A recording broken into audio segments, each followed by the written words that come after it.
Welcome to my channel, Sleep Audio Stories. Thank you for watching. Videos, subscribe, and like my channel. The Romantic by May Sinclair, 1920. Every kind and beautiful thing on earth has been made so by some cruelty. Saying of the Romantic. Book 1 Charlotte Redhead. Book 2 John Roden Conway. The Romantic. Book 1 Charlotte Redhead. They turned again at the end of the platform.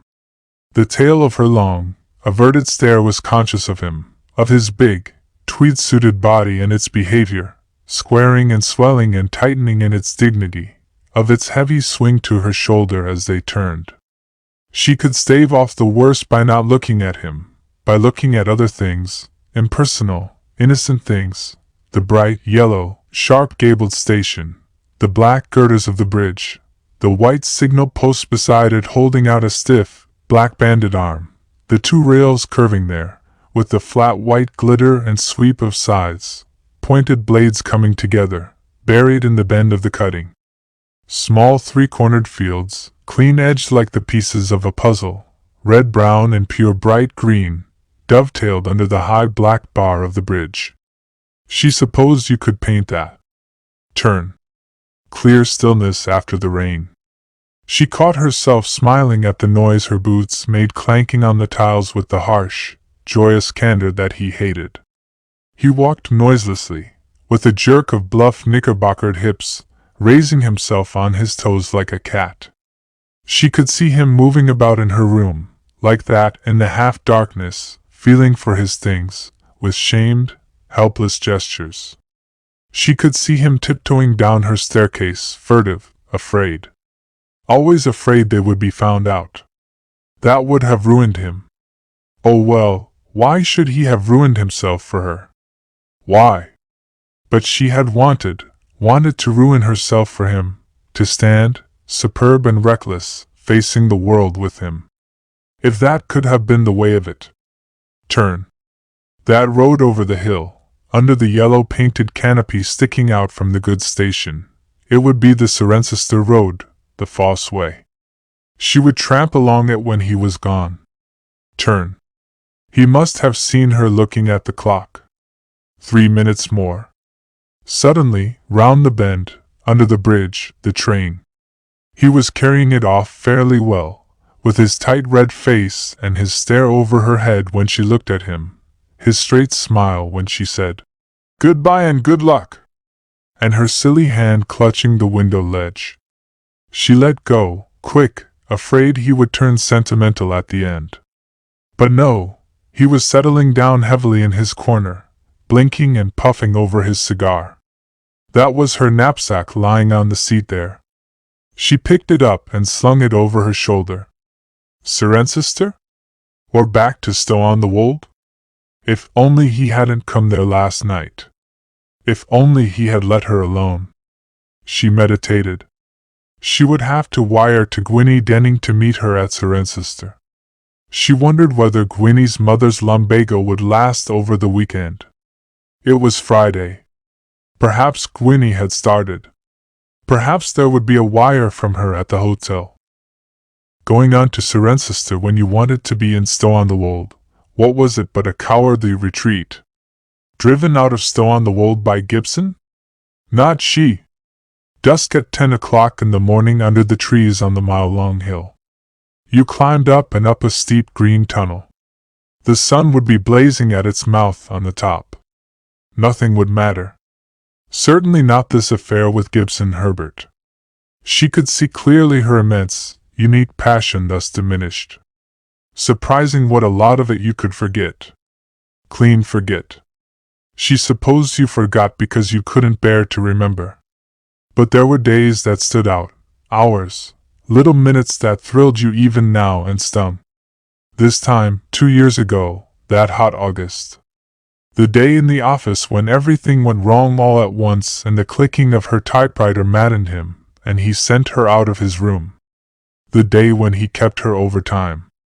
The others had gone and they were there by themselves, the big man in his big room and she in her den, the door open between. Suddenly she saw him standing in the doorway, looking at her. She knew then. She could feel the blood rushing in her brain. The stabbing click of the typewriter set up little whirling currents that swamped her thoughts. Her wet fingers kept slipping from the keys. He came and took her in his arms. She lay back in his arms, crying. Crying because she was happy, because she knew. She remembered now what he had said then. You must have known. You must have thought of me. You must have wanted me to take you in my arms. And her answer. No, I didn't. I didn't think of it. And his smile. His unbelieving smile. He thought she was lying. He always thought people were lying. Women. He thought women always lied about what they wanted. The first time. In her Bloomsbury room, one evening, and the compact they made then, sitting on the edge of the sofa, like children, holding each other's hands and swearing never to go back on it, never to go back on themselves or on each other. If it ever had to end, a clean cut. No going back on that either. The first night, in the big, gloomy bedroom of the hotel in Glasgow. The thick, grey daylight oozing in at the window out of the black street, and Gibson lying on his back, beside her, sleeping, the sheet dragged sideways across his great chest. His innocent eyelids. And the morning after, the happiness. All day the queer, exalted feeling that she was herself, Charlotte Redhead, at last, undeceived and undeceiving. The day his wife came into the office. Her unhappy eyes and small, sharp-pointed face, shrinking into her furs. Her name was Effie. He had told her in the beginning that he had left off caring for his wife. They couldn't hurt her, she didn't care enough. She never had cared. There was another fellow. Effie would be all right. Yet, after she had seen Effie, it had never been the same thing. She couldn't remember, quite, how it had been. She could remember the ecstasy, how it would come swinging through you, making you blind and deaf to impersonal, innocent things while it lasted. Even then there was always something beyond it, something you looked for and missed, something you thought would come that never came. There was something he did. She couldn't remember. That would be one of the things you wanted to forget. She saw his thick fingers at dessert, peeling the peaches. Perhaps his way of calling her, "Per Charlie?" Things he let out. I never thought I could have loved a girl with bobbed hair. A white and black girl. There must have been other girls then. A regular procession. Before he married Effie. She could see them.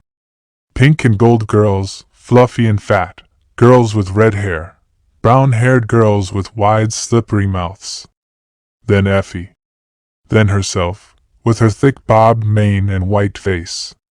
And the beautiful mouth he praised so. Was it the disgust of knowing that you were only one of a procession? Or was it that Effie's sad, sharp face slipped between? And the end of it. The breakdown, when Effie was ill. His hysterical cries. My wife, Charlie, my wife. We oughtn't to have done it. I can't forgive myself, Charlie. I've been a brute, a beast, a stupid animal. When I think of what we've done to her, the little innocent thing, the awful unhappiness, I could kill myself. Do you mean she knows? She thinks. That's bad enough. If she knew, it would kill her. You said she wouldn't care. You said there was another man. There wasn't. You lied then? Of course I lied. You wouldn't have come to me if I hadn't. You told me you didn't care for her. He had met that with his. Well, what did you want? She went over and over it, turning it round and round to see if there was any sort of light it would look a bit better in. She had been going to give him up so beautifully. The end of it was to have been wonderful, quiet, like a heavenly death, so that you would get a thrill out of that beauty when you remembered. All the beauty of it from the beginning, taken up and held together, safe at the end. You wouldn't remember anything else. And he had killed it, with his conscience, suddenly sick, whining, slobbering, vomiting remorse, turning on her. "I can't think what you wanted with me. Why couldn't you have let me alone?" Her own voice, steady and hard. "If you feel dirty, go and wash yourself outside. Don't try and rub it off on me. I want to keep clean. Isn't it a bit too late?" "Not if you clear out at once. This minute," he called her. A cruel little devil. She could forgive him for that. She could forgive him ending it in any beastly way he liked, provided he did end it. But not last night. To come crawling back, 3 months after, wanting to begin again. Thinking it was possible. There had been nothing worse than that. Except that one dreadful minute last year when he had wanted to raise her salary, afterwards, and she had said, "What for?" And their faces had turned from each other, flaming with the fire of her refusal. What had he really thought of her? Did he think she wanted to get anything out of their passion? What could you want to get out of it, or give, but joy? Pure joy. Beauty. At the bend of the road the trees parted. A slender blue channel of sky flowed overhead between the green tops. If not joy, then truth, reality. The clear reality of yourself, Charlotte Redhead. Of Gibson Herbert. Even now it would be all right so long as you knew what it was and didn't lie about it. That evening in the office when he came to her, she could remember the feeling that shot up suddenly and ran over her and shook her brain, making her want him to take her in his arms. It was that. It had never been anything but that. She had wanted him to take her, and he knew it. Only, if he hadn't come to her and looked at her, she wouldn't have thought of it. She would have gone on working for him without thinking. That was what he didn't know, what he wouldn't have believed if you had told him. She had come to the top of the hill. At the crossroads she saw the gray front of her inn, the bow window jutting, small black shining panes picked out with the clean white paint of the framework. Upstairs their breakfast table stood in the window bow as they had left it. Bread he had broken on the greasy plate. His cup with the coffee he couldn't drink. Pathetic if you hadn't remembered. You might as well. If it isn't you, it'll be another woman, Charlie. If it isn't me, it'll be another man. That was what he had thought her. It didn't matter. 2. She stood at the 5 roads, swinging her stick, undecided. The long line of the beeches drew her, their heads bowed to the north as the south wind had driven them.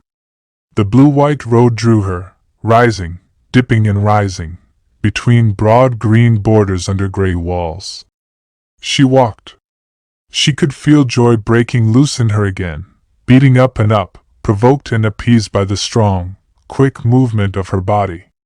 The joy she had gone to her lover for, the pure joy he couldn't give her, coming back out of the time before she knew him.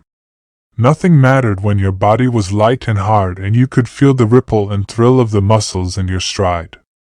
She wouldn't have to think of him again. She wouldn't have to think of any other man. She didn't want any more of that again ever. She could go on and on like this, by herself, without even Gwynnie, not caring a damn. If she had been cruel, if she had wanted to hurt Effie, she hadn't meant to hurt her. She thought of things, places she had been happy in. She loved the high open country. Fancy sitting with Gibson in his stuffy office, day after day, for 5 years. Fancy going to Glasgow with him. Glasgow. No, no. She thought, I can pretend it didn't happen. Nothing's happened. I'm myself. The same me I was before. Suddenly she stood still. On the top of the ridge the whole sky opened, throbbing with light, immense as the sky above a plain. Hills, thousands of hills. Thousands of smooth curves joining and parting, overlapping, rolling together. What did you want? What did you want? How could you want anything but this forever? Across the green field she saw the farm. Tall, long-skirted elms standing up in a row before the sallow ricks and long gray barns. Under the loaded droop of green a gray sharp-pointed gable, topped by a stone ball. 4 Scotch firs beside it, slender and strange. She stood leaning over the white gate, looking and thinking. Funny things, colts grazing. Short bodies that stopped at their shoulders. Long necks hanging down like tails, pushing their heads along the ground.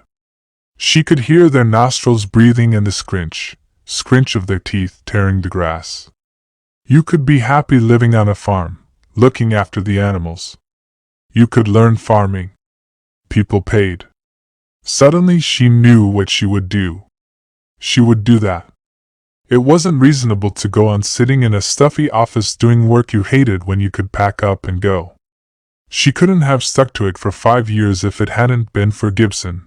Falling in love with him, the most unreasonable thing of all. She didn't care if you had to pay to learn farming. You had to pay for everything you learned. There were the £200 per dear daddy left, doing nothing. She could pay. She would go down to the farm now, this minute, and see if they would take her. As she crossed the field she heard the farmyard gate open and shut. The man came up towards her in the narrow path. He was looking at her as he came, tilting his head back to get her clear into his eyes under the shade of his slouched hat. She called to him.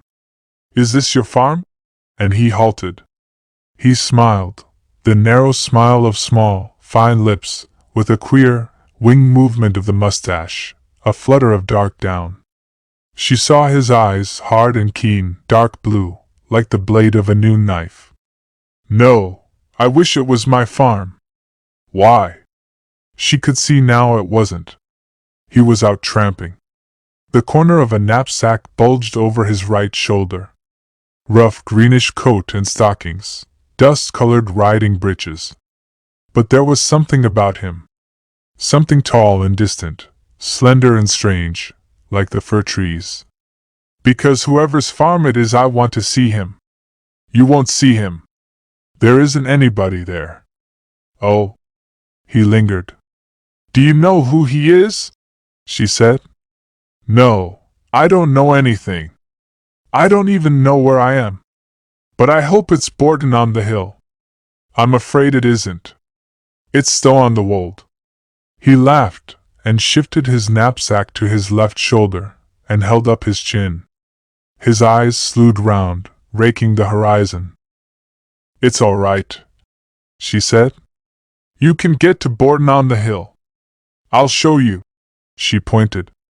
"You see where that clump of trees is, like a battleship, sailing over a green hill? That's about where it is." "Thanks. I've been trying to get there all afternoon." "Where have you come from?" "Stanway. The other side of that ridge." "You should have kept along the top. You've come miles out of your way." "I like going out of my way. I did it for fun. For the adventure."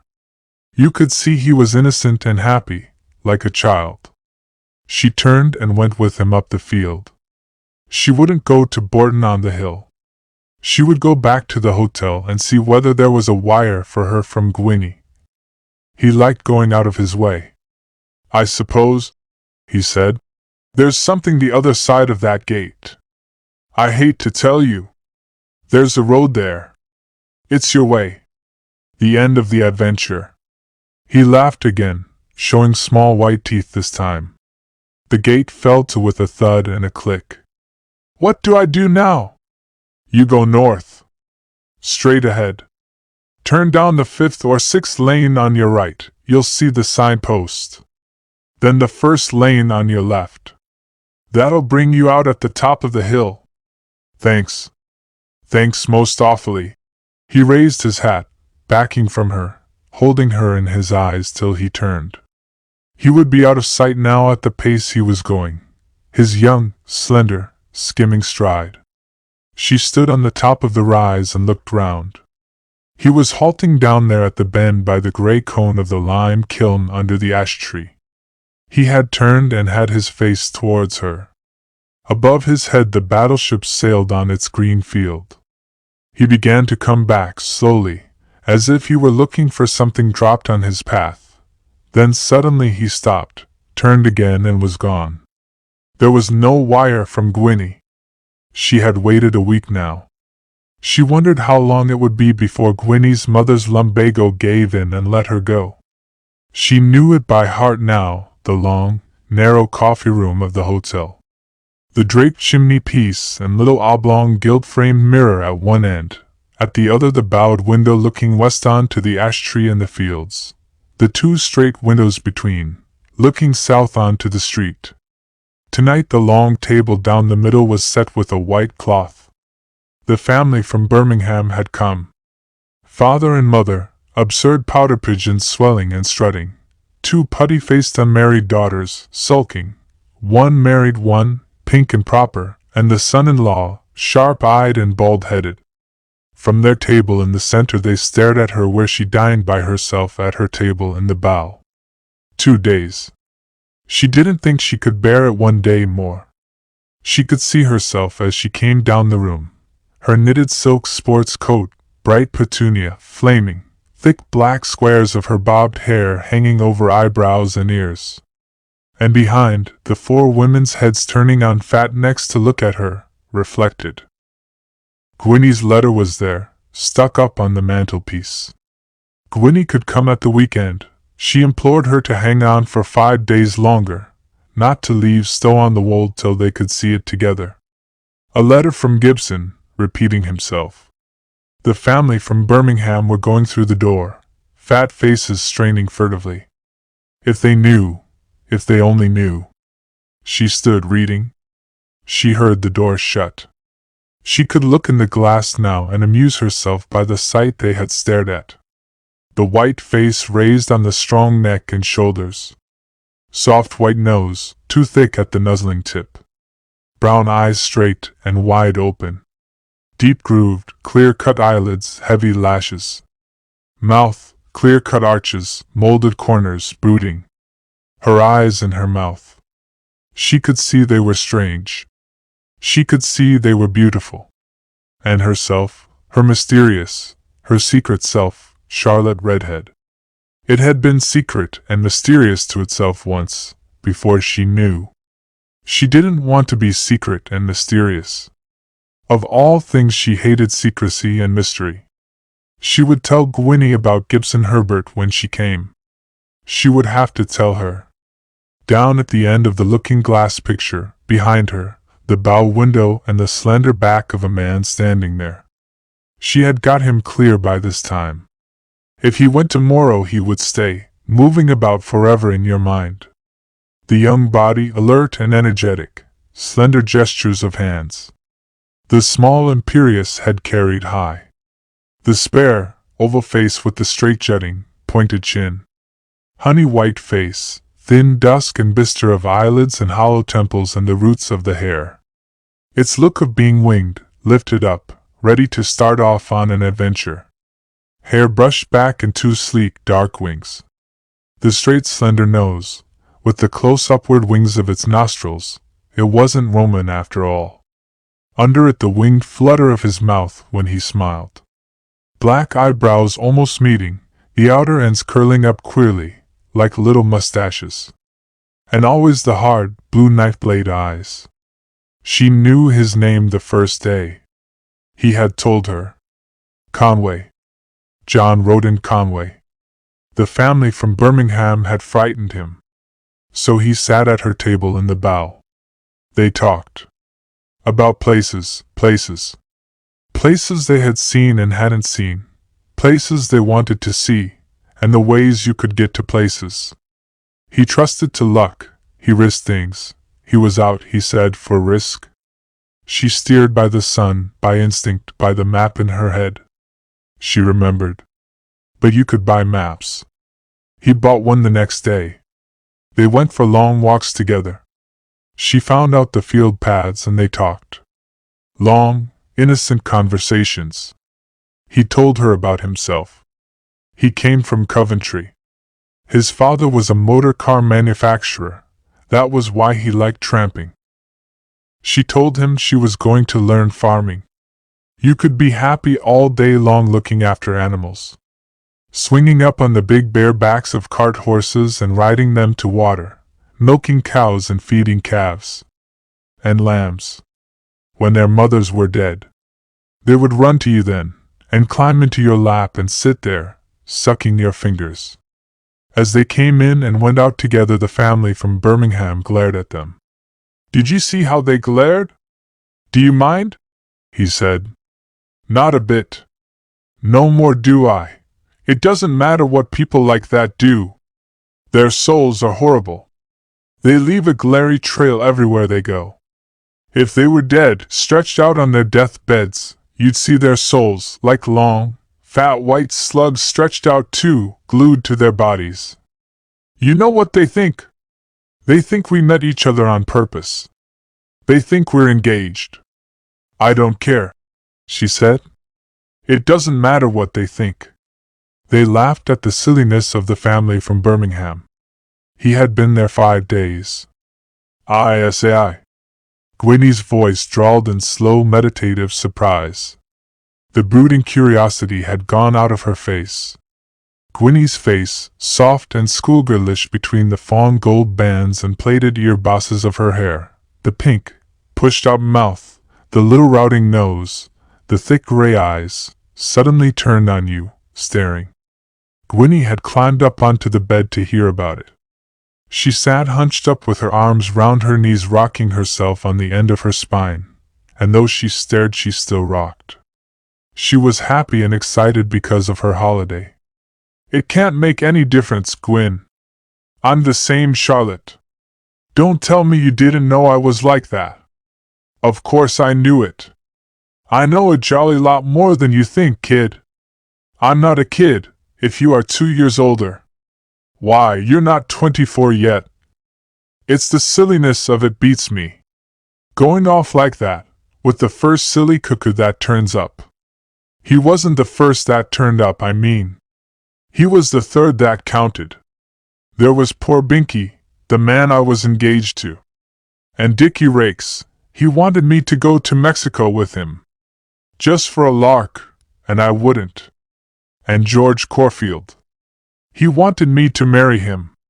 And I wouldn't. Why didn't you? Because Dickie's always funny when you want to be serious, and George is always serious when you want to be funny. Besides, he's so good. His goodness would have been too much for me altogether. Fancy beginning with George.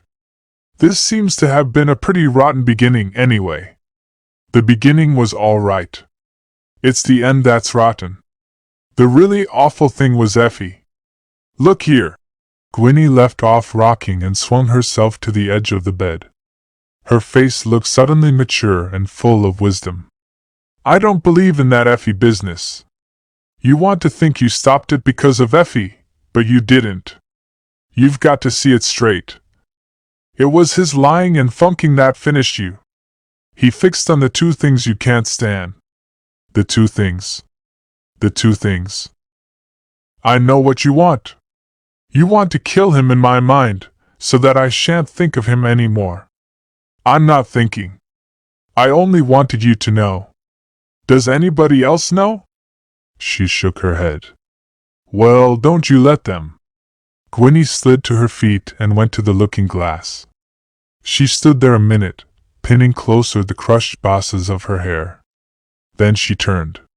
"What are you going to do with that walking tour, Johnny? John Conway? You couldn't do anything with him if you tried. He's miles beyond all that." "All what?" "The rotten things people do. The rotten things they think. You're safe with him, Gwynnie.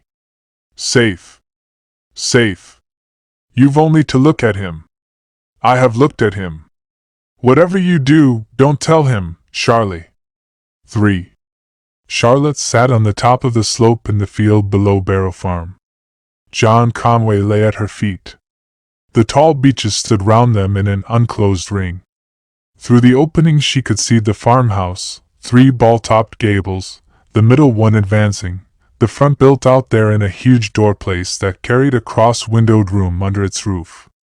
Low heavy-browed mullions, the panes, black shining slits in the gray and gold of the stone. All their rooms. Hers and Gwynnie's under the near gable by the fir trees, Mr. and Mrs.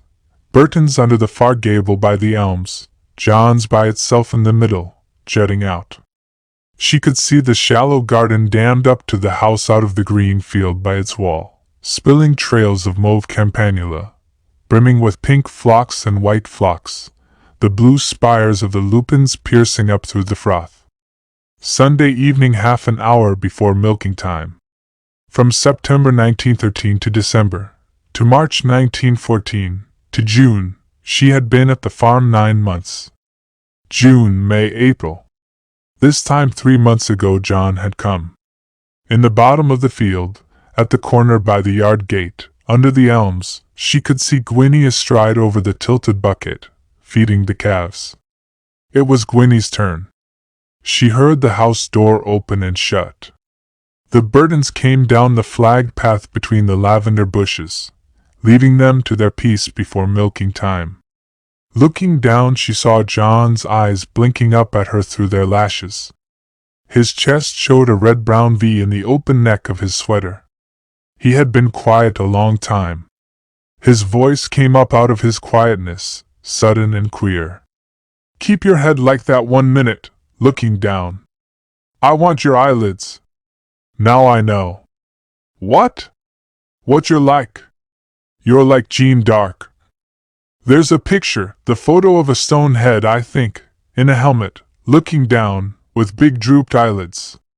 If it isn't Jeanne, it ought to be. Anyhow, it's you. That's what's been bothering me. I thought it was just because you had black hair bobbed like a 15th century page. But it isn't that. It's her forehead and her blunt nose, and her innocent, heroic chin. And the thick, beautiful mouth. And the look, as if she could see behind her eyelids, dreadful things going to happen to her. All the butchery. I don't see any dreadful things going to happen to me. No, her sight was second sight, and your sight is memory. You never forget things. I shall call you Jeanne. You ought to wear armor and a helmet." His voice ceased and began again. "What are you thinking of?" "I don't know. I don't think much, ever." She was wondering what he would think if he knew. She wondered what the farm would be like without him. Would it be what it was last autumn and winter and in the spring before he came? But she had been happy all that time without him, even in the hard, frost-biting winter. When you had gone through that, you knew the worst of Barrow Farm. It made your face coarse, though. Joan of Arc was a peasant. No wonder she was beginning to look like her. If John went, "John, shall you stay on here?" "I don't know. I shall stick to farming if that's what you mean. Though it isn't what I wanted." "What did you want?" "To go into the army." "Why didn't you then?" "They wouldn't have me. There's something wrong with my eyes. So the land's got me instead." "Me too. We ought to have been doing this all our lives. We'll jolly well have to. We shall never be any good indoors again." "Has old Burton said anything?" "I'm getting on. I can drive as straight a furrow as any man in Gloucestershire. I've told my father that. He detests me, but he'd say you ought to work up from the plough-tail, if you must farm. He turned all of us through his workshops before he took us into the business. He liked to see us soaked in dirt and oil, crawling on our stomachs under his engines. He'd simply love to see me here standing up to my knees in wet cow dung. He won't mind your leaving him? Not if I make a good thing out of this. Anyhow, he knows he can't keep me off it. If I can't fight, I'll farm. It's in my blood and nerves and memory. He sits there selling motor cars, but his people were fighting men. They fought to get land, they fought to keep it. My mother's people, the Rodens, were yeoman farmers. That's why my furrow's so straight." "And that's why you came here?" "No, that isn't why." "Aren't you glad you came? Did you ever feel anything like the peace of it?" "It's not the peace of it I want, Charlotte, Jean, I mean. It's the fight. fighting with things that would kill you if you didn't, wounding the earth to sow in it and make it feed you, plowing, Charlotte, Jean, feeling the thrust and the drive through, and the thing listing over on the slope, seeing the steel blade shine, and the long wounds coming in rows, hundreds of wounds, wet and shining. What makes you think of wounds? I don't know. I see it like that. Cutting through. I don't see it like that one bit. The earth's so kind, so beautiful. And the hills, look at them, the clean, quiet backs smoothed with light. You could stroke them. And the fields, those lovely colored fans opening and shutting. They're lovely because of what's been done to them. If those hills had been left to themselves, there'd have been nothing on them but trees. Think of the big fight with the trees, the hacking through, the cutting. The trunks staggering and falling. You'd begin with a little hole in the forest like that gap in the belt on the skyline, and you'd go on hacking and cutting. You'd go on. If you didn't, those damn trees would come up round you and jam you between their trunks and crush you to red pulp. Supposing this belt of beeches drew in and got tighter and tighter. No, there's nothing really kind and beautiful on this earth. Except your face. And even your face. My face? Could be cruel. But it never will be. Something's happened to it. Some cruelty. Some damnable cruelty. What makes you think so? Every kind and beautiful thing on earth, Jean, has been made so by some cruelty. That's all rot. Utter rot. You don't know what you're talking about. It's milking time. There's Gwynny semaphoring. Do you know old Burton's going to keep us on? He'll pay us wages from this quarter. He says we were worth our keep from the third day. Do you want to stay on here? Rather. Very well then, so do I. That settles it. Get up, she said, and come along. Gwynny's frantic. He sat up, bowed forwards, his hands hanging loose over his knees. She stood and looked down at him, at the arch of his long, slender back dropping to the narrow hips. She could feel the sudden crush of her breath in her chest, and the sighing throb in her throat and her lips parting. He grasped the hands she stretched out to him at arm's length.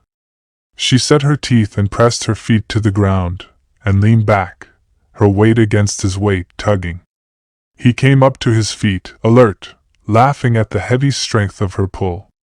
As they ran down the field he still held, loosely, like a thing forgotten, her right hand. Through the long June night on her bed in the room under the gable, the hot room that smelt of plaster and of the apples stored in the loft behind it, she lay thinking. Gwynny had turned her back, burrowing into her pillow with a final shrug of her hips. She was asleep now in her corner. If I were you I wouldn't think about him, Charlie. She knew what Gwynny meant. But thinking was one thing and caring was another. Thinking was the antidote to caring. If she had let her mind play freely over Gibson Herbert in the beginning, but Gibson stopped her thinking, and John Conway made her think. That was the difference. There was nothing about John that was like Gibson. Not a look, not a gesture, not the least thought in his mind. His mind was like his body, clean and cold and beautiful. Set on fire only by dreams, loving you in a dream that burned him up and left him cold to you. Cold and clean. There were things she laid up against him, the poor dear. A secret hoard of grievances now clear to her in the darkness. She found herself turning them over and over, as if positively her mind owed his romantic apathy a grudge. Little things she remembered. 3 things. Yesterday in the hayfield, John pitching hay onto the cart, and she standing on the top of the load, flattening down the piles as he swung them up. Gwynny came with a big fork, swanking, for fun, trying to pitch a whole haycock. In the dark of the room she could see Gwynny's little body straining back from the waist, her legs stiffening, her face pink and swollen, and John's face looking at Gwynny. She shouted down at him, Why can't you take the damn thing? She'll break her back with it. And he shouted up, That's her lookout. But he took it. He didn't like Gwynnie. That time. And the time Cowslip calved, the darling choosing the one night old Burton was away and Jim down with flu. She had to hold the lantern. Straw littered in the half-lighted shed. Cowslip swinging her bald-faced head round to you, her humble, sorrowful eyes imploring, between her groans and the convulsive heavings of her flanks. A noise between a groan and a bellow, a supreme convulsion. The dark wall, the white funnel of light from the lantern, and John's face in the flash. But he had been sorry for Cowslip. Going out with the lantern afterwards, she had found him in the yard, by the wall, bent double, shivering and retching. And she had sung out to him, Buck up, John. She's licked it clean. It's the dearest little calf you ever saw. Pity. Pity could drag your face tight and hard, like Burton's when his mare, Jenny, died of colic. But before that, the night they went to Stove Fair together, crossing the street at the sharp turn by the church gate, something happened. They hadn't heard the motor car coming. It was down on them before they could see it, swerving round her side of the street. He had had his hand tight on her arm to steer her through the crowd. When the car came, he let go and jumped clean to the curb. She could feel the splashboard graze her thigh as she sprang clear of it, quick, like a dog. She was sure he jumped first. She was sure he hadn't let her go before the car came. She could see the blaze of the lamps, and feel his grip slacken on her arm. She wasn't sure. He couldn't have jumped. He couldn't have let go. Of course he hadn't. She had imagined it. She imagined all sorts of things. If she could make them bad enough, she would stop thinking about him. She would stop caring. She didn't want to care. Charlotte, when I die, that's where I'd like to be buried. Coming back from Bourton Market, they had turned into the churchyard on the top of Stow Hill. The long path went straight between the stiff yew cones through the green fields set with graves. On the top, so high up you could almost breathe in your coffin here. I don't want to breathe in my coffin. When I'm dead, I'm dead, and when I'm alive, I'm alive. Don't talk about dying. Why not? Think of the gorgeous risk of it, the supreme toss-up.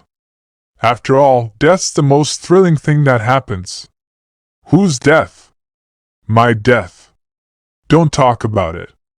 Your death, then. Oh, mine. Our death, Jean. He turned to her in the path. His mouth was hard now, but his eyes shone at her, smiling, suddenly warm, suddenly tender. She knew herself then. She knew there was one cruelty, one brutality beyond bearing, John's death. 4.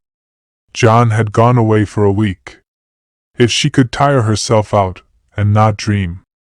In the slack days between haytime and harvest she was never tired enough. She lay awake, teased by the rucking of the coarse hot sheet under her back, and the sweat that kept on sliding between her skin and her nightgown. And she dreamed. She was waiting in the beech ring on the top of the field. Inside the belt of the tree trunks a belt of stones grew up, like the wall of the garden. It went higher and higher, and a hole opened in it, a long slit. She stuck her head through the hole to look out over the hills. This was the watchtower. She knew, as if she remembered it, that John had told her to go up and wait for him there. She was keeping watch for him on the tower. Gray mist flowed over the field like water. He was down there in the field. If she went to him, he would take her in his arms. She was walking now on the highway to Bourton on the Hill. At the dip after the turn, shallow water came out of the grass borders and ran across the road, cold to her naked feet. She knew that something was happening to John. He had gone away, and she had got to find him and bring him back. She had got to find the clear hill where the battleship sailed over the field. Instead of the ship, she found the Barrow Farm beaches. They stood in a thick ring round a clearing of gray grass and gray light. John was standing there with a woman.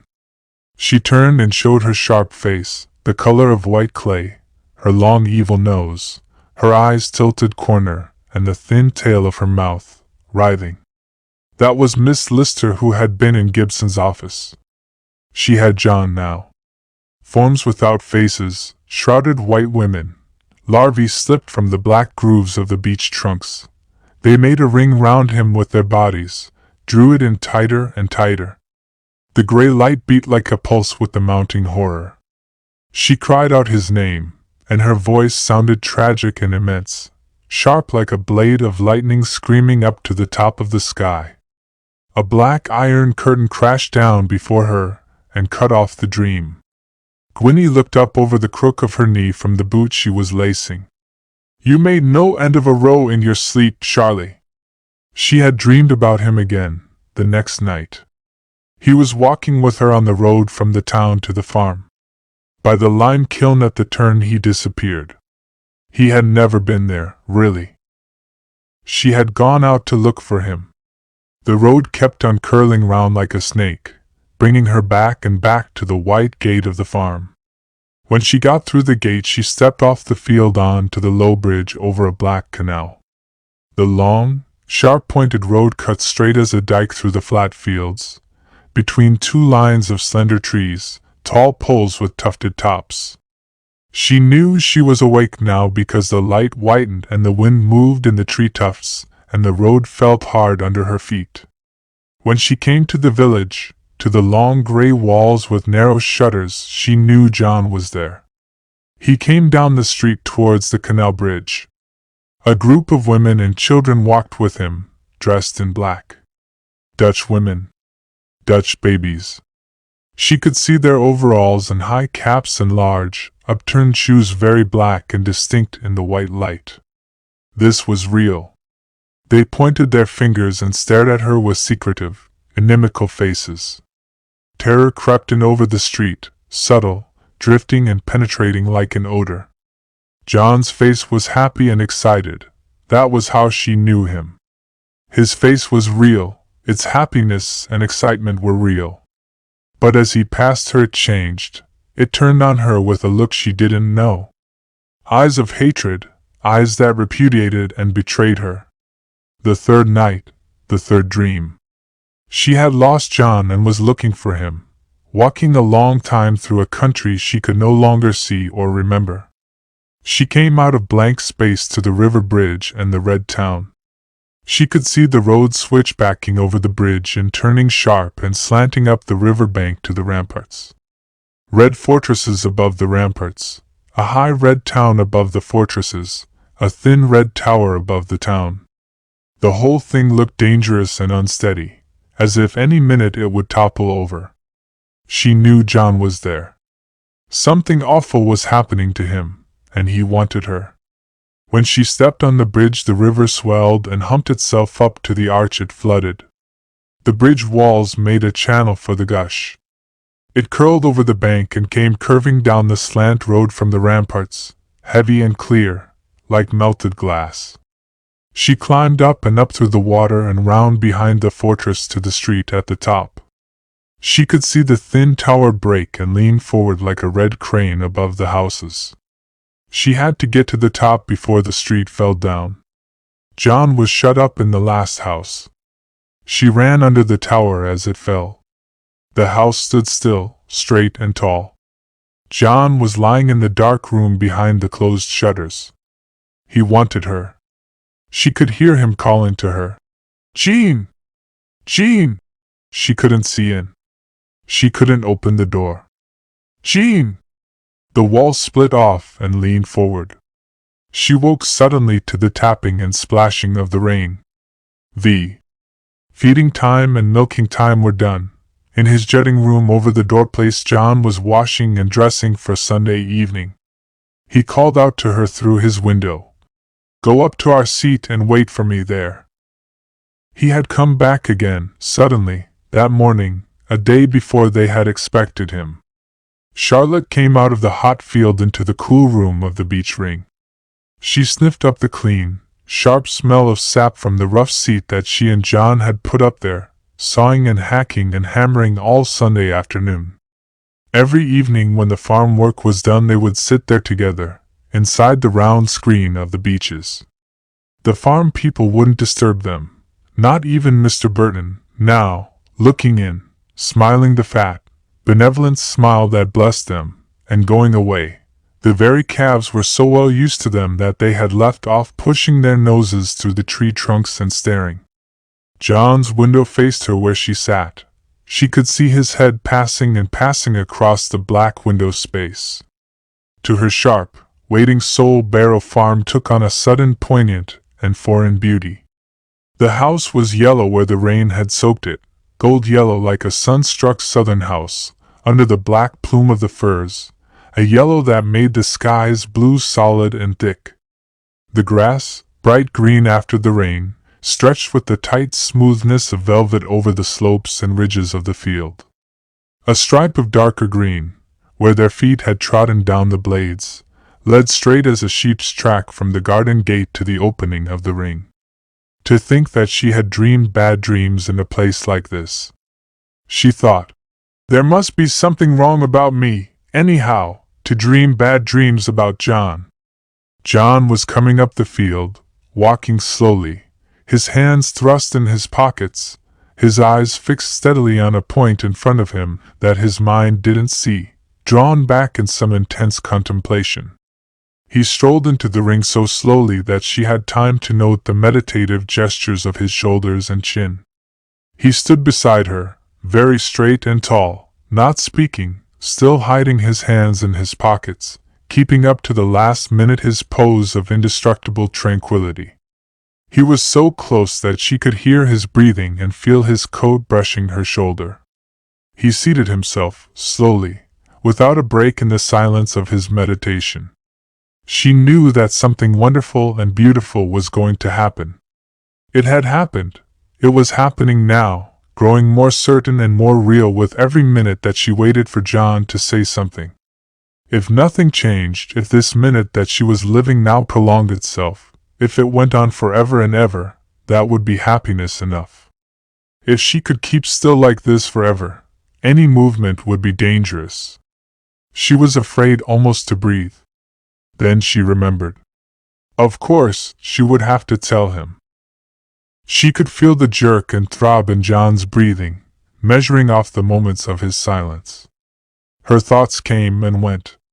When he says he cares for me, I shall have to tell him. This is going on forever. If he cared for me, he would have said it before now. It doesn't matter. He can care or not as he likes. Nothing can stop my caring.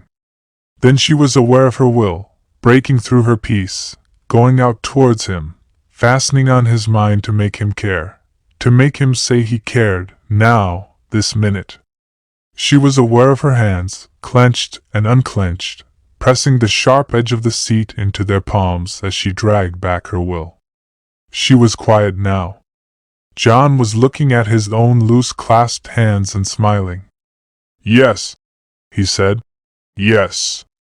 Yes. It was as if he had said, this will go on. Nothing more than this can ever happen. But as long as we live it will go on. She had a sense almost of relief. Charlotte. John. You asked me why I came here? You must have known why. I didn't. I don't. Can't you think? No, John. I've left off thinking. My thinking's never any use. If you did think, you know it was you. Me? If it wasn't you just at first, it was your face. There are faces that do things to you, that hurt you when they're not there. Faces of people you don't know in the least. You see them once and they never let you alone till you've seen them again. They draw you after them, back and back. You'd commit any sin just to see them again once. You've got that sort of face. When I saw you the first time, do you remember? You came towards me over the field. You stopped and spoke to me. Supposing I hadn't? It wouldn't have mattered. I'd have followed you just the same. Wherever you'd gone, I'd have gone too. I very nearly turned back then. She remembered. She saw him standing in the road at the turn. I knew I had to see you again. But I waited 2 days to make sure. Then I came. And when I'd gone, I kept on seeing your face. It made me come back again. And the other day, I tried to get away from you. I didn't mean to come back, but I had to. I can't stand being away from you. And yet, oh well, there it is. I had to tell you. I couldn't if I didn't trust you. You tried to get away from me. You didn't mean to come back. I tell you I had to. It's no use trying. But you didn't want to come back. That's why I dreamed about you. Did you dream about me? Yes. Furiously.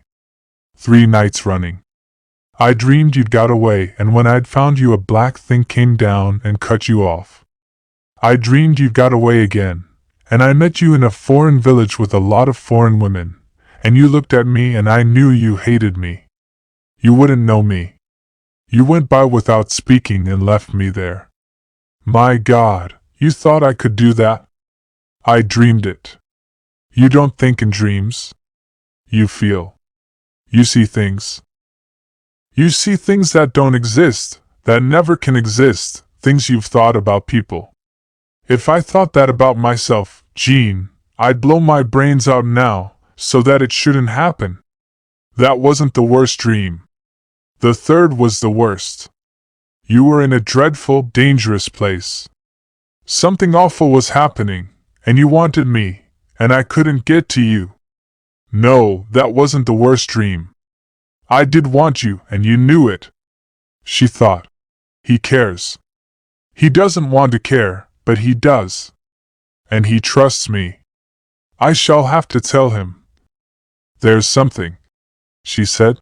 I've got to tell you. He must have known. He must have guessed.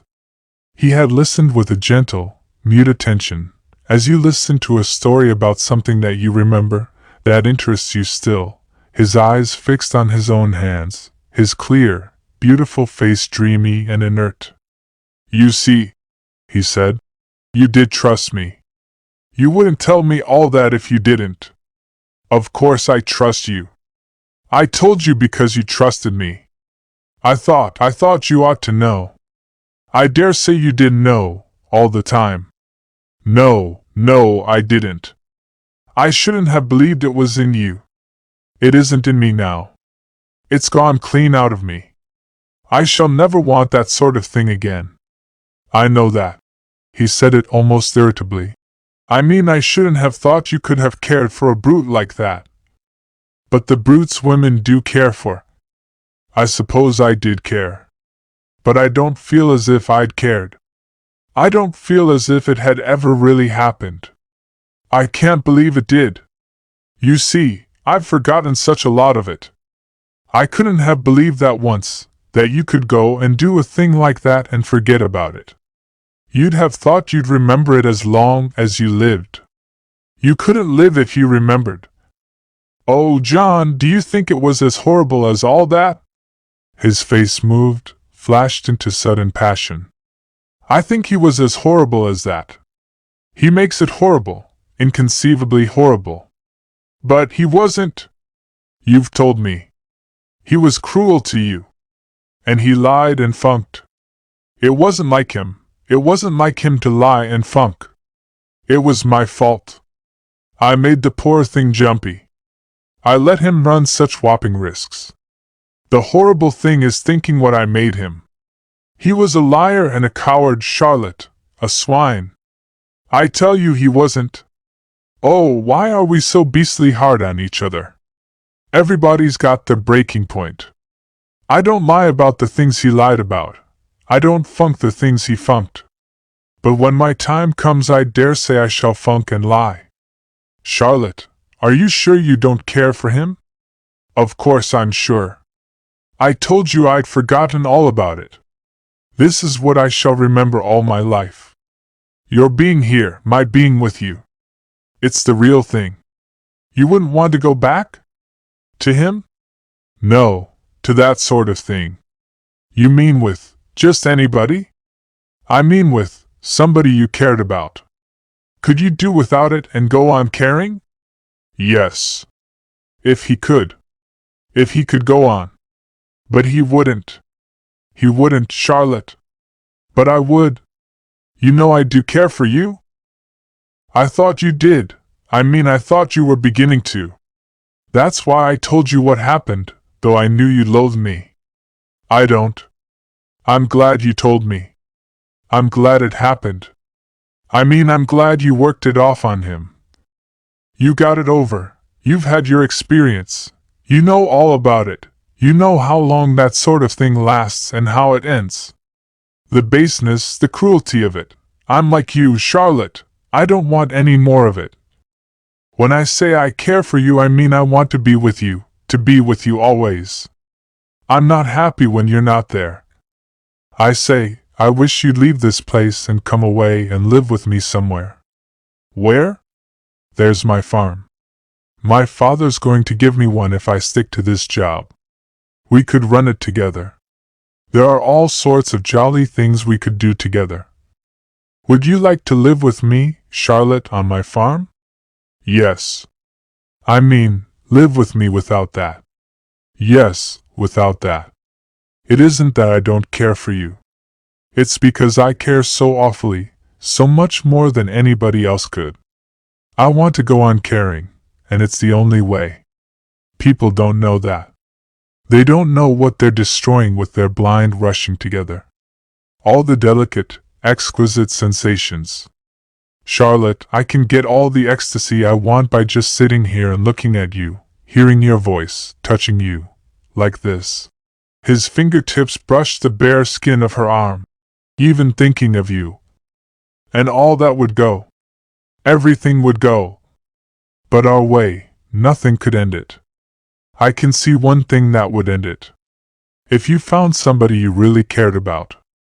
Oh, that, you mean it wouldn't happen, and if it did, what difference would it make?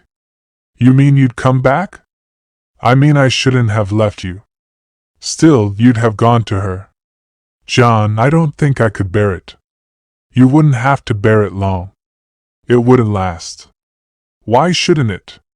Because, you don't understand, Charlotte. If I know a woman wants me, it makes me loathe her. It wouldn't if you wanted her. That would be worse. I should hate her then if she made me go to her. You don't know. Oh, don't I? You can't if you feel like that about it. You say you feel like that about it yourself. That's because I've been through it. Do you suppose? He said. I haven't? Book 2 John wrote in Conway 6. It was an hour since they had left New Haven. The boat went steadily, inflexibly, without agitation, cutting the small, crisp waves with a sound like the flowing of stiff silk. For a moment, after the excited rushing and hooting of the ambulance car, there had been something not quite real about this motion, till suddenly you caught the rhythm, the immense throb and tremor of the engines. Then she knew. She was going out, with John and Gwynnie Denning and a man called Sutton, Dr. Sutton, to Belgium, to the war. She wondered whether any of them really knew what it would be like when they got there. She was vague, herself. She thought of the war mostly in two pictures, one very distant, hanging in the air to her right, colorless as an illustration in the papers, gray figures tumbled in a gray field, white puff bursts of shrapnel in a gray sky, and one very near, long lines of stretchers, wounded men and dead men on stretchers, passing and passing before her. She saw herself and John carrying a stretcher, John at the head and her at the foot, and Gwynnie and Dr. Sutton with another stretcher. Nothing for her and John and Gwynnie but field work. The farm had spoiled them incurably for life indoors. But it had hardened their muscles and their nerves. It had fitted them for the things they would have to do. The things they would have to see. There would be blood. She knew there would be blood. But she didn't see it. She saw white, very white bandages, and grayish-white, sallow-white faces that had no features that she knew. She hadn't really thought so very much about the war. There had been too many other things to think about. Their 7 weeks training at Coventry, the long days in Roden and Conway's motorworks, the long evenings in the ambulance classes, field practice in the meadow that John's father had lent to the Red Cross, runs along the Warwickshire roads with John sitting beside her, teaching her to steer and handle the heavy ambulance car. An endless preparation. And under it all, like a passion, like a hidden illness, their impatience, their intolerable longing to be out there. If there had been nothing else to think about, there was John. Always John. Not that you could think about him without thinking about the war. He was so thoroughly mixed up with it. You couldn't conceive him as left out of it or as leaving himself out. It had been an obsession with him, to get into it at once, without waiting. That was why there was only 4 of them. He wouldn't wait for more volunteers. They could get all the volunteers they wanted afterwards, and all the cars. His father would send out any number. She suspected John of not really wanting the volunteers, of not even wanting Gwynnie and Dr. Sutton. She could see he would have liked to have gone with her alone. Queer, that so long as she had thought he would be going without her, she had been afraid.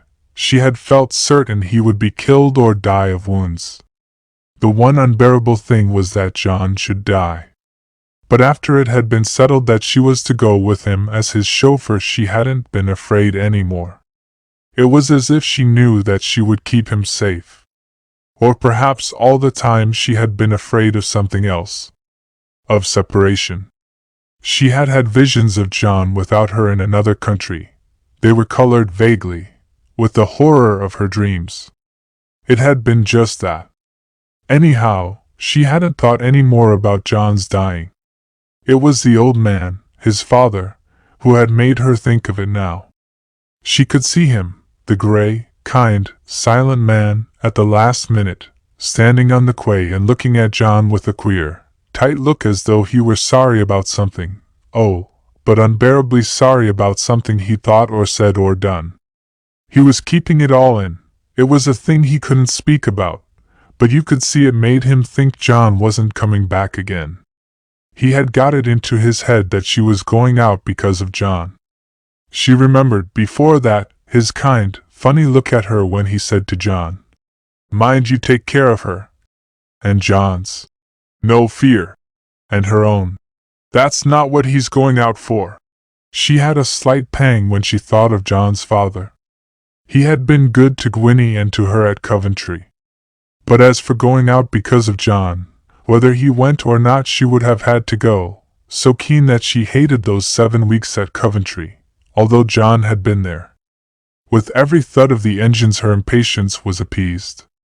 And all the time she could hear Gwynnie's light, cool voice explaining to Dr. Sutton that the British Red Cross wouldn't look at them and their field ambulance, but the Belgians, poor things, you know, weren't in a position to refuse. They would have taken almost anything. Her mind turned to them, to Gwynnie, dressed in their uniform, khaki tunic and breeches and puttees, her fawn-colored overcoat belted close round her to hide her knees. Gwynnie looked stolid and good, with her face, the face of an innocent, intelligent routing animal, stuck out between the close wings of her motor cap and the turned-up collar of her coat. She would go through it all right. Gwynnie was a little plodder. She would plod through the war as she had plodded through her training, without any fear of tests. And Dr. Sutton. From time to time she caught him looking at her across the deck. When Gwynnie's talk dropped he made no effort to revive it, but stood brooding, a square, thick-set man. His head leaned forward a little from his heavy shoulders in a perpetual short-sighted endeavor to look closer. You could see his eyes, large and clear under the watery wash of his glasses. His features, slightly flattened, were laid quietly back on his composed, candid face, the dab of docked mustache rising up in it like a strange note of wonder, of surprise. There, he was looking at her again. But whether he looked or listened, or stood brooding, his face kept still all the time, still and sad. His mouth hardly moved as he spoke to Gwynnie. She turned from him to the contemplation of their fellow passengers. The two Belgian Boy Scouts in capes and tilted caps with tassels bobbing over their foreheads. They tramped the decks, seizing attention by their gay, excited gestures. You could see that they were happy. The group, close by her in the stern, establishing itself there apart, with an air of righteous possession, 5, 6, 7 men, 3 young, 4 middle-aged, rather shy and awkward on its fringe. In its center 2 women in slender tailor-made suits and motor veils, looking like bored uninterested travelers used to the adventure. They were talking to a little man in shabby tweeds and an olive-green velvet hat too small for his head. His smooth, innocent pink face carried its mustache like an accident, a mistake. Once, when he turned, she met the arch stare of small china blue eyes. It passed over her without seeing, cold, dreamy, indifferent. She glanced again at his women. The tall one drew you every time by her raking eyes, her handsome, arrogant face, the gesture of her small head, alert and at the same time set, the predatory poise of an enormous bird. But the other one was rather charming. Her features had a curious, sweet bluntness. Her eyes were decorations, deep-set blue in the flushed gold of her sunburn. The little man straddled as he talked to them, bobbing forward now and then, with a queer jerking movement from his hips. She wondered what they were and decided that they were part of the Commission for Relief in Belgium, bound for Ostend. All those people had the look that John had, of having found what they had wanted, of being satisfied, appeased. Even Sutton had it, lying on the top of his sadness, like a light. They felt precisely as she was feeling, all those people. And through her wonder she remained aware of John Conway as he walked the deck, passing and passing in front of her. She got up and walked with him. The 2 women stared at them as they passed. One, the tall one, whispered something to the other. "John, do my knees show awfully as I walk?" "No, of course they don't. Gwynnie's do. She doesn't know what to do with them." He looked down at her and smiled. "I like you. I like you in that cap. You look as if you were sailing fast against a headwind, as if you could cut through anything." Their turn brought them again under the women's eyes.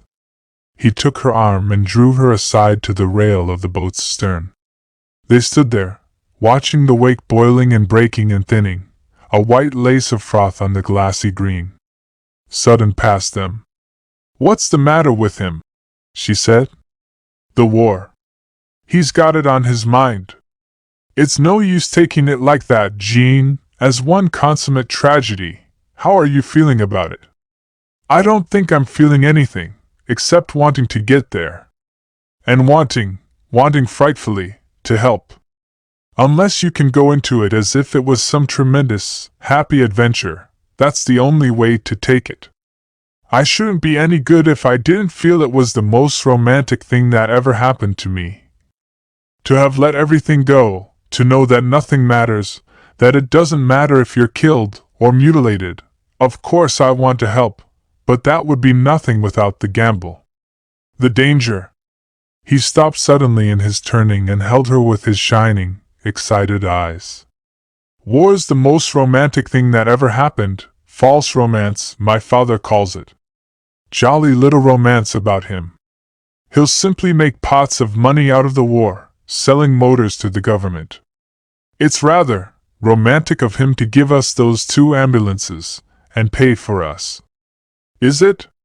Think of the kudos he gets out of it, and the advertisement for Roden and Conway, the stinking paragraphs he'll put in the papers about himself. His second son, Mr. John Roden Conway, is taking out 2 Roden field ambulance cars which he will drive himself. Mr. John Roden Conway and his field ambulance car. A Roden 30 horsepower. He makes me sick." She saw again, with a renewal of her pang, the old man, the poor, kind man. Perhaps he wouldn't put the paragraphs in the papers. False romance. He lied. There's no such thing as false romance. Romance is a state of mind. A state of mind can't be false or true. It simply exists. It hasn't any relation to reality. It is reality, the most real part of us. When it's dead, we're dead. Yes. But it was funny to talk about it. About romance and danger. It made her hot and shy. She supposed that was because she couldn't take things in. Her fatheadness. It was easy not to say things if you didn't feel them. The more John felt them, the more he had to say them. Besides, he never said them to anybody but her. It was really saying them to himself, a quiet, secret thinking. He stood close in front of her, tall and strong and handsome in his tunic, knee breeches and puttees. She could feel the vibration of his intense, ardent life, of his excitement. And suddenly, before his young manhood, she had it again, the old feeling, shooting up and running over her, swamping her brain. She wondered with a sort of terror whether he would see it in her face, whether if she spoke he would hear it thickening her throat. He would loathe her if he knew. She would loathe herself if she thought she was going into the war because of that, because of him. Women did. She remembered Gibson Herbert. Glasgow. But this was different. The sea was in it, magic was in it, and romance. And if she had to choose between John and her wounded, it should not be John. She had sworn that before they started. Standing there close beside him, she swore again, secretly to herself, that it should not be John. John glanced at Sutton as he passed them. "I'd give my soul to be a surgeon," he said. "That's what I wanted." "You wanted to be a soldier. It would have been the next best thing. Did you notice in the list the number of army medical men killed and missing? Out of all proportion. That means that they're as much exposed as the combatants. More, really. Jean, do you realize that if we've any luck at all, we shall take the same risks? It's all very well for us. If it was only being killed, but there's killing. Of course there's killing. If a man's willing to be killed, he's jolly well earned his right to kill. It's the same for the other Johnny. If your life doesn't matter a hang, his doesn't either. He's got his feeling. He's got his romance. If he hasn't. Yes, if he hasn't, he's better dead. Oh no, he might simply go slogging on without feeling anything, from a sense of duty. That would be beautiful. It would be the most beautiful thing. There you are, then. His duty's his romance. You can't get away from it. No. But she thought, supposing he went, loathing it, shivering, sick? Frightened. Well, of course it would be there too, simply because he went. Only you would feel it, not he. Supposing he didn't go, supposing he stuck, and had to be pushed on by bayonets from behind? It didn't bear thinking of. John hadn't thought of it. He wouldn't.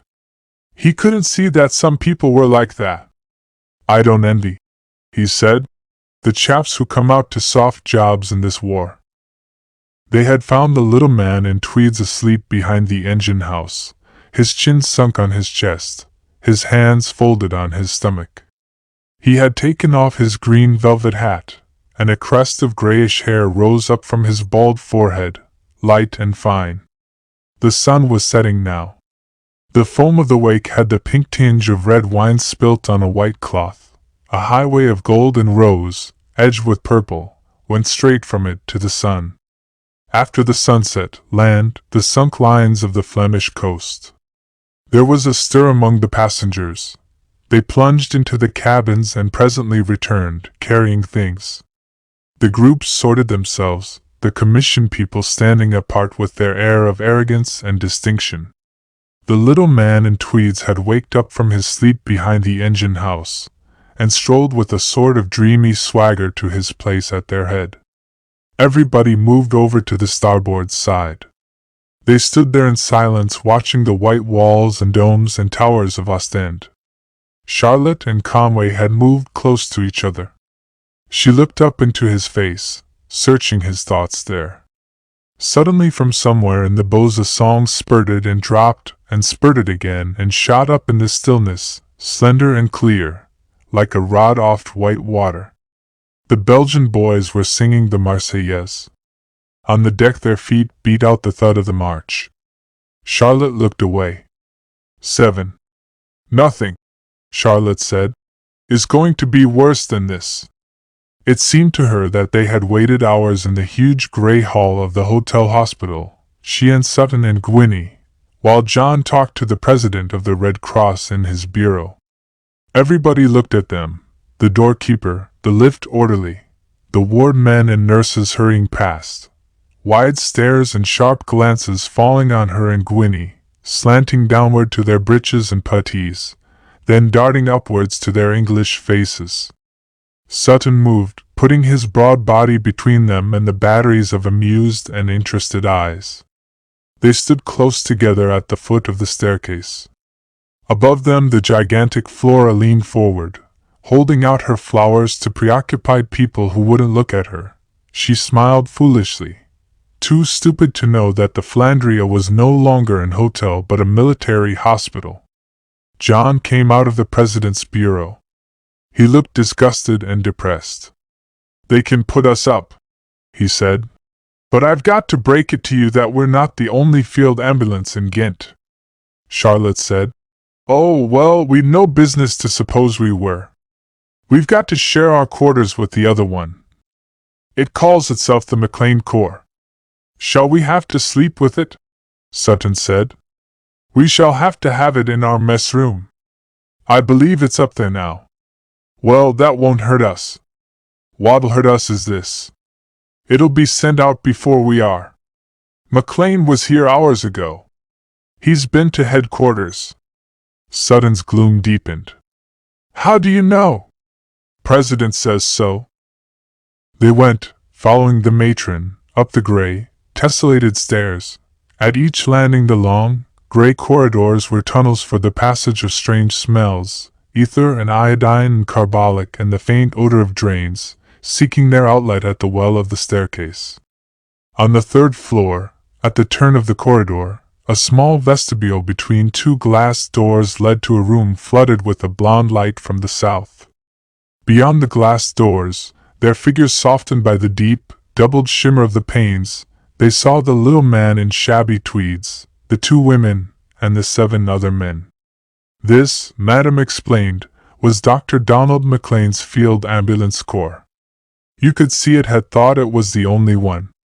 As they entered they met the swoop of 2 beautiful, indignant eyes, a slow turning and abrupt stiffening of shoulders. The movement of the group was palpable, a tremor of hostility and resentment. It lasted with no abatement, while Madame, standing there in her gaunt Flemish graciousness, murmured names.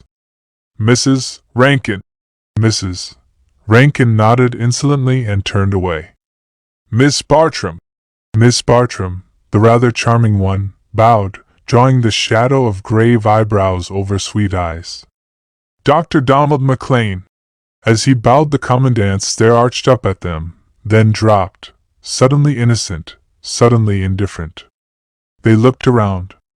Madame and her graciousness had gone. Nobody made a place for them at the 2 long tables set together in the middle of the room. The McLean Corps had spread itself over all the chairs and benches, in obstinate possession. They passed out through the open French windows onto the balcony. It looked south over the railway towards the country where they thought the fighting must be. They could see the lines where the troop trains ran, going northwest and southeast, and the railway station and post office all in one long red brick building that had a flat roof with a crenellated parapet. Grass grew on the roof. And beyond the black railway lines miles upon miles of flat open country, green fields, rows of poplars standing up in them very straight, little woods, here and there a low rise bristling and dark with trees. The fighting must be over there. Under the balcony the white street ran southeastward, and scouting cars and ammunition wagons and long lines of troops were all going that way. While they talked, they remained aware of the others. They could see McLean rubbing his hands. They heard his brief laugh that had no amusement in it, and his voice saying, "Anyhow, we've got in first." When they came back into the room, they found the tables drawn apart with a wide space between. The Belgian orderlies were removing plates and cups from one to the other, establishing under the commandant's directions a separate mess. By tea time, 2 chauffeurs had added themselves to the McLean Corps. 12 to 4. And they would have to live together, nobody knew how long as the war lasted. That evening, in the bedroom that John shared with Sutton, they sat on 2 beds, discussing their prospects. Gwynnie was voluble. "They've driven us out of our mess room with their beastliness. We shall have to sit in our bedrooms all the time. We'd better let the office know we're here," said Sutton, "in case we're sent for." "Anyhow," said Charlotte, "I'm not going to bed." John smiled. A struggling, dejected smile. "My dear child, I've told you they're not going to send us out first." "I don't know," said Gwynnie. "I do know. We shall be lucky if we get a look in when McLean's cars break down." "That's it. Have you seen their cars? I overhauled them this morning in the yard. They're nothing but old lorries converted. And one of 'em's got solid tires." Well, you wait." They waited. Even the McLean Corps had to wait. "I don't care," said Charlotte, "how beastly they are to me, provided they leave John alone." "What can they do?" he said. "They don't matter. There's such a lot of them," said Gwynnie. "It's when they're all together they're so poisonous. It's when they're separate," Charlotte said. "I think Mrs. Rankin does things. And there's McLean swearing he'll get us out of Belgium. But he won't." She didn't care. She had got used to it as she had got used to the mess room and its furnishings, the basket chairs and backless benches, the 2 long tables covered with white marbled American leather, the photographs of the King and Queen of the Belgians above the chimney-piece. The atmosphere of hostility was thick and penetrating, something that you breathed in with the smells of ether and iodine and disinfectant, that hung about the gray, leaking corridors and floated in the blonde light of the room. She could feel a secret threat in it, as if at any minute it might work up to some pitch still more malignant, some supreme disaster. There were moments when she wondered whether McLean had prejudiced the authorities against them.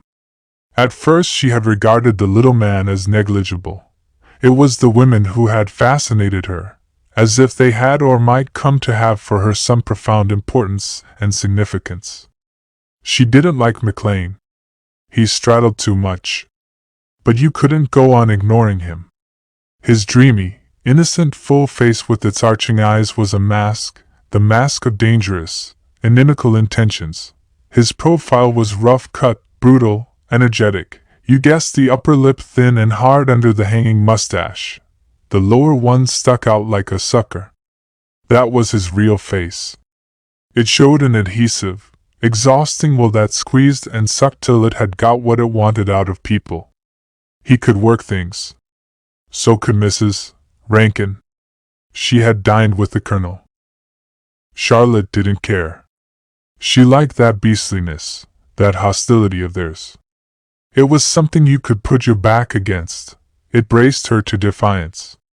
It brought her closer to John and Gwynnie, and shut them in together more securely.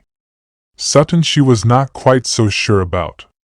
Through all their depression he seemed to stand apart somehow by himself in a profounder discontent. "There are only 4 of us," he said. "We can't call ourselves a corps." You could see the way his mind was working. Then suddenly the atmosphere lifted at one point. Mrs. Rankin changed her attitude to John. You could see her beautiful hawk's eyes pursuing him about the room. When she found him in the corridors or on the stairs she stopped him and chattered, under her breath because of the hushed wards. He told Charlotte about it. That Mrs. Rankin seems inclined to be a bit too friendly. I haven't noticed it. Not with you. With Sutton and me. Well, I can't answer for Sutton, but I don't like it. That isn't what we're out here for. They were going into the mess room together towards dinner time. Mrs. Rankin and Alice Bartram were there alone, seated at their tables, ready. Mrs. Rankin called out in her stressed, vibrating voice across the room. Mr. Conway, you people ought to come in with us. Why? Because there are only 4 of you and we're 12. 16's the proper number for a unit. Alice, didn't I say, the minute I saw Mr. Conway with that car of his, didn't I say we ought to have him? You did. Thanks. I'd rather take my orders from the Colonel. And I'd rather take mine from you than from McLean. Fancy coming out at the head of a field ambulance looking like that. Tell you what, Mr. Conway, if you'll join up with us I'll get the Colonel to make you our commandant. Alice Bartram opened her shadowed eyes. Trixie, you can't. Can't I? I can make the old boy do anything I like. John stiffened. You can't make me do anything you like, Mrs. Rankin. You'd much better stick to McLean. What do any of us know about McLean? What do you know about me? You could see how he hated her. I know you mean business. Doesn't he? Don't ask me what he means. She shrugged her shoulders violently. Come over here and sit by me. I want to talk to you. Seriously. She had shifted her seat and made a place for him beside her on the bench. Her flushed, handsome face covered him with its smile. You could see she was used to being obeyed when she smiled like that. When she sent that light out of her eyes, men did what she wanted. All her life the men she knew had obeyed her, all except McLean. She didn't know John. He raised his head and looked at her with cool, concentrated dislike. I'd rather stay where I am if you don't mind. I want to talk to Miss Redhead. Oh, Mrs. Rankin's flush went out like a blown flame. Her lips made one pale, tight thread above the set square of her chin. All her light was in her eyes. They stared before her at the glass door where McLean was entering. He came swaggering and slipped into his place between her and Alice Bartram with his air of not seeing Mrs. Rankin, of not seeing Charlotte and John, of not seeing anything he didn't want to see. Presently he bobbed round in his seat so as to see Sutton, and began talking to him excitedly. At the end of it Charlotte and Sutton found themselves alone, smiling into each other's faces. Do you like him? She said. I'm not sure. All the same, that isn't a bad idea of Mrs. Rankin's. It was Sutton who tried to work it the next morning, sounding McLean. Charlotte was in the space between the glass doors, arranging their stores in their own cupboard. McLean's stores had overflowed into it on the lower shelves. She could hear the 2 men talking in the room, Sutton's low, persuasive voice. She couldn't hear what he was saying. Suddenly McLean brought his fist down on the table. I'll take you. And I'll take your women. And I'll take your ambulances. I could do with 2 more ambulances. But I won't take Conway. You can't tell him that. Can't I? What can you say? I can say. She pushed open the glass door and went in. McLean was whispering furtively. She saw Sutton stop him with a look. They turned to her, and Sutton spoke. Come in, Miss Redhead. This concerns you. Dr. McLean wants you and Miss Denning and me to join his corps. And how about Mr. Conway? Well, McLean was trying to look innocent. Mr. Conway's just the difficulty. There can't be 2 commandants in one corps, and he says he won't take orders from me. Mrs. Rankin must have talked about it then. Is that what you told Dr. Sutton? Yes.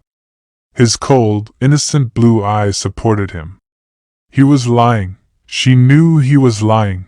That was not what he had said when he had whispered. "You don't suppose," she said, "I should leave Mr. Conway?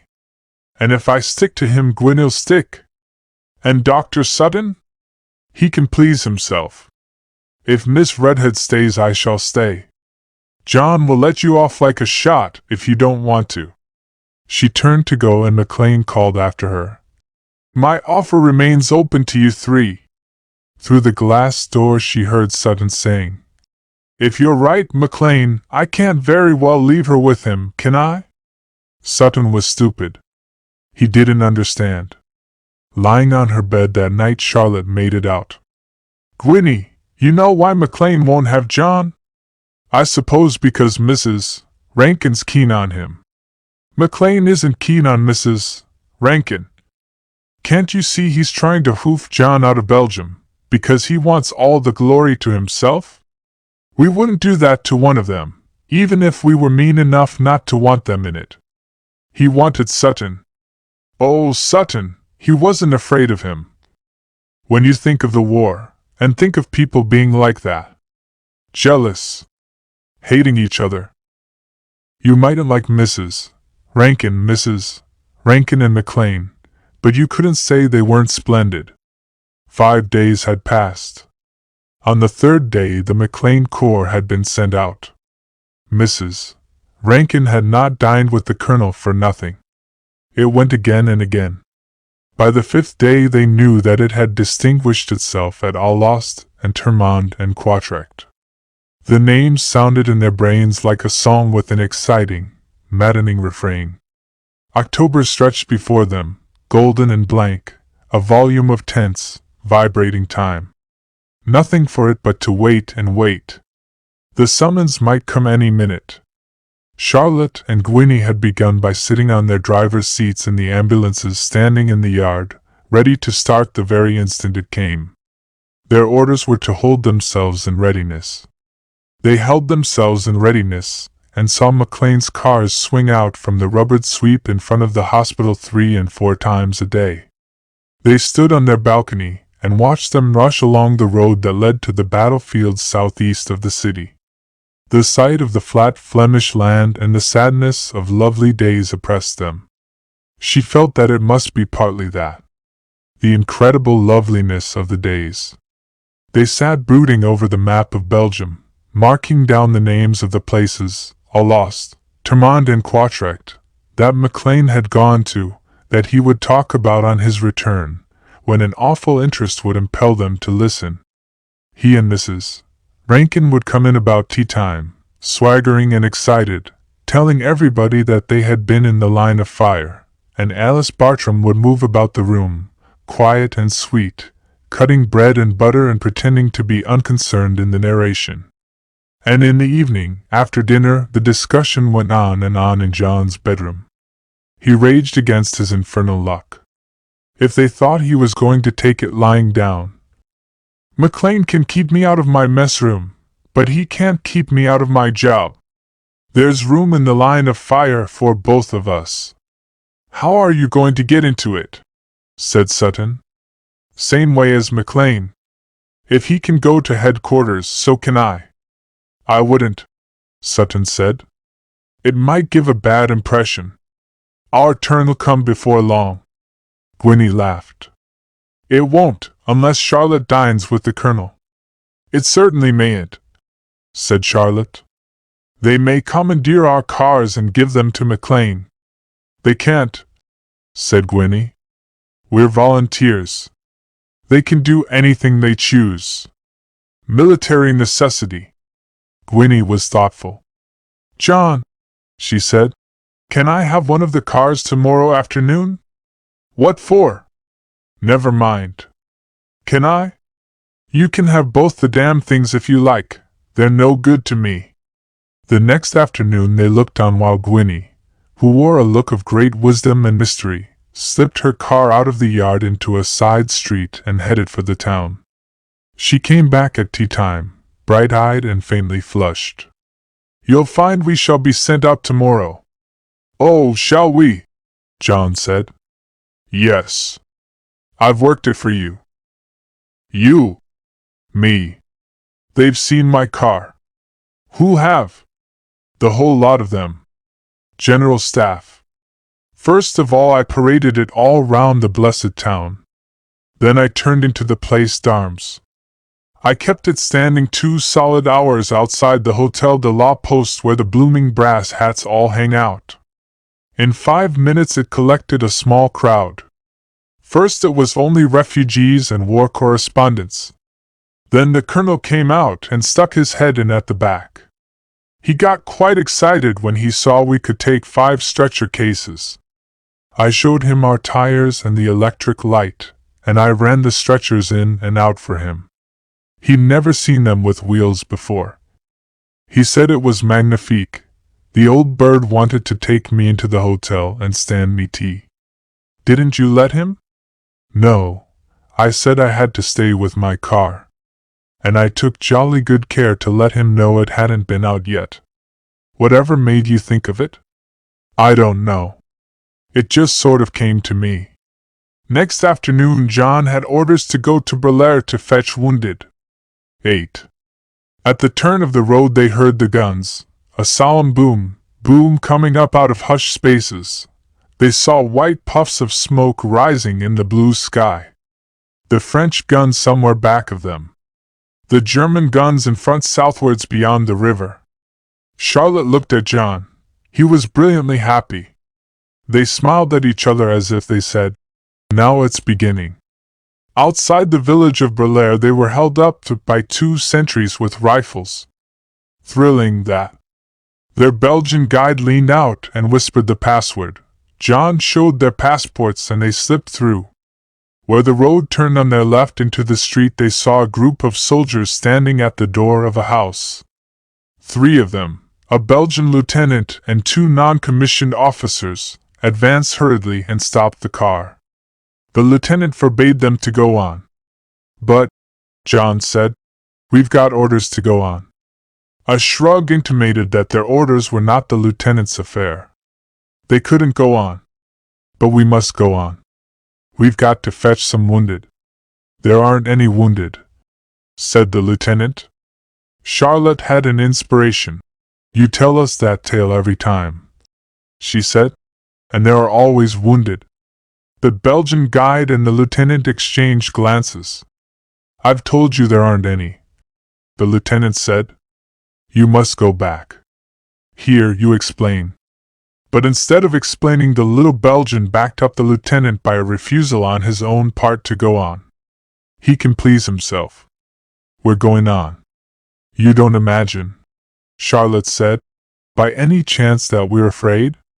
The lieutenant smiled, a smile that lifted his ferocious, upturned mustache, first sign that he was yielding.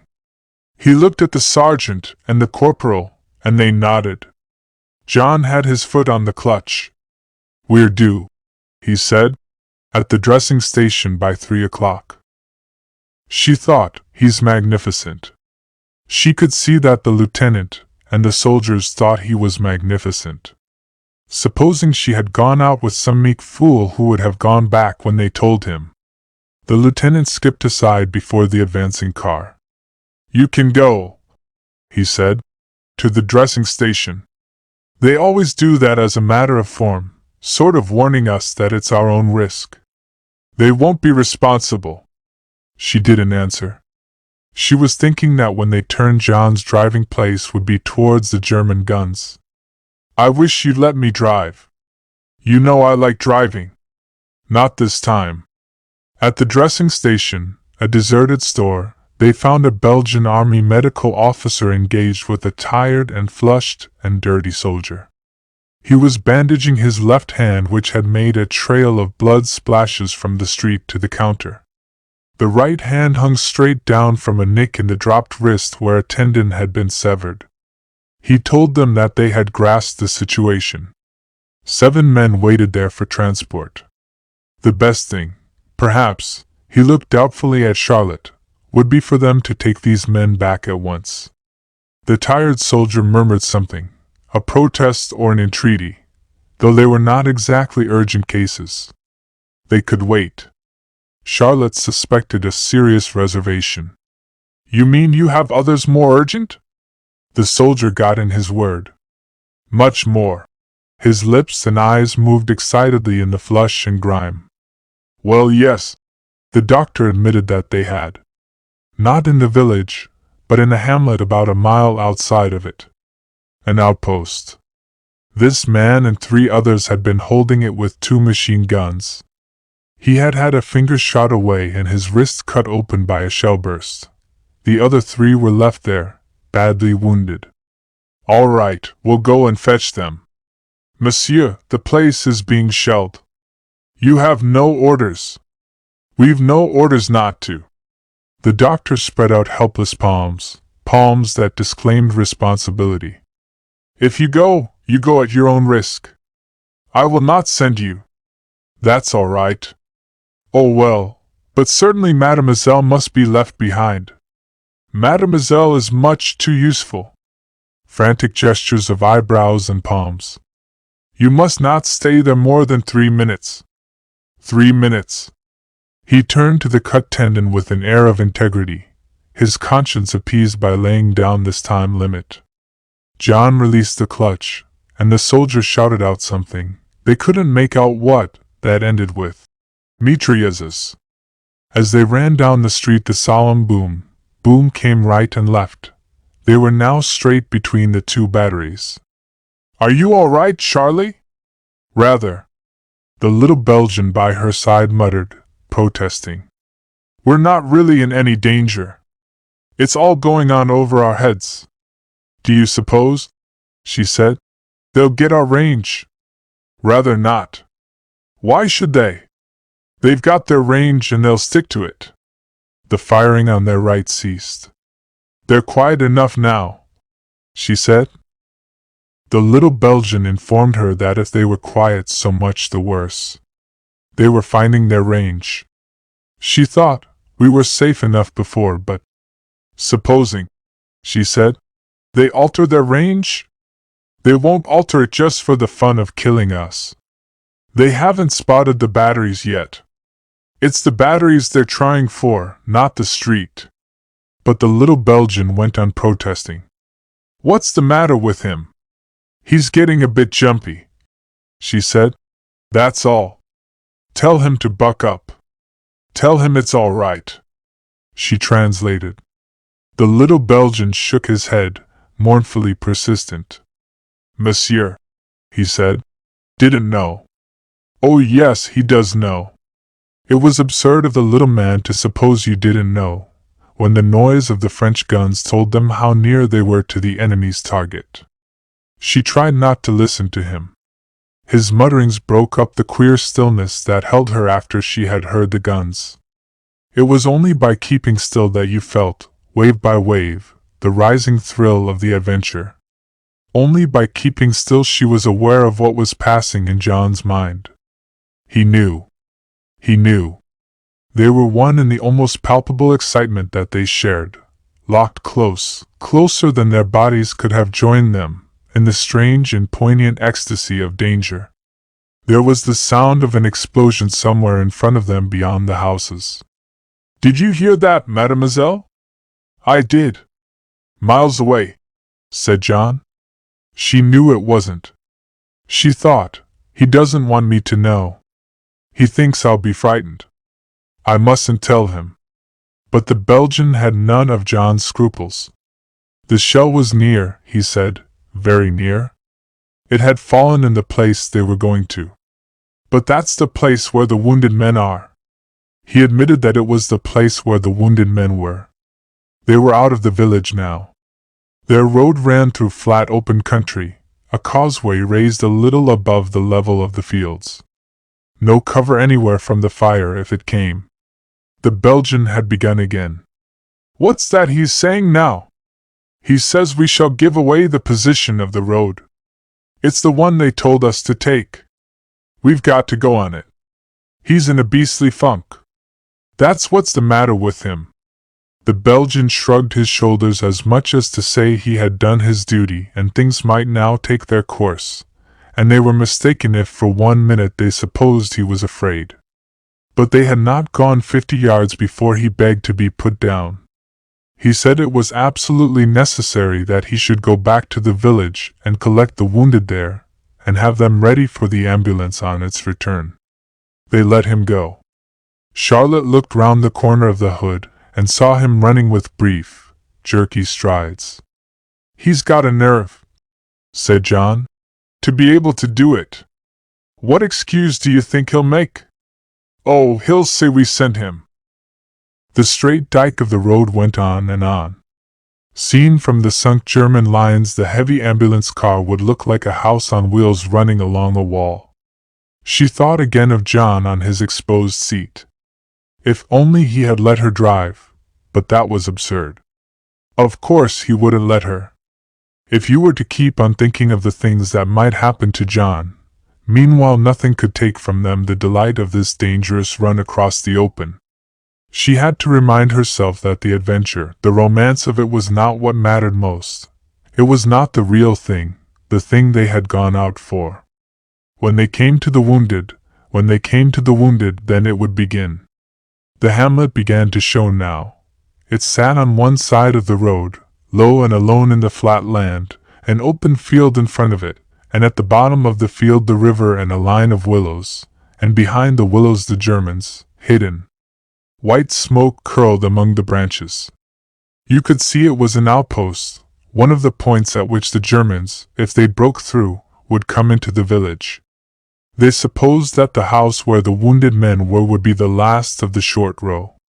Here on their right there were no houses, only the long, high flank of a barn.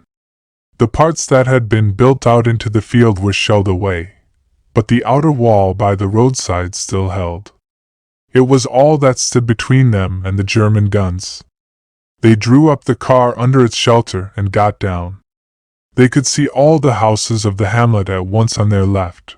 Whitewashed walls, slender gray doors and shutters. The three that looked out onto the barn were untouched. A few yards ahead a small, empty wine shop faced the open field. Its doorstep and the path in front of its windows glittered with glass dust, with spikes and splinters, and heaped shale of glass that slid and cracked under your feet. Beyond it, a house with its door and all its windows and the front slope of its roof blown in. A broken shutter sagged from the wall.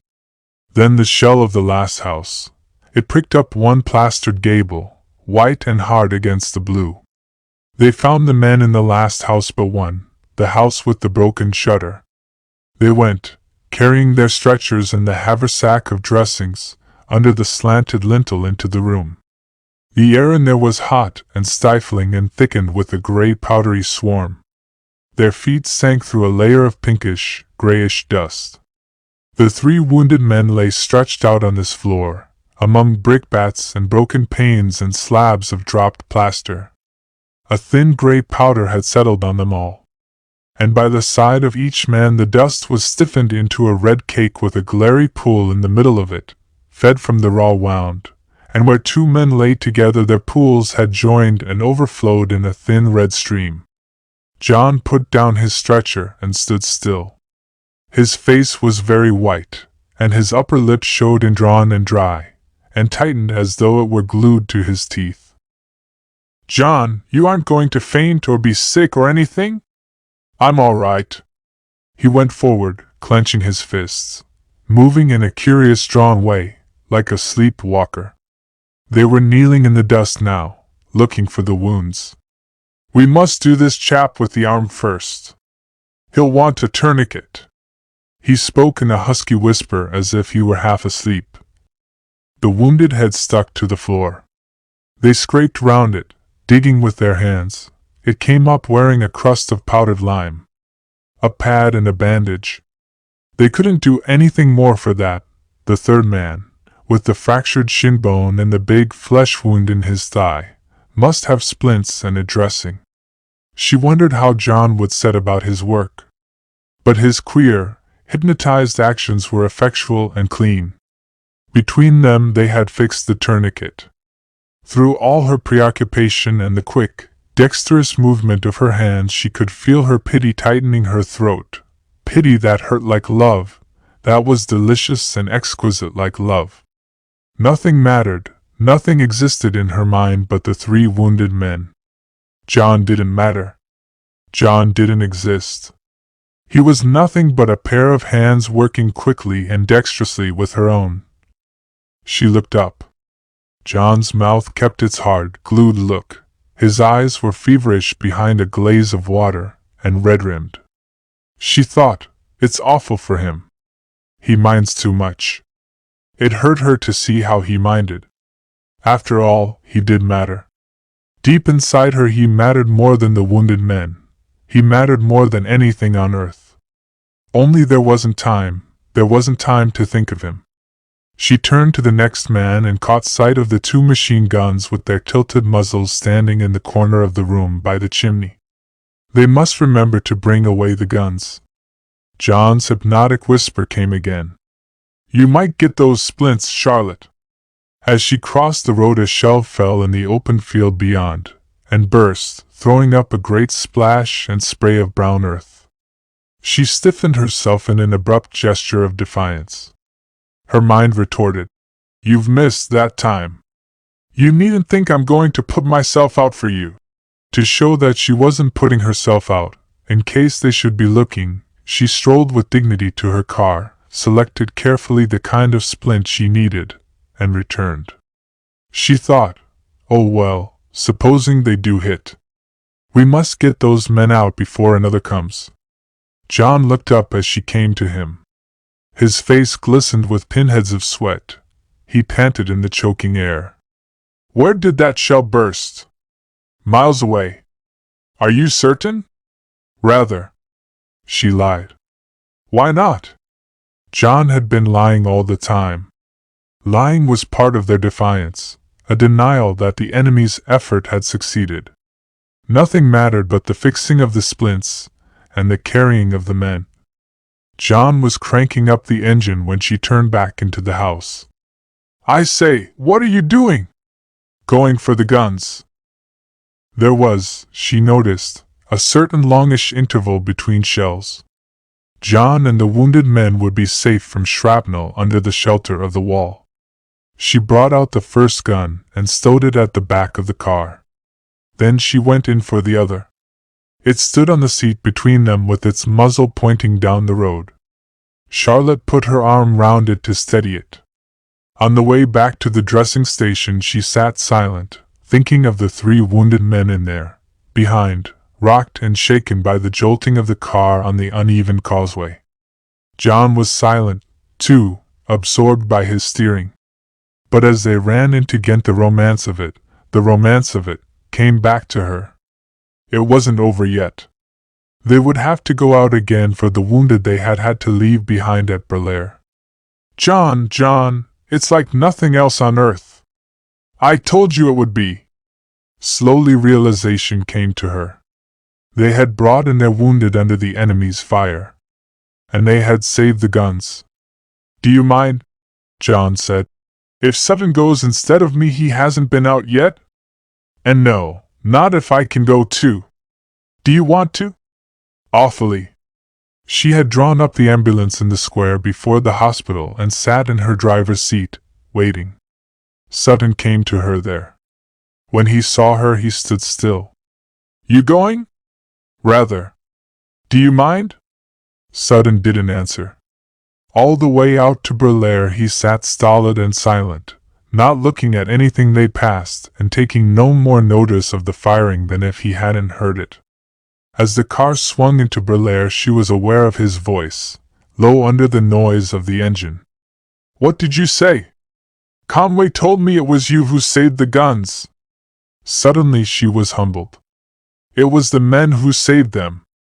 We just brought them away. Conway told me what you did, he said quietly. Going out with Sutton was a quiet affair. You know, he said presently. It was against the Hague Convention. Good heavens, so it was! I never thought of it. You must think of it. You gave the Germans the right to fire on all our ambulances.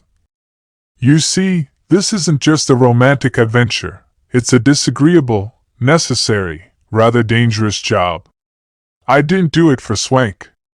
I knew the guns were wanted, and I couldn't bear to leave them. I know, it would have been splendid if you'd been a combatant. But, he said sadly, this is a field ambulance, not an armored car. 9. She was glad they had been sent out with the McLean Corps to Mel. She wanted McLean to see the stuff that John was made of. She knew what had been going on in the commandant's mind. He had been trying to persuade himself that John was no good, because, from the minute he had seen him with his ambulance on the wharf at Ostend, from the minute he had known his destination, he had been jealous of him, and afraid. Why, he must have raced them all the way from Ostend, to get in first.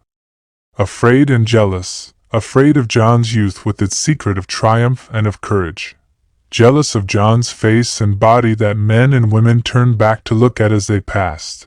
Even the soldiers going up to the battlefields, going up to wounds and death, turned to look at this creature of superb and brilliant life. Even on the boat he must have had a dreadful wonder whether John was bound for Ghent.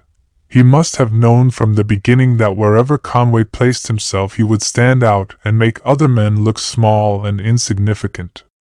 If he wasn't jealous and afraid of Sutton, she supposed it was because John had had that rather diminishing effect on poor Billy. If Billy Sutton distinguished himself, that would open McLean's eyes a little wider, too. She wondered why Billy kept on saying that McLean was a great psychologist.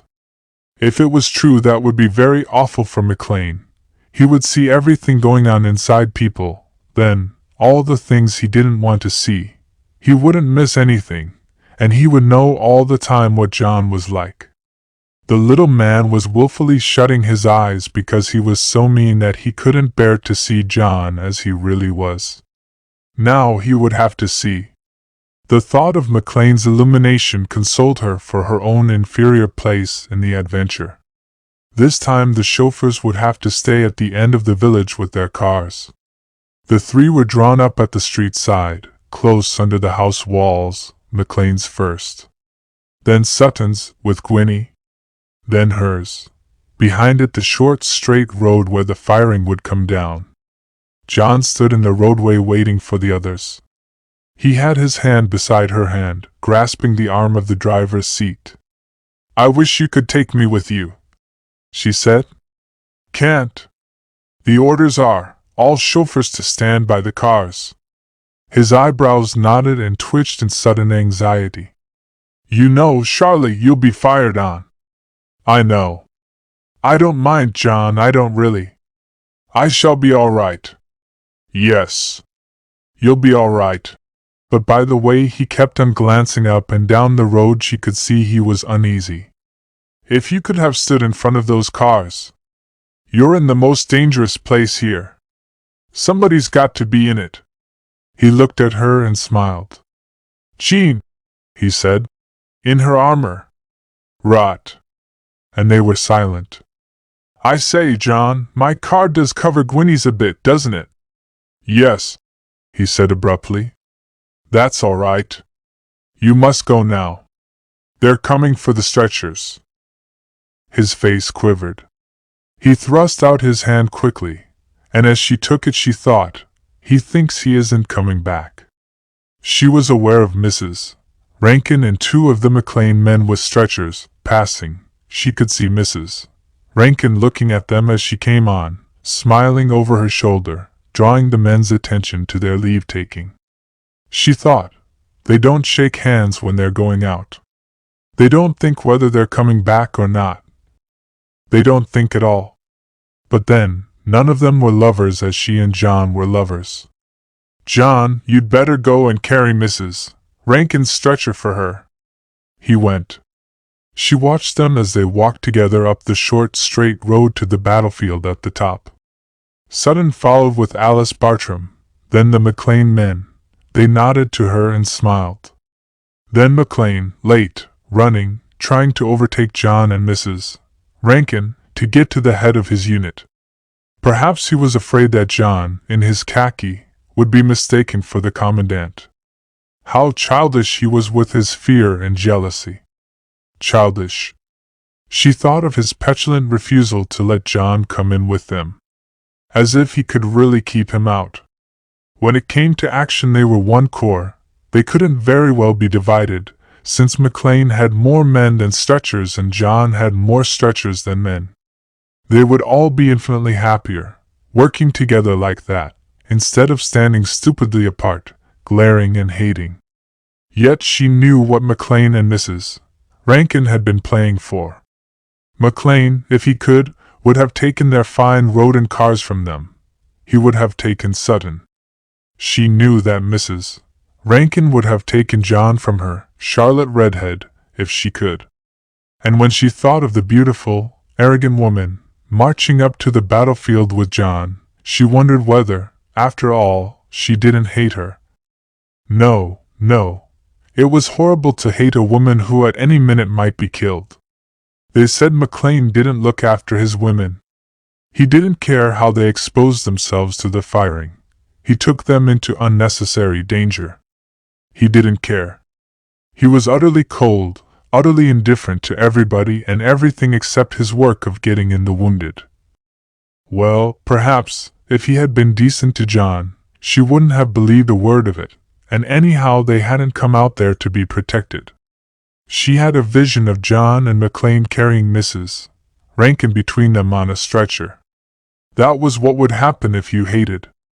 Hate could kill. Then John and she were safe. They were lovers. Lovers. Neither of them had ever said a word, but they owned the wonderful, immaterial fact in secret to each other. The thought of it moved in secret behind all their other thoughts. From the moment, just past, when they held each other's hands, she knew that John loved her, not in a dream, not in coldness, but with a queer unearthly ardor. He had her in his incredible, immaterial way, a way that none of them would understand. From the Barrow Hill farm time? Or from yesterday? She didn't know. Perhaps it had gone on all the time, but it would be only since yesterday that he really knew it. A line of soldiers marched by, going up to the battlefield. They looked at her and smiled, a flashing of bright eyes and teeth all down the line. When they had passed, the street was deserted. That rattle on the stones was the firing. It had come at last. She saw Gwynnie looking back round the corner of the hood to see what it was like. She called to her. "Don't stick your head out, you silly cuckoo. You'll be hit," she said to herself. "If I think about it, I shall feel quite jumpy." It was one thing to go tearing along between two booming batteries, in excitement, with an end in view, and quite another thing to sit tight and still on a motionless car, to be fired on. A bit trying to the nerves, she thought, if it went on long. She was glad that her car stood next to the line of fire, sheltering Gwynnie's, and she wondered how John was getting on up there. The hands of the ambulance clock pointed to 3:30. They had been waiting 40 minutes then.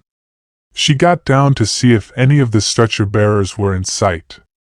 They were coming back. Straggling, lurching forms. White bandages. The wounded who could walk came first. Then the stretchers. Alice Bartram stopped as she passed Charlotte. The red had gone from her sunburn, but her face was undisturbed. "You've got to wait here," she said, "for Mr. Conway and Suddy. And Trixie and Mac. They mayn't be back for ages. They've gone miles up the field." She waited. The front cars had been loaded, had driven off and returned 3 times.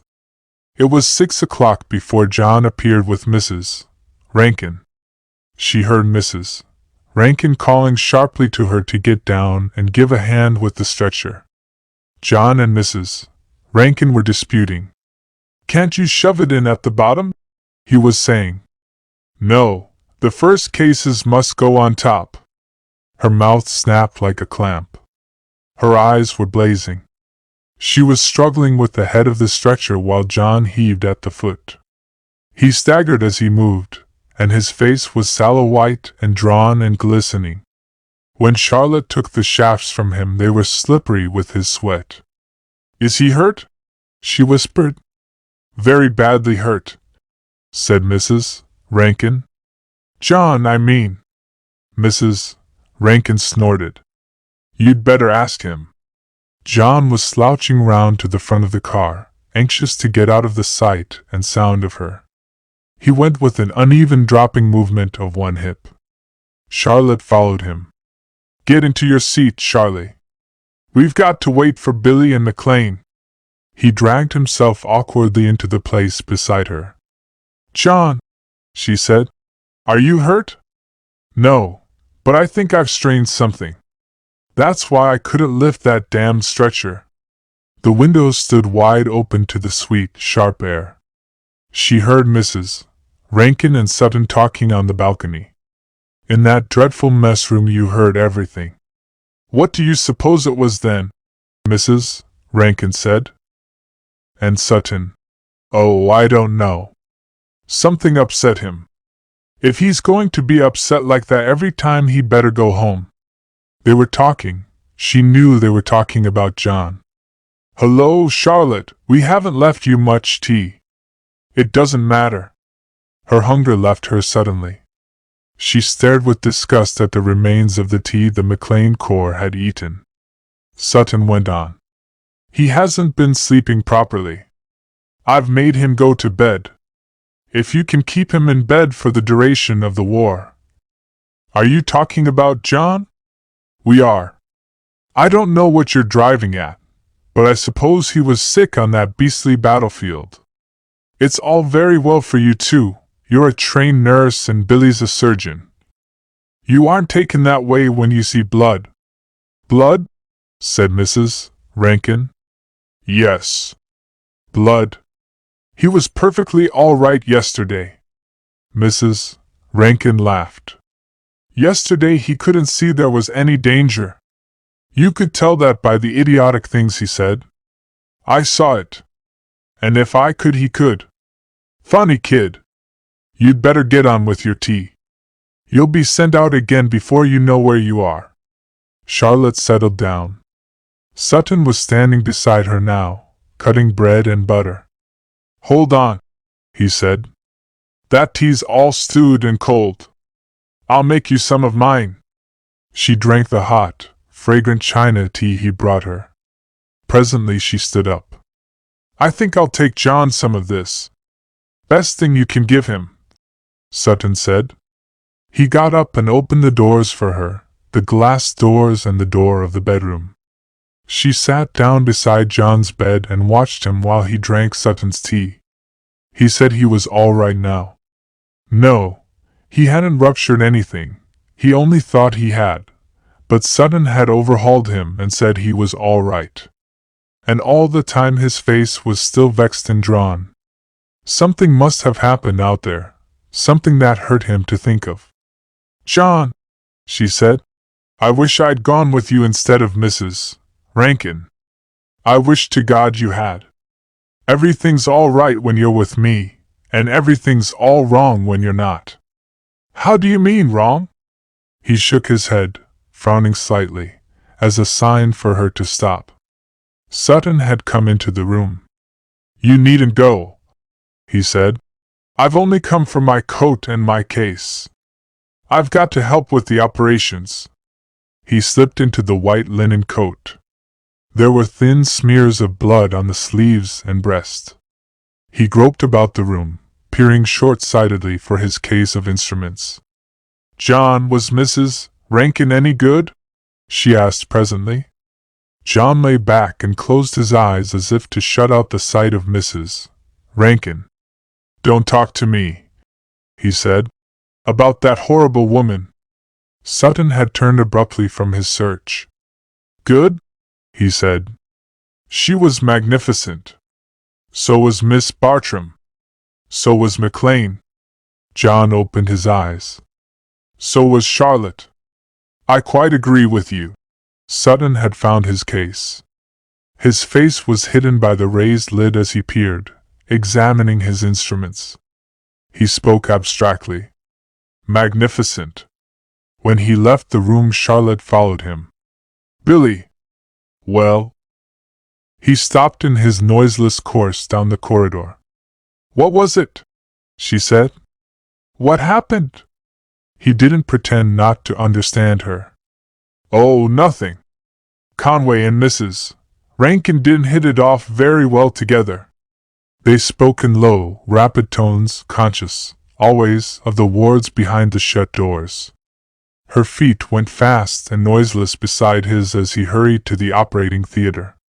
They came out onto the wide landing and waited there by the brass lattice of the lift. "How do you mean, hit it off?" "Oh well, she thought he didn't come up quick enough with a stretcher, and she pitched into him. But he was dead beat. Done.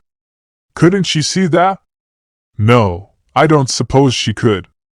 She was a bit excited. She was horrible. Now that Mrs. Rankin was back safe, she hated her. She knew she hated her. A bit cruel, perhaps. All the same," he said, "she was magnif." The lift had come hissing and wailing up behind him. The orderly stood in it, staring at Sutton's back, obsequious, yet impatient. She thought of the wounded men in the theater downstairs. "You mustn't keep them waiting," she said. He stepped back into the lift. It lowered him rapidly. His chin was on a level with the floor when his mouth tried again and succeeded. Magnificent. And she knew that she had followed him out to hear him say that John had been magnificent, too. Gwynnie was looking in at the mess room door and saying, "Do you know where Charlotte is?" Mrs. Rankin's voice called out. "I think you'll find her in Mr. Conway's bedroom." One of the chauffeurs laughed. Charlotte knew what they were thinking. Gwynnie failed to retort. She was excited, shaken out of her stolidity. "Oh, there you are! I've got something ripping to tell you. Not in here."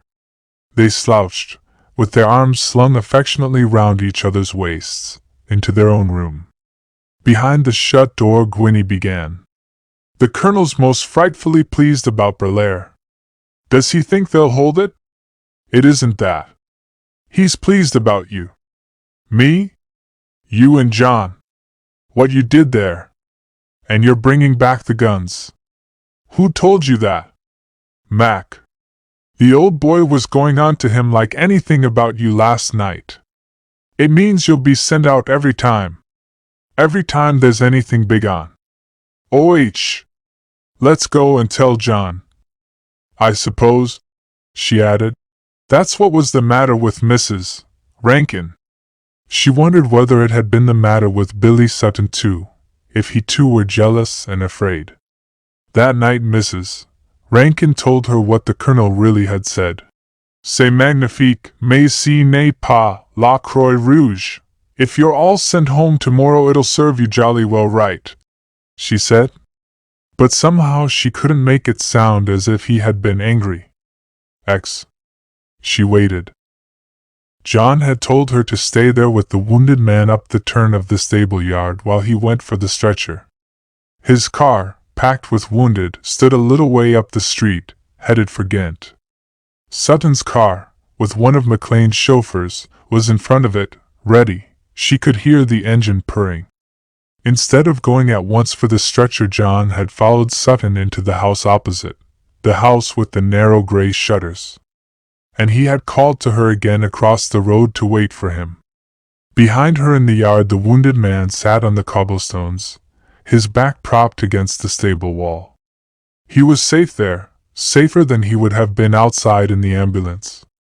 It was awful to think that he would have been left behind if they had not found him at the last minute among the straw. She went and stood by the yard entrance to see whether John were coming with the stretcher. A soldier came out of the house with the narrow shutters, wounded, limping, his foot bound to a splint. Then Sutton came, hurrying to help him. He shouted to her, "Come on, Charlotte, hurry up!" And she called back, "I've got to wait here for John." She watched them go on slowly up the road to Sutton's car. She saw them get in. She saw the car draw out and rush away. Then she saw John come out of the door of the house and stand there, looking up and down the street. Once she saw him glance back over his shoulder at something behind him in the room. The same instant she heard the explosion and saw the shell burst in the middle of the street, not 50 yards from the ambulance. Half a minute after, she saw John dash from the doorway and run at an incredible pace, towards his car. She heard him crank up the engine. She supposed that he was going to back towards the yard, and she wondered whether she could lift up the Belgian and carry him out. She stooped over him, put her hands under his armpits, raising him and wondering. Better not. He had a bad wound. Better wait for the stretcher. She turned, suddenly arrested. The noise she heard was not the grating noise of a car backing, it was the scream of a car getting away.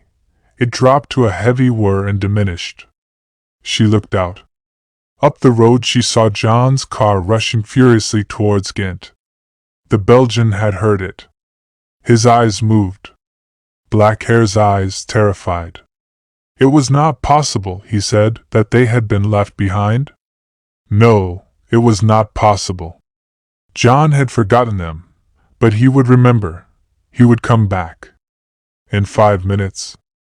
7 minutes. She had waited 15. The Belgian was muttering something. He complained of being left there. He said he was not anxious about himself, but about Mademoiselle. Mademoiselle ought not to have been left. She was sitting on the ground now, beside him. "It'll be all right," she said. "He'll come back." When he remembered he would come back. She had waited half an hour. Another shell. It had burst over there at the backs of the houses, beyond the stable. She wondered whether it would be safer to drag her man across the street under the wall of the town hall. They would be sure to aim at it and miss it, whereas any minute they might hit the stable. At the moment, while she wondered, there was a third tremendous explosion, the crash and roar of brickwork falling like coal down an enormous chute. It came from the other side of the street a little way down. It couldn't be far from the town hall. That settled it. Much better stay where they were. The Belgian had put his arm round her, drawing her to him, away from the noise and shock of the shell. It was clear now that John was not coming back. He had forgotten them. The Belgian's hold slackened. He dozed, falling against her and recovering himself with a jerk and begging her pardon. She drew down his head onto her shoulder and let it rest there. Her mind was soaked in the smell of his rank breath, of the warm sweat that oozed through his tunic, the hot, fetid smell that came through his unlaced boots. She didn't care. She was too sorry for him. She could feel nothing but the helpless pressure of his body against hers, nothing but her pity that hurt her and was exquisite like love.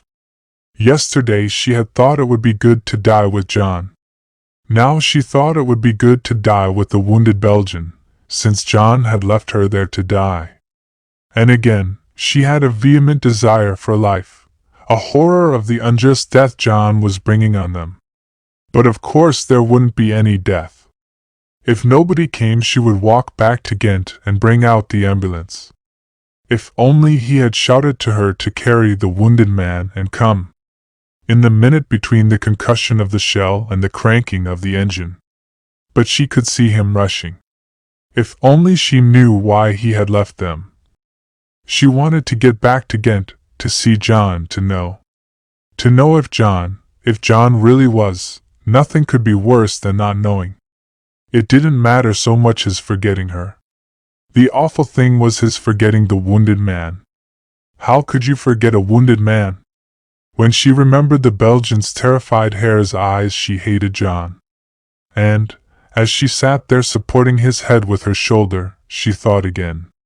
There must have been a wounded man in the house John had come out of. Was it possible that he had forgotten him, too?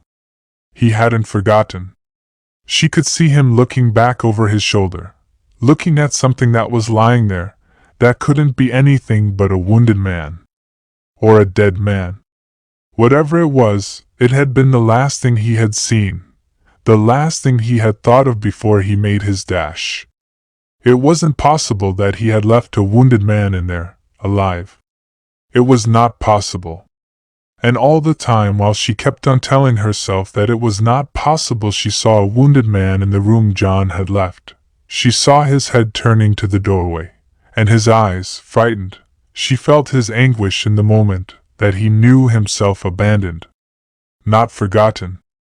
Abandoned. She would have to go over to the house and see. She must know whether the man was there or not there. She raised the Belgian's head, gently, from her shoulder. She would have to wake him and tell him what she was going to do, so that he mightn't think she had left him and be frightened. But the Belgian roused himself to a sudden virile determination.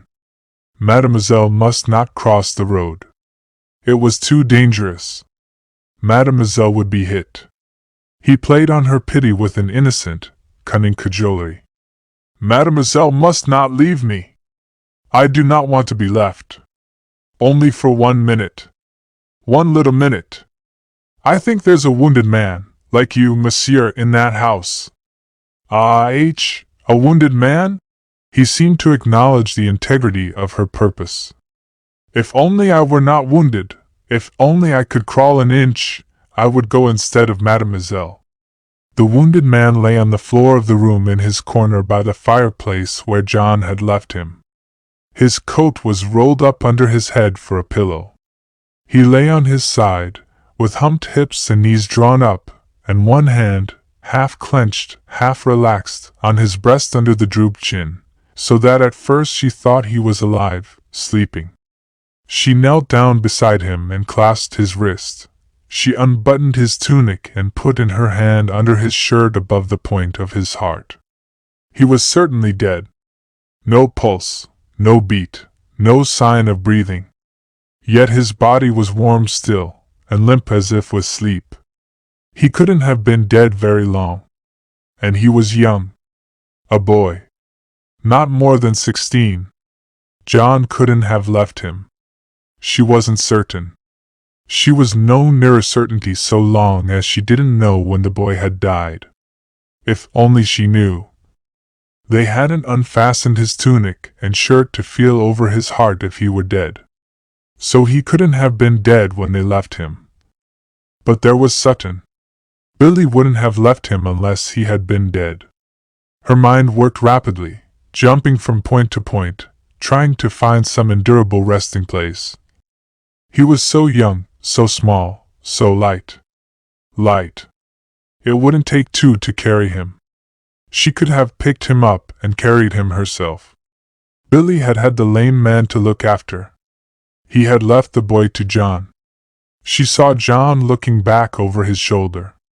She got up and went through the house, through all the rooms, to see if there were any more of them that John had left there. She felt tired out and weak, sick with her belief, her fear of what John had done. The dead boy was alone in the house. She covered his face with her handkerchief and went back.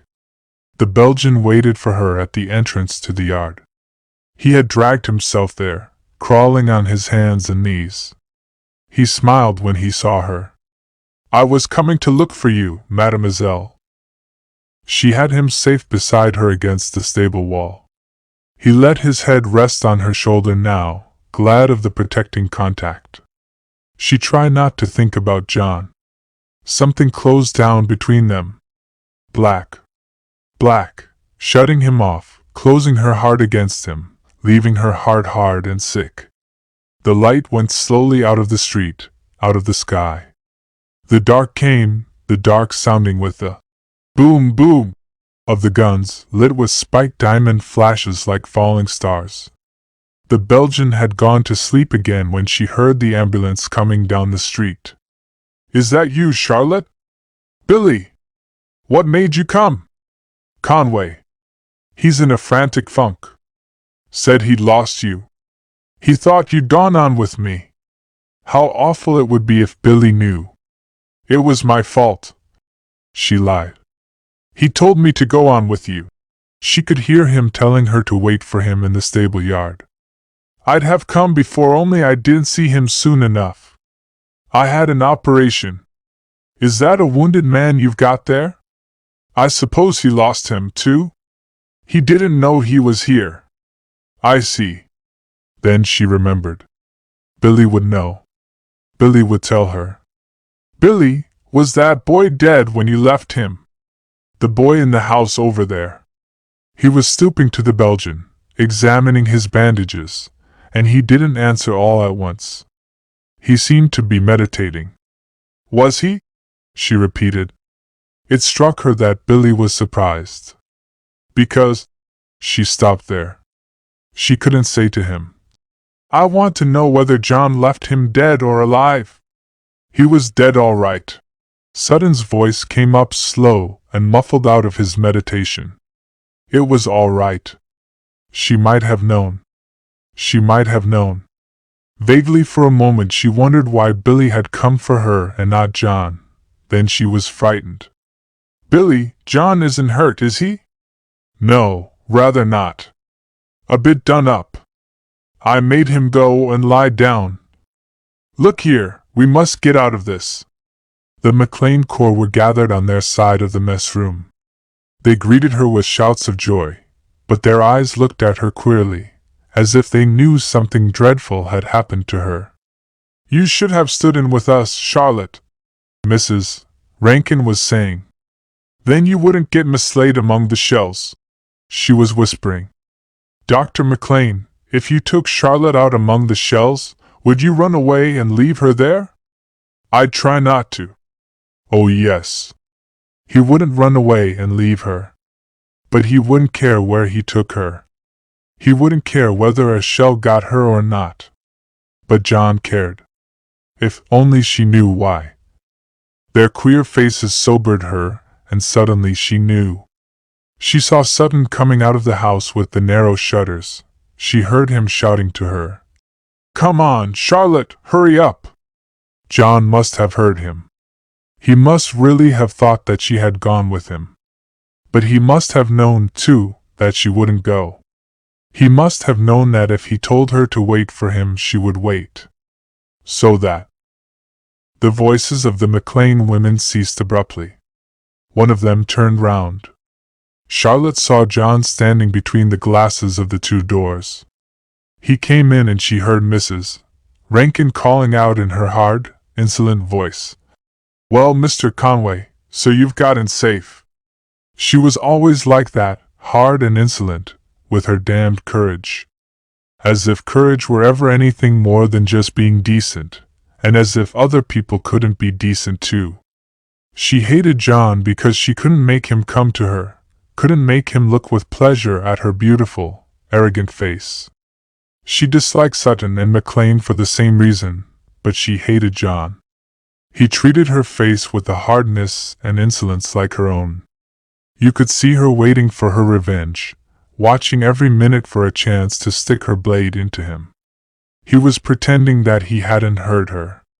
His hair stood up in pointed tufts, rumpled from his pillow. His eyes had a dazed, stupid look as if he were not perfectly awake. But at the sound of the rasping voice his mouth had tightened. It was pinched and sharp with pain. He didn't look at Mrs. Rankin.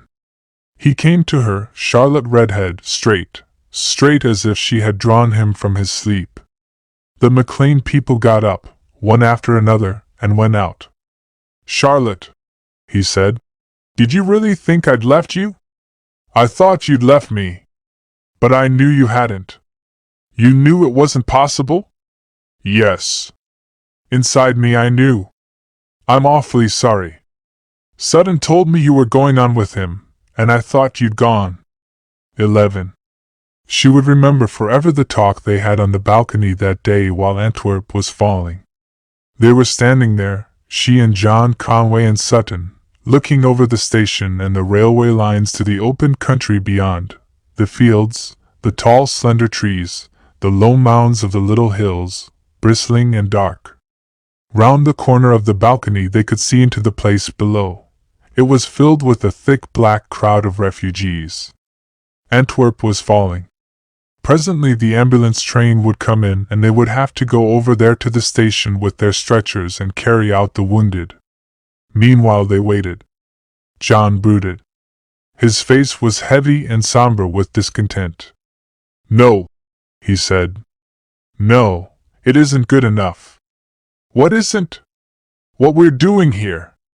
Going to all those little tin pot places. The real fighting isn't down there. They ought to send us to Antwerp. I suppose they send us where they think we're most wanted. I don't believe they do.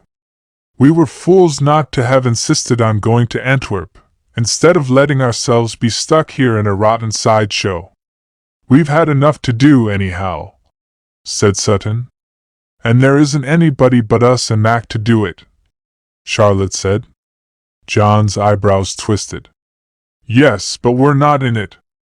I want to be in it. In the big thing, the big dangerous thing. Sutton sighed and got up and left them. John waited for the closing of the door. Does it strike you, he said, that Billy isn't very keen? No, it doesn't. What do you mean? I notice that he's jolly glad when he can get an indoor job. That's because they're short of surgeons. He only wants to do what's most useful. I didn't say he had cold feet. Of course he hasn't. Billy would go to Antwerp like a shot if they'd let him. He feels just as we do about it. That's why he got up and went away. He'd go. But he wouldn't enjoy it. Oh, don't talk about enjoying. Charlie, you don't mean to say that you're not keen? No. It's only that I don't care as much as I did about what you call the romance of it, and I do care more about the solid work. It seems to me that it doesn't matter who does it so long as it's done. I'd very much rather I did it than McLean. So would you? Yes. I would. But I'd be sorry if poor little Mac didn't get any of it. And all the time I know it doesn't matter which of us it is. It doesn't matter whether we're in danger or out of danger, or whether we're in the big thing or a little one. Don't you want to be in the big thing? Yes. I want. But I know my wanting doesn't matter. I don't matter. None of us matters. That was how she felt about it now that it had come to defeat, now that Antwerp was falling. Yesterday she and John, had been vivid entities, intensely real, living and moving in the war as in a containing space that was real enough, since it was there, but real like hell or heaven or God, not to be grasped or felt in its reality. Only the stretch of it that they covered was real, the roads round Ghent, the burning villages, the places where they served, Berlaire and Mel, Quatrecht and Zeal, the wounded men. Yesterday her thoughts about John had mattered, her doubt and fear of him and her pain, her agony of desire that he should be always, what she loved him for being, and her final certainty had been the one important, the one real thing. Today she had difficulty in remembering all that, as if they hadn't really been. Today they were unimportant to themselves and to each other, small, not quite real existences, enveloped by an immense reality that closed in on them, alive, black, palpitating defeat. It made nothing of them, of their bodies nothing but the parts they worked with, feet and hands. Nothing mattered, nothing existed but the war, and the armies, the Belgian army, beaten. Antwerp was falling. And afterwards it would be Ghent, and then Ostend. And then there would be no more Belgium. But John wouldn't hear of it. Ghent wouldn't fall. It won't fall because it isn't a fortified city, she objected. But it'll surrender. It'll have to. It won't. If the Germans come anywhere near, we shall drive them back. They are near. They're all round in a ring with only a little narrow opening up there. And the ring's getting closer. It's easier to push back a narrow ring than a wide one. It's easier to break through a thin ring than a thick one, and who's going to push? We are. The British. We'll come pouring in, hundreds of thousands of us, through that little narrow opening up there. If we only would. Of course we shall. If I thought we wouldn't, if I thought we were going to let the Belgians down, if we betrayed them, my God! I'd kill myself. No, I wouldn't. That wouldn't hurt enough. I'd give up my damned country and be a naturalized Belgian. Why, they trust us.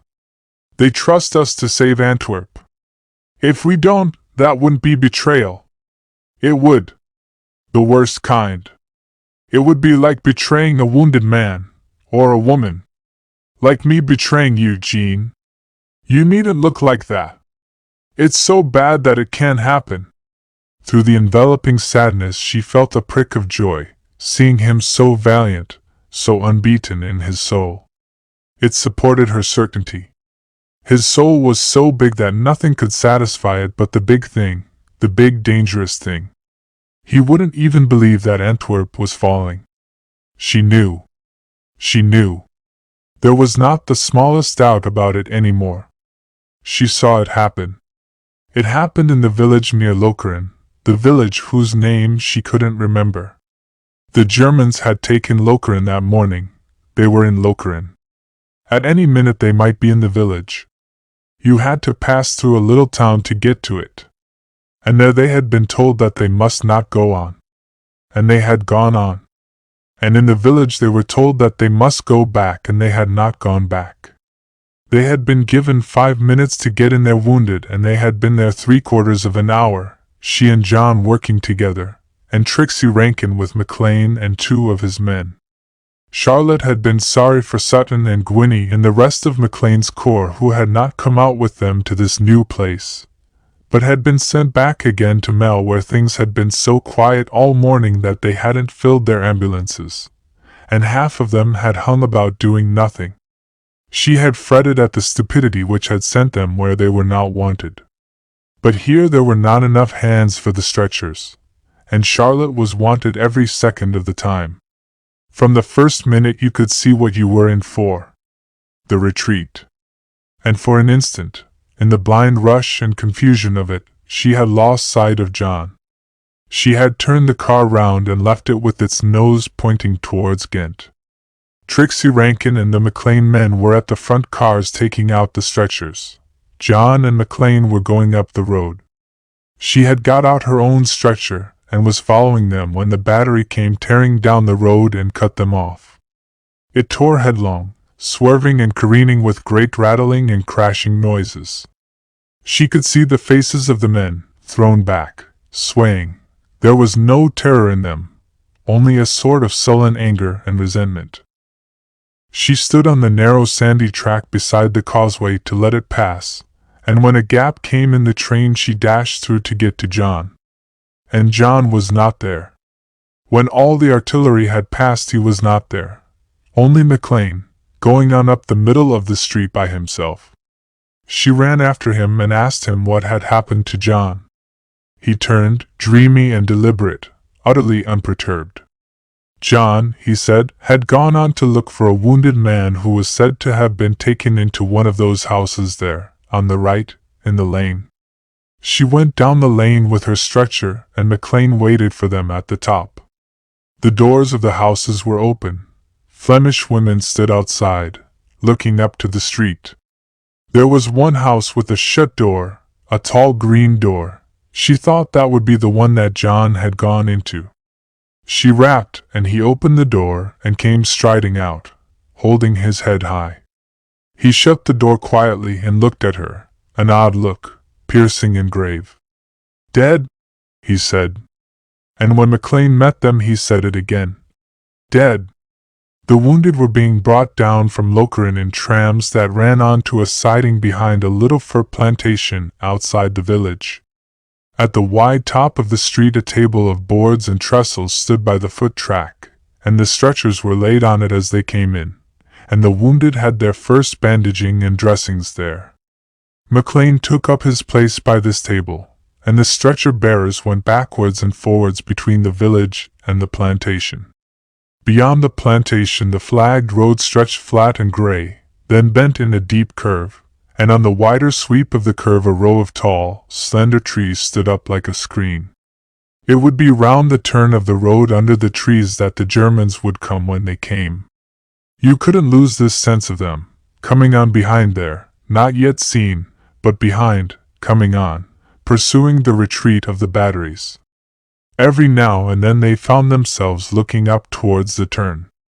The gray, bending sweep and the screen of tall trees had a fascination for them, a glamour, and above the movements of their hands and feet their minds watched, intent, excited, but without fear. There was no fear in the village. The women came out of their houses carrying cups of water for the men's thirst. They seemed to be concerned, not with the coming of the Germans, but with the bringing in of the wounded and the presence of the English ambulance in their street. And the 4 stretcher-bearers came and went, from house to house and between the village and the plantation, working steadily. Yet they were aware, all the time, of the pursuing terror, behind the turn of the road. They were held still in their intentness. Over all of them was a quiet, fixed serenity. McLean's body had lost its eager, bustling energy and was still. His face was grave, preoccupied and still. Only Trixie Rankin went rushing, and calling out to her quiet man in a fierce, dominating excitement. And in John's face and in his alert body there was happiness that was almost ecstasy. It ran through and shone from him, firm and still, like a flame that couldn't go out. It penetrated her and made her happy and satisfied and sure of him. She had seen it leap up in him as he swung himself into the seat beside her when they started. He was restless every day until they were sent out. He couldn't wait in peace before they had set off on the adventure, as if he were afraid that at the last minute something would happen to dash his chance from him. She couldn't find this passionate uneasiness in herself. She waited with a stolid trust in the event, but she had something of his feeling. After all, it was there, the romance, the fascination, the glamour. You couldn't deny it any more than you could deny the beating of the blood in your veins. It was their life. They had been in the village 3/4 of an hour. John and Charlotte waited while McLean at his table was putting the last bandage on the last wound. In another minute they would be gone. It was then that the Belgian Red Cross man came running to them. Had they taken a man with a wound in his back? A bad wound? As big as that? No? Then he was still here, and he had got to take him to the ambulance. No, he didn't know where he was. He might be in one of those houses where they took in the wounded, or he might be up there by the tramway in the plantation. Would they take a stretcher and find him? He had to go back to the tramway. The last tram was coming in from Lokeren. He ran back, fussy and a little frightened. John shouted out, "Hold on, McLean, there's another tram coming," and set off up the street. They had taken all the men out of the houses. Therefore the man with the bad wound must have been left somewhere by the plantation. They went there, carrying their stretcher, going up to the last minute, in delight, in the undying thrill of the danger. The wounded man was not in the plantation. As they looked for him, the tram from Lokeren slid in, Red Cross men on the steps, clinging.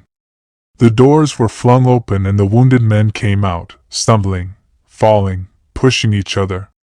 Somebody cried, "No stretchers! Damned bad management! With the Germans on our backs!" A Red Cross man, with a puffed white face, stood staring at John and Charlotte, stupefied. "Are they coming?" John said. "Coming? They'll be here in 10 minutes, 5 minutes. He snarled, a terrified animal. He had caught sight of their stretcher and snatched at it, thrusting out his face, the face of a terrified animal, open mouth, and round, palpitating eyes. He lifted his hand as though he would have struck at Charlotte, but John pushed him back. He was brutalized, made savage and cruel by terror. He had a lust to hurt. "You can't have our stretcher," Charlotte said. She could see they didn't want it. This was the last tram. The serious cases had been sent on first. All these men could walk or hobble along somehow with help. But they were the last in the retreat of the wounded. They were the men who had been nearest to the enemy, and they had known the extremity of fear. "You can't have it. It's wanted for a badly wounded man. Where is he? We don't know. We're looking for him. Ah, Pa! We can't wait till you find him. Do you think we're going to stand here to be taken, for one man? They went on through the plantation, stumbling and growling, dragging the wounded out into the road. If, Charlotte said, we only knew where he was. John stood there silent. His head was turned towards the far end of the wood, the Lokeren end. The terror of the wood held him. He seemed to be listening, but only half awake. Here, where the line stopped, a narrow track led downwards out of the wood. Charlotte started to go along it. Come on, she said. She saw him coming, quickly, but with drawn, sleep-walking feet. The track led into a muddy alley at the back of the village. There was a house there and a woman stood at the door, beckoning. She ran up to them. He's here, she whispered. He's here. He lay on his side on the flagged floor of the kitchen. His shirt was ripped open, and in his white back, below the shoulder blade, there was a deep red wound, like a pit, with a wide mouth, gaping. He was ugly, a flamand. He had a puffed face with pushed-out lips and a scrub of red beard. But Charlotte loved him. They carried him out through the wood onto the road. He lay inert, humped up, heavy. They had to go slowly, so slowly that they could see the wounded and the Red Cross men going on far before them, down the street. The flagged road swayed and swung with the swinging bulge of the stretcher as they staggered. The shafts kept on slipping and slipping. Her grasp closed, tighter and tighter. Her arms ached in their sockets. But her fingers and the palms of her hands were firm and dry. They could keep their hold. They had only gone a few yards along the road when suddenly John stopped and sank his end of the stretcher, compelling Charlotte to lower hers too. What did you do that for? We can't, Charlotte. He's too damned heavy. If I can, you can. He didn't move. He stood there, staring with his queer, hypnotized eyes, at the man lying in the middle of the road, at the red pit in the white back, at the wide, ragged lips of the wound gaping. For goodness sake, pick him up. It isn't the moment for resting. Look here, it isn't good enough. We can't get him there in time. You're not going to leave him. We've got to leave him. We can't let the whole lot be taken just for one man. We'll be taken if you stand here talking. He went on a step or two, slouching, then stood still, waiting for her, ashamed. He was changed from himself, seized and driven by the fear that had possessed the men in the plantation. She could see it in his retreating eyes. She cried out. Her voice sounded sharp and strange. John! You can't leave him. The wounded man who had lain inert, thinking that they were only resting, now turned his head at her cry. She saw his eyes shaking, palpitating with terror. You frightened him, she said. I won't have him frightened. She didn't really believe that John was going. He went slowly, still ashamed, and stopped again and waited for her. Come back, she said, this minute, and pick up that stretcher and get on. I tell you it isn't good enough.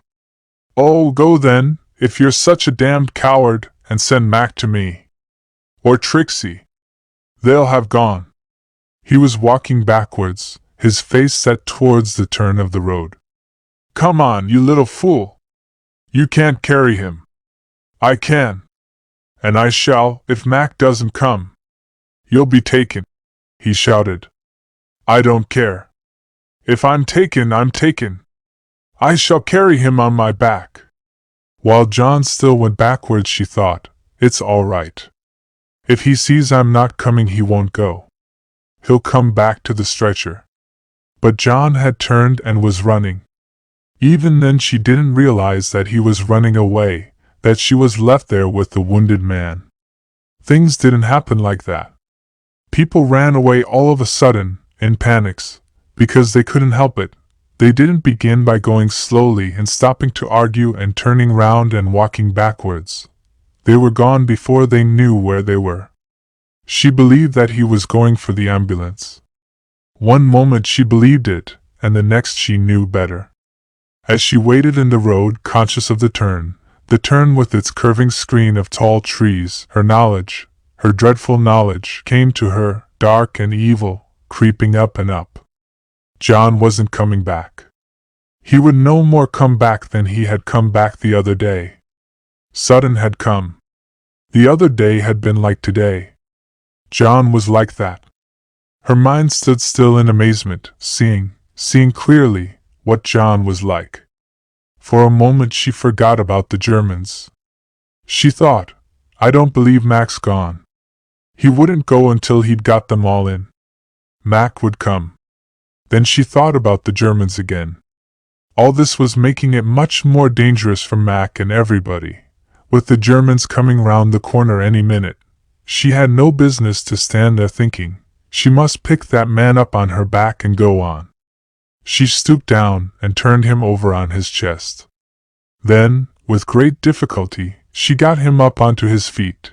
She took him by the wrists and, stooping again, swung him onto her shoulder. These acts, requiring attention and drawing on all her energy, dulled the pain of her knowledge. When she stood up with him, she saw John and McLean coming to her. She lowered her man gently back onto the stretcher. The Flamand, thinking that she had given it up and that he was now abandoned to the Germans, groaned. It's all right, she said. He's coming. She saw McLean holding John by the arm, and in her pain there was a sharper pang. She had the illusion of his being dragged back unwillingly. McLean smiled as he came to her. He glanced at the Flamand lying heaped on his stretcher. He's been too much for you, has he? Too much? Yes. Instantly she saw that John had lied, and instantly she backed his lie. She hated McLean, thinking she had failed, but anything was better than his knowing the truth. John and McLean picked up the stretcher and went on quickly. Charlotte walked beside the Flamand with her hand on his shoulder to comfort him. Again her pity was like love. From the top of the village she could see the opening of the lane. Down there was the house with the tall green door where the dead man was. John had said he was dead. Supposing he wasn't? Or supposing he was still warm and limp like the boy at Mel? She must know. It was a thing she must know for certain, or she would never have any peace. And when the Flamand was laid out on McLean's table, while McLean dressed his wound, she slipped down the lane and opened the green door. The man lay on a row of packing cases with his feet parted. She put one hand over his heart and the other on his forehead under the lock of blood-stained hair. He was dead, stiff, dead and cold. His tunic and shirt had been unbuttoned to ease his last breathing. She had a queer, baffled feeling of surprise and incompleteness, as if some awful sense in her would have been satisfied if she had seen that he had been living when John had said that he was dead. Today would then have been linked on firmly to the other day. John stood at the top of the lane. He scowled at her as she came. "What do you think you're doing?" he said. "I went to that house, to see if the man was dead. You'd no business to. I told you he was dead. I wanted to make sure." That evening she had just gone to her room when somebody knocked at her door. McLean stood outside, straddling his way when he had got something important on hand. He asked if he might come in and speak to her for a minute. She sat down on the edge of her bed and he sat on Gwynnie's, elbows crooked out, hands planted on wide-parted knees. He leaned forward, looking at her, his face innocent and yet astute, his thick, expressionless eyes clear now and penetrating.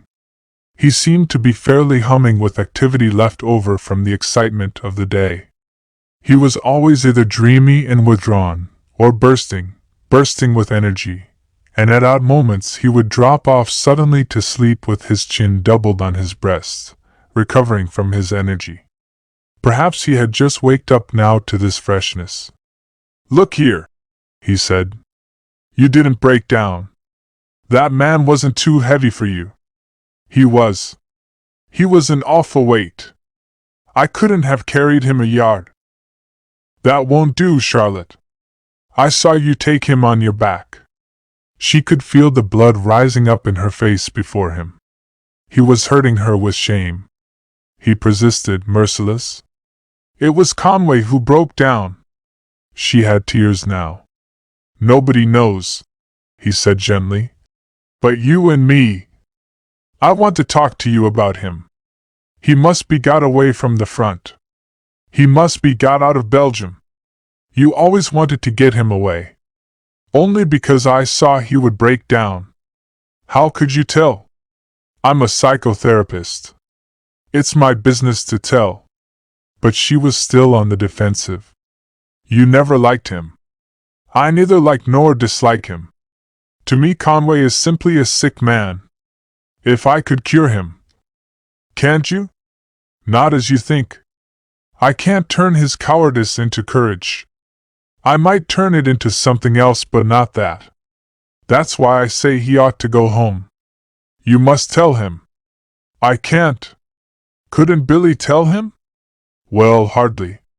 He's his commandant." "Can't you?" "Not I. You know what he thinks about me." "What?" "That I've got a grudge against him. That I'm jealous of him." "You thought it yourself." "Did I?"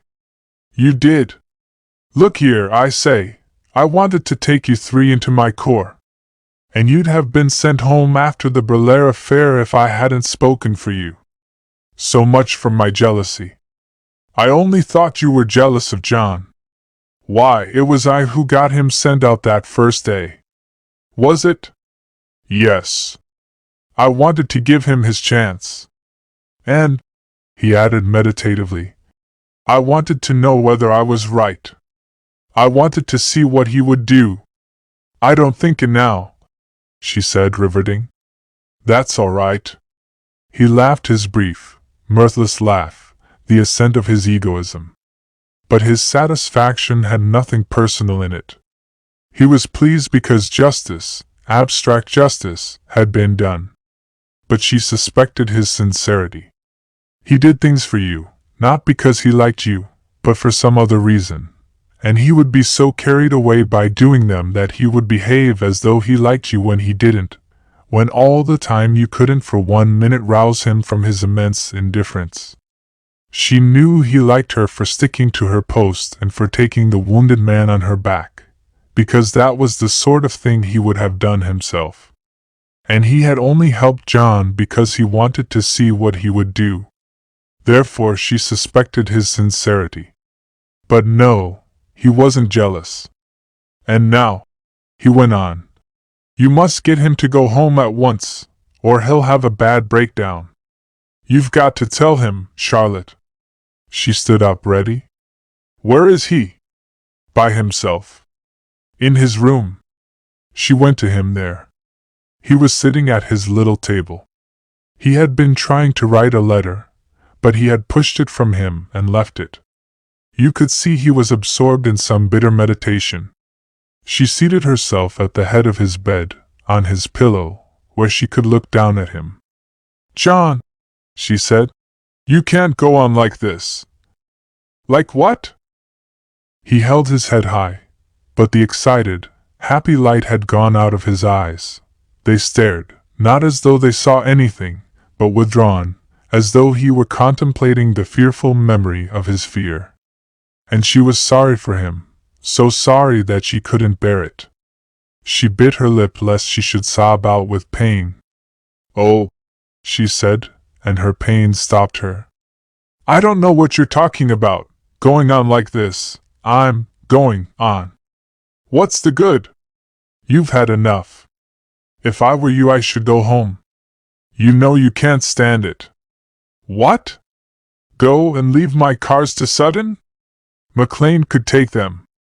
I don't know how long McLean signed on for. I signed on for the duration of the war. There wasn't any signing on. Well, if you like, I swore I wouldn't go back till it was over. Yes, and supposing it happens again. What should happen again? What happened this afternoon?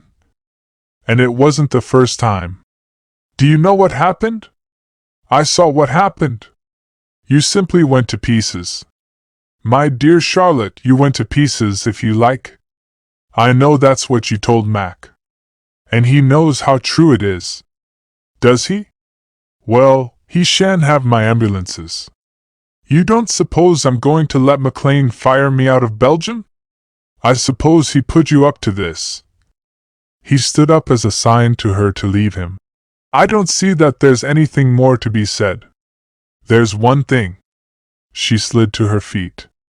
You swore you'd stick till the war's over. I swore, if I had to choose between you and the wounded, it shouldn't be you. You haven't got to choose. You've only got to obey orders. His face stiffened. He looked like some hard commander imposing an unanswerable will. The next time, he said, you'll be good enough to remember that I settle what risks are to be taken, not you. Her soul stiffened, too, and was hard. She stood up against him with her shoulder to the door. It sounds all right, she said, but the next time I'll carry him on my back all the way. She went to bed with her knowledge. He funked and lied. The two things she couldn't stand, his funk and his lying, were a real part of him. And it was as if she had always known it, as if all the movements of her mind had been an effort to escape her knowledge. She opened her eyes. Something hurt them. Gwynnie, coming late to bed, had turned on the electric light. And as she rolled over, turning her back to the light and to Gwynnie, her mind shifted. It saw suddenly the flame leaping in John's face. His delight in danger, that happiness he felt when he went out to meet it, happiness springing up bright and new every day, that was a real part of him. She couldn't doubt it. She knew. And she was left with her queer, baffled sense of surprise and incompleteness. She couldn't see the nature of the bond between these two realities. That was his secret, his mystery. 12. She woke very early in the morning with one clear image in her mind, what John had done yesterday. Her mind seemed to have watched all night behind her sleep to attack her with it in the first moment of waking. She had got to come to a clear decision about that. If Billy Sutton had done it, or one of McLean's chauffeurs, her decision would have been very clear. She would have said he was a filthy coward and dismissed him from her mind. But John couldn't be dismissed. His funk wasn't like other people's funk. Coupled with his ecstatic love of danger, it had an unreal, fantastic quality. Somehow she couldn't regard his love of danger as an unreal, fantastic thing. It had come too near her. It had moved her too profoundly and too long. She had shared it as she might have shared his passion. So that, even in the sharp, waking day, she felt his fear as a secret, mysterious thing. She couldn't account for it. She didn't, considering the circumstances, she didn't judge the imminence of the Germans to be a sufficient explanation. It was as incomprehensible today as it had been yesterday. But there was fear and fear. There was the cruel, animal fear of the Belgians in the plantation, fear that was dark to itself and had no sadness in it, and there was John's fear that knew itself and was sad. The unbearable, inconsolable sadness of John's fear. After all, you could think of him as a gentle thing, caught unaware in a trap and tortured. And who was she to judge him? She in her armor, and he in his coat of nerves. His knowledge and his memory of his fear would be like a raw open wound in his mind, and her knowledge of it would be a perpetual irritant, rubbing against it and keeping up the sore. Last night she hadn't done anything to heal him, she had only hurt. And if she gave John up, his wound would never heal. She owed a sort of duty to the wound. Of course, like John, she would go on remembering what had happened yesterday.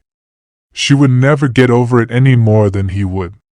Yet, after all, Yesterday was only one day out of his life. There might never be another like it. And to set against yesterday there was their first day at Berlaire and the day afterwards at Mel. There was yesterday morning and there was that other day at Mel. She had no business to suppose that he had done then what he did yesterday. They had settled that once for all at the time, when he said Billy Sutton had told him she was going back with him. It all hung on that. If that was right, the rest was right. Supposing Billy hadn't told him anything of the sort, though? She would never know that. She couldn't say to Billy, "Did you tell John I was going back with you?" Because, if you didn't, she would have to leave that as it was, not quite certain.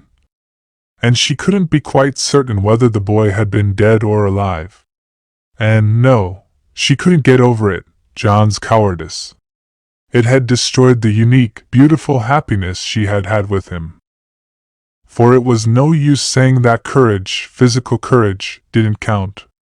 She could remember a long conversation she had had with George Corfield, the man who wanted to marry her, about that. He had said courage was the least thing you could have. That only meant that, whatever else you hadn't, you must have that. It was a sort of trust. You were trusted not to betray defenseless things. A coward was a person who betrayed defenseless things. George had said that the world's adoration of courage was the world's cowardice, its fear of betrayal.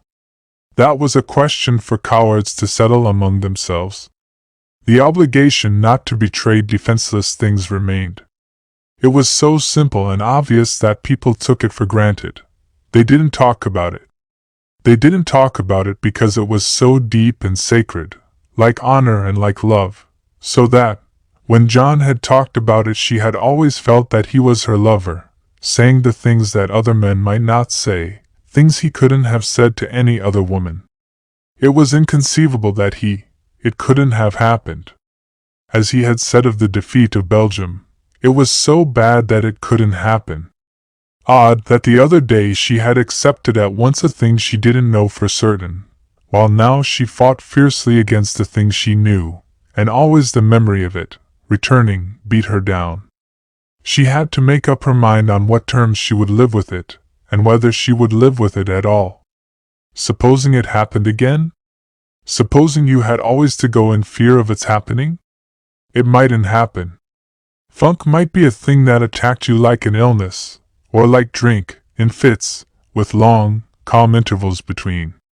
She wondered what it would feel like to be subject to attacks. Perhaps you would recover. You would be on the lookout, and when you felt another fit coming on you could stave it off or fight it down. And the first time wouldn't count because you had had no warning. It wouldn't be fair to give him up because of the first time. He would have given her up, he would have left her to the Germans, yes. But if she broke with him now, she would never get beyond that thought, she would never get beyond yesterday.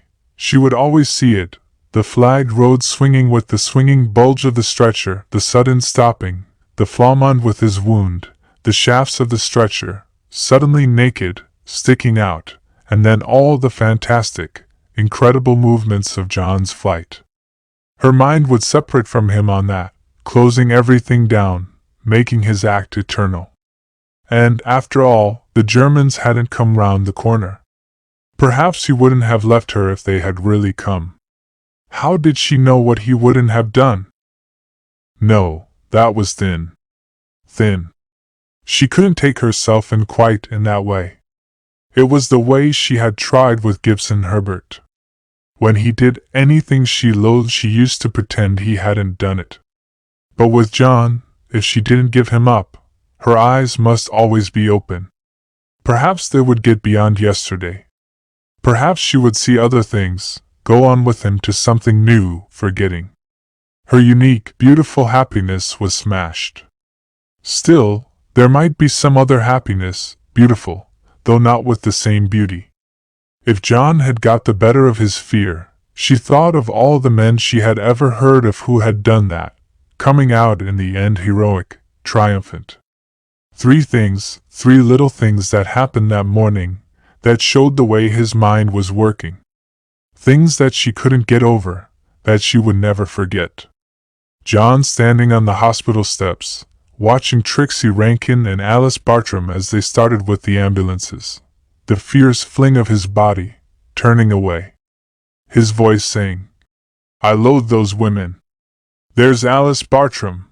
I saw her making eyes at Sutton over a spouting artery. As for Mrs. Rankin, they ought to intern her. She oughtn't to be allowed within 10 miles of any army. That's one thing I like about McLean. He can't stand that sort of thing any more than I can. How about Gwynnie and me? Gwynnie hangs her beastly legs about all over the place. So do you." John standing at the foot of the stairs, looking at the Antwerp men. Their heads and faces were covered with a white mask of cotton wool like a diver's helmet, 3 small holes in each white mask for mouth and eyes. They were the men whose faces had been burned by fire at Antwerp. "Come away," she said. But he still stood, fascinated, hypnotized by the white masks. "If I were to stick there, doing nothing, looking at the wounded, I should go off my head. My God!" "So should I. Those everlasting wounds. They make you dream about them. Disgusting dreams. I never really see the wound, but I'm just going to see it. I know it's going to be more horrible than any wound I've ever seen. And then I wake. That's why I don't look at them more than I can help." "You're looking at them now," she said. "Oh, them. That's nothing. Cotton wool." And she, putting her hand on his arm to draw him up the stairs away. John shaking her hands off and his queer voice rising. "I wish you wouldn't do that, Charlotte. You know I hate it." He had never said anything to her like that before. It hadn't struck her before that, changed to himself, he would change to her. He hadn't got over last night. She had hurt him. Her knowledge of his cowardice hurt him, and this was how he showed his pain. She thought, here's Antwerp falling and Belgium beaten. And all those wounded. And the dead. And here am I, bothering about these little things, as if they mattered. 3 little things. The fire from the battlefield had raked the village street as they came in, but it had ceased now. The cure had been through it all, going up and down, helping with the stretchers. John was down there in the wine shop, where the soldiers were, looking for more wounded. They had found 5 in the stable yard, waiting to be taken away. They had moved 4 of them into the ambulance. The 5th, shot through the back of his head, still lay on the ground on a stretcher that dripped blood. Charlotte stood beside him. The cure came to her there. He was slender and lean in his black cassock. He had a Red Cross brassard on his sleeve, and in one hand he carried his missal and in the other the host and the holy oils in a little bag of purple silk. He looked down at the stretcher, and he looked at Charlotte, smiling faintly. "Where is Monsieur?" he said. "In the wine shop, looking for wounded." She thought, he isn't looking for them. He's skulking there, out of the firing. He'll always be like that. It had begun again. The bullets whistled in the air and rapped on the stone causeway, and ceased. The cure glanced down the street towards the place they had come from and smiled again. She liked his lean dark face and the long lines that came in it when it smiled. It despised the firing, it despised death, it despised everything that could be done to him there. And it was utterly compassionate. "Then," he said, "it is for you and me to carry him, mademoiselle." He stooped to the stretcher.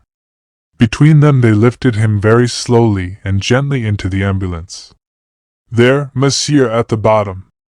At the bottom because of the steady drip, drip, that no bandaging could staunch. He lay straight and stiff, utterly unconcerned, and his feet in their enormous boots, slightly parted, stuck out beyond the stretcher. The 4 others sat in a row down one side of the car and stared at him. The cure climbed in after him, carrying the host. He knelt there, where the blood from the smashed head oozed through the bandages and through the canvas of the stretchers to the floor and to the skirts of his cassock. The last sacrament.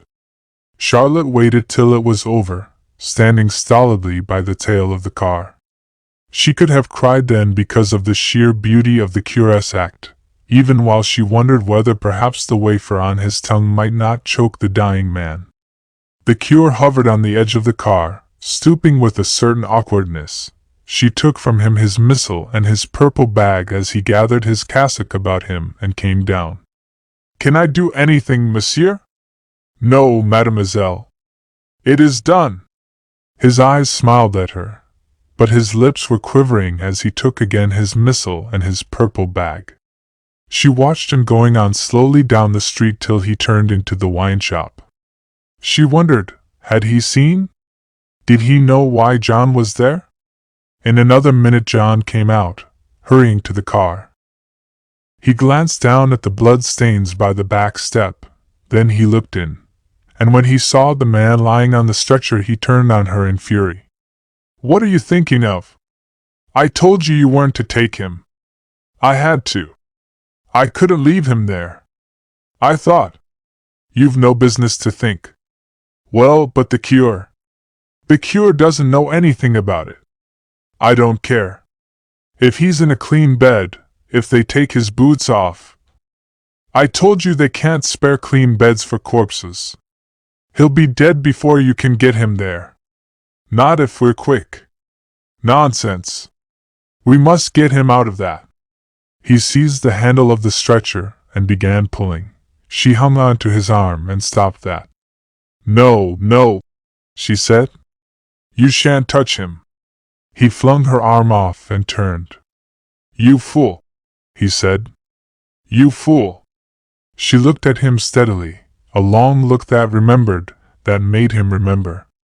"There isn't time," she said. "They'll begin firing in another minute. Damn you!" But he had turned, slinking round the corner of the hood to the engine. While he cranked it up she thought of the kit that one of the men had left there in the yard. She made a dash and fetched it, and as she threw it on the floor the car started. She snatched at the rope and swung herself up onto the step. The dying man lay behind her, straight and stiff, his feet in their heavy boots stuck out close under her hand. The four men nodded and grinned at her. They protected her. They understood. If only she could get him into a clean bed. If only she had had time to take his boots off. It would be all right if only she could bring him in alive. He was still alive when they got into Ghent. She had forgotten John, and it was not until they came to take out the stretcher that she was again aware of him. They had drawn up before the steps of the hospital. He had got down and was leaning sideways, staring under the stretcher. "What is it?" "You can see what it is. Blood." From the hole in the man's head, through the soaked bandages, it still dripped with a light sound. It had made a glary pool on the floor of the ambulance. "Don't look at it," she said. "It'll make you sick. You know you can't stand it." "Oh, I can't stand it, can't I?" He straightened himself. He threw back his head. His upper lip lifted, stretched tight and thin above the clean white teeth. His eyes looked down at her, narrowed, bright slits under dropped lids. "John, I want to get him in before he dies." "All right. Get in under there. Take his head."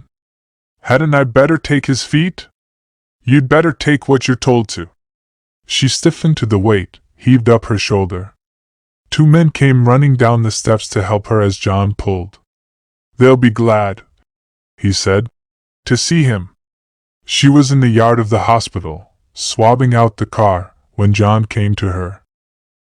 The back and side of the hospital, the long barracks of the annex, and the wall at the bottom enclosed a waste place of ochreish clay. A long wooden shed, straw-white and new, was built out under the red brick of the annex. She thought it was a garage. John came out of the door of the shed. He beckoned to her as he came. "Come here," he said. "I want to show you something." They went close together, John gripping her arm, in the old way, to steer her. As they came to the long wall of the shed, his eyes slewed round and looked at her out of their corners. She had seen that sidelong, attentive look once before, when she was a little girl, in the eyes of a schoolboy who had taken her away and told her something horrid. The door of the shed stood ajar. John half led, half pushed her in. "Look there," he said. The dead men were laid out in a row, on their backs, grayish-white, sallow white faces upturned, bodies straight and stiff on a thin litter of straw. Pale gray light hovered, filtered through dust. It came from some clearer place of glass beyond that might have been a carpenter's shop, partitioned off. She couldn't see what was going on there. She didn't see anything but the dead bodies, the dead faces, and John's living face. He leaned against the wall. His head was thrown back. His eyes moved glistening under the calm lids. The corners of his mouth and the wings of his nostrils were lifted as he laughed, a soft, thin laugh breathed out between the edges of his teeth. He pointed. "There's your man. Shows how much they wanted him, doesn't it?"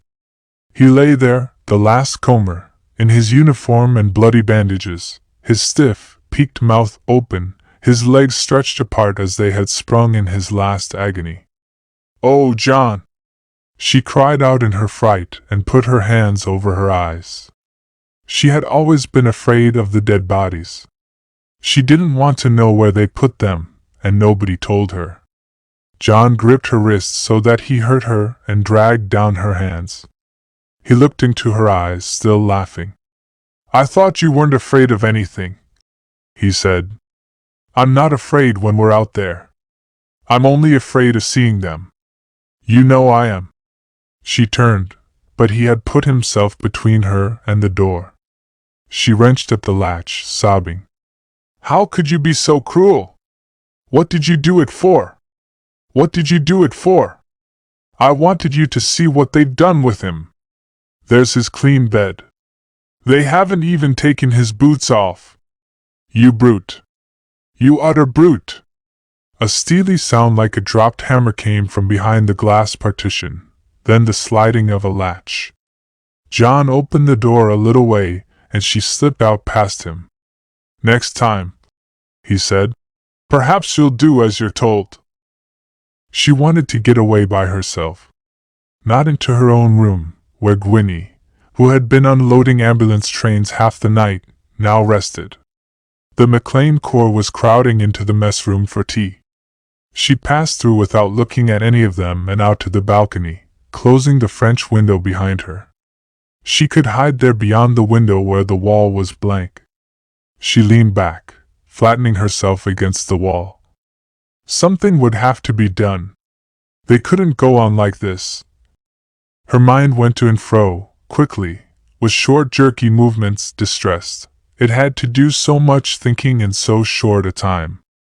She would always have to reckon with John's fear. And John's fear was not what she had thought it, a sad, helpless, fatal thing, sad because it knew itself doom-like and helpless. It was cruel, with a sort of mental violence in it, worse than the cruel animal fear of the men in the plantation. She could see that his cowardice had something to do with his cruelty, and that his cruelty was somehow linked up with his cowardice. But she couldn't for the life of her imagine the secret of the bond. She only felt that it would be something secret and horrible, something that she would rather not know about. And she knew that since yesterday he had left off caring for her. His love had died a sudden, cruel and violent death. His cowardice had done that too. And he had left off caring for the wounded. It was almost as if he hated them, because they lay so still, keeping him back, keeping him out under the fire. Queer, but all those other cowardly things that he had done had seemed to her unreal even when she had seen him doing them, and afterwards when she thought about them they were unreal, as if they hadn't happened, as if she had just imagined them. Incredible, and yet the sort of thing you could imagine if you tried. But that last devilish thing he did, it had a hard, absolute reality. Just because it was inconceivable, because you couldn't have imagined it, you couldn't doubt that it had happened. It was happening now. As long as she lived, it would go on happening in her mind. She would never get away from it. There were things that men did, bestial things, cruel things, things they did to women. But not things like this. They didn't think of them, because this thing wasn't thinkable. Why had John done it? Why? She supposed he wanted to hurt her and frighten her because he had been hurt, because he had been frightened, and because he knew she loved her wounded men. Perhaps he wanted to make her hate him and have done with it. Well, she did hate him. Oh yes, she hated him. She heard the window open and shut and a woman's footsteps swishing on the stone floor. Trixie Rankin came to her, with her quick look that fell on you like a bird swooping. She stood facing her, upright and stiff in her sharp beauty. Her lips were pressed together as though they had just closed on some biting utterance. But her eyes were soft and intent. "What's he done this time?" she said. "He hasn't done anything." "Oh yes, he has. He's done something perfectly beastly." It was no use lying to Trixie. She knew what he was like, even if she didn't know about yesterday, even if she didn't know what he had done now. Nobody could know that. She looked straight at Trixie, with broad, open eyes that defied her to know. "What makes you think so?" "Your face." "Damn my face." "It's got nothing to do with you, Trixie." "Yes, it has. If it gives the show away, I can't help seeing, can I?" "You can help talking." "Yes, I can help talking." The arrogance had gone out of her face. It could change in a minute from the face of a bird of prey to the face of a watching angel. It looked at her as it looked at wounded men, tender and protective. But Trixie couldn't see that you didn't want any tenderness and protection just then, or any recognition of your wound. "You rum little blighter," she said. "Come along. Nobody's going to talk."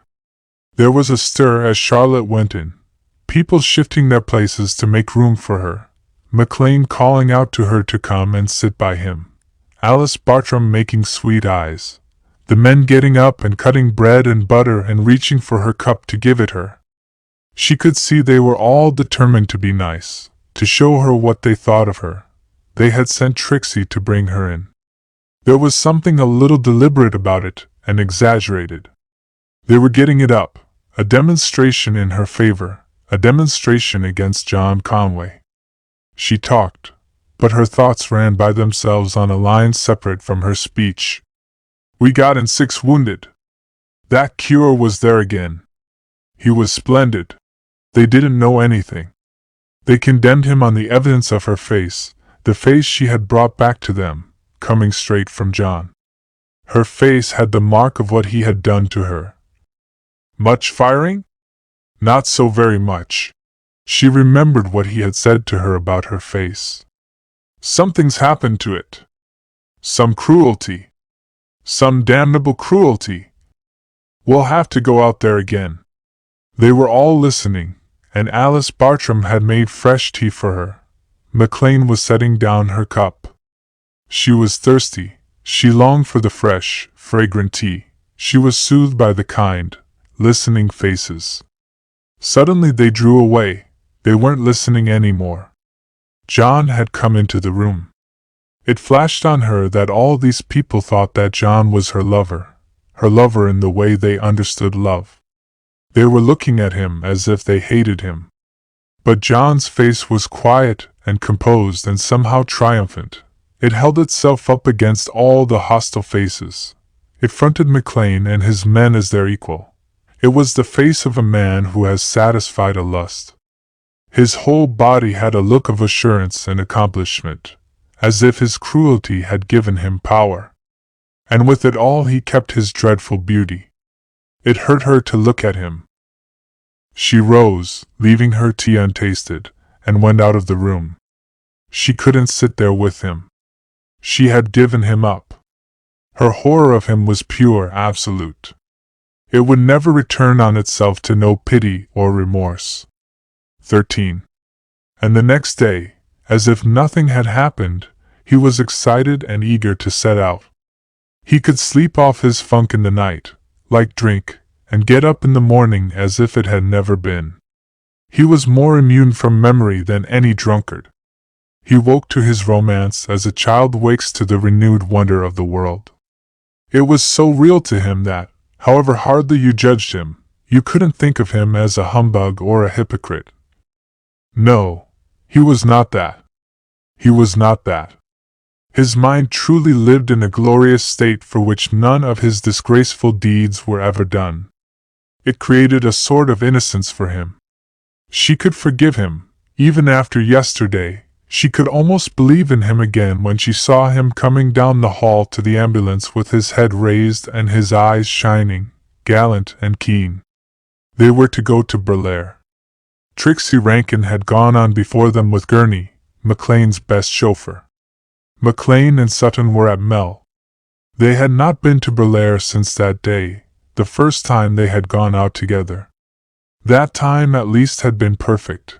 It remained secure. Nothing could ever spoil it.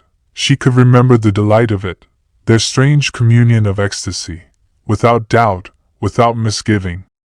You could never forget. It might have been better if you could, instead of knowing that it would exist in you forever, to torment you by its unlikeness to the days, the awful, incredible days that had come afterwards. There was no way of thinking that John had been more real that day than he had been yesterday. She was simply left with the inscrutable mystery of him on her hands. But she could see clearly that he was more real to himself. Yesterday and the day before had ceased to exist for him. He was back in his old self. There was only one sign of memory that he gave. He was no longer her lover. He no longer recognized her even as his comrade. He was her commandant. It was his place to command, and hers to be commanded.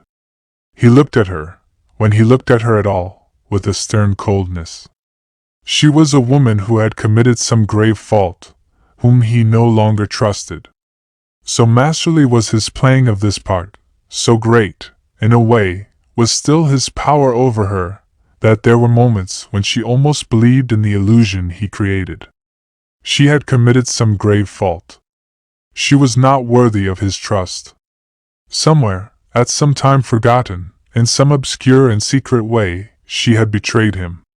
She had so mixed her hidden self with his in love that even now, with all her knowledge of him, she couldn't help feeling the thing as he felt it, and seeing as he saw.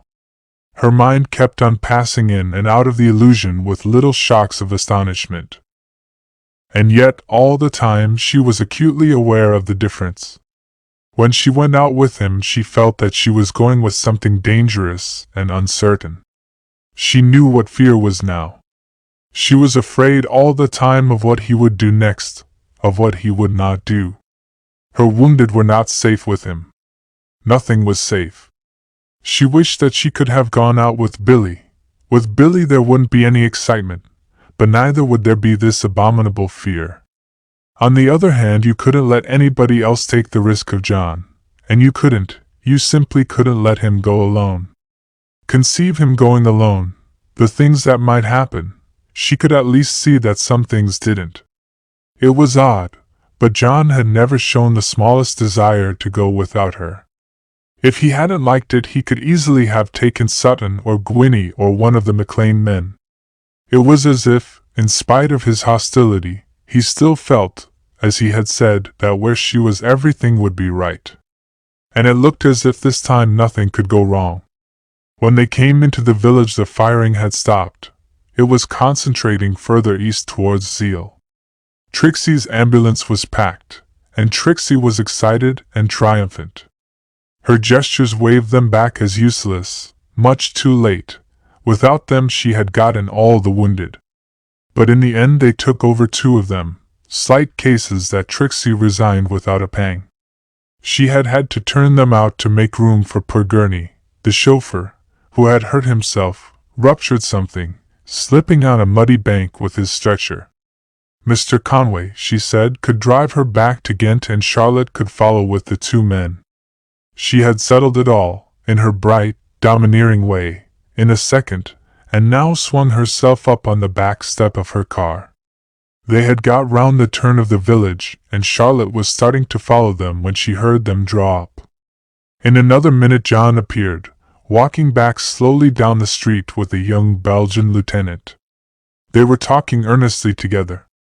So soon as Charlotte saw the lieutenant she had a sense of something happening, something fatal, that would change Trixie's safe, easy program.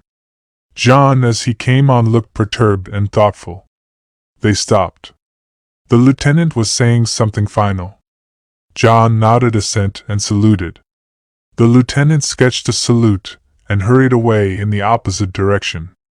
John waited till he was well out of sight before he came to her. She noticed that. He had the look at first of being up to something, as if the devil of yesterday was with him still. It passed. His voice had no devil in it. "I say, I've got a job for you, Charlotte. Something you'll like." There was no devil in his voice, but he stared away from her as he spoke. "I don't want you to go to Ghent. I want you to go on to Zeil." "Zeil? Do I know the way?" "It's quite easy. You turn round and go the way we went that first day, you remember? It's the shortest cut from here. Pretty bad going, though. Hadn't we better go on and strike the main road?" "Yes, if you want to go miles round and get held up by the transport." "All right, if we can get through." "You'll get through all right." His voice had the tone of finality. "I'm to go by myself then?" "Well, if I've got to drive Mrs. Rankin." She thought, "It's going to be dangerous. By the way, I haven't told her I'm sending you. You don't want her butting in and going with you?" "No, I certainly don't want Trixie. And look here, I don't particularly want those men. Much better leave them here where they're safe and send in again for them." "I don't know that I can send in again. We're supposed to have finished this job. The cars may be wanted for anything. They'll be all right. I don't like taking them." "You're making difficulties," he said. He was irritable and hurried. He had kept on turning and looking up the street as though he thought the lieutenant might appear again at any minute. "When will you learn that you've simply got to obey orders?" "All right." She hadn't a chance with him. Whatever she said and did he could always bring it round to that, her orders. She thought she knew what his orders had been. He cranked up the engine.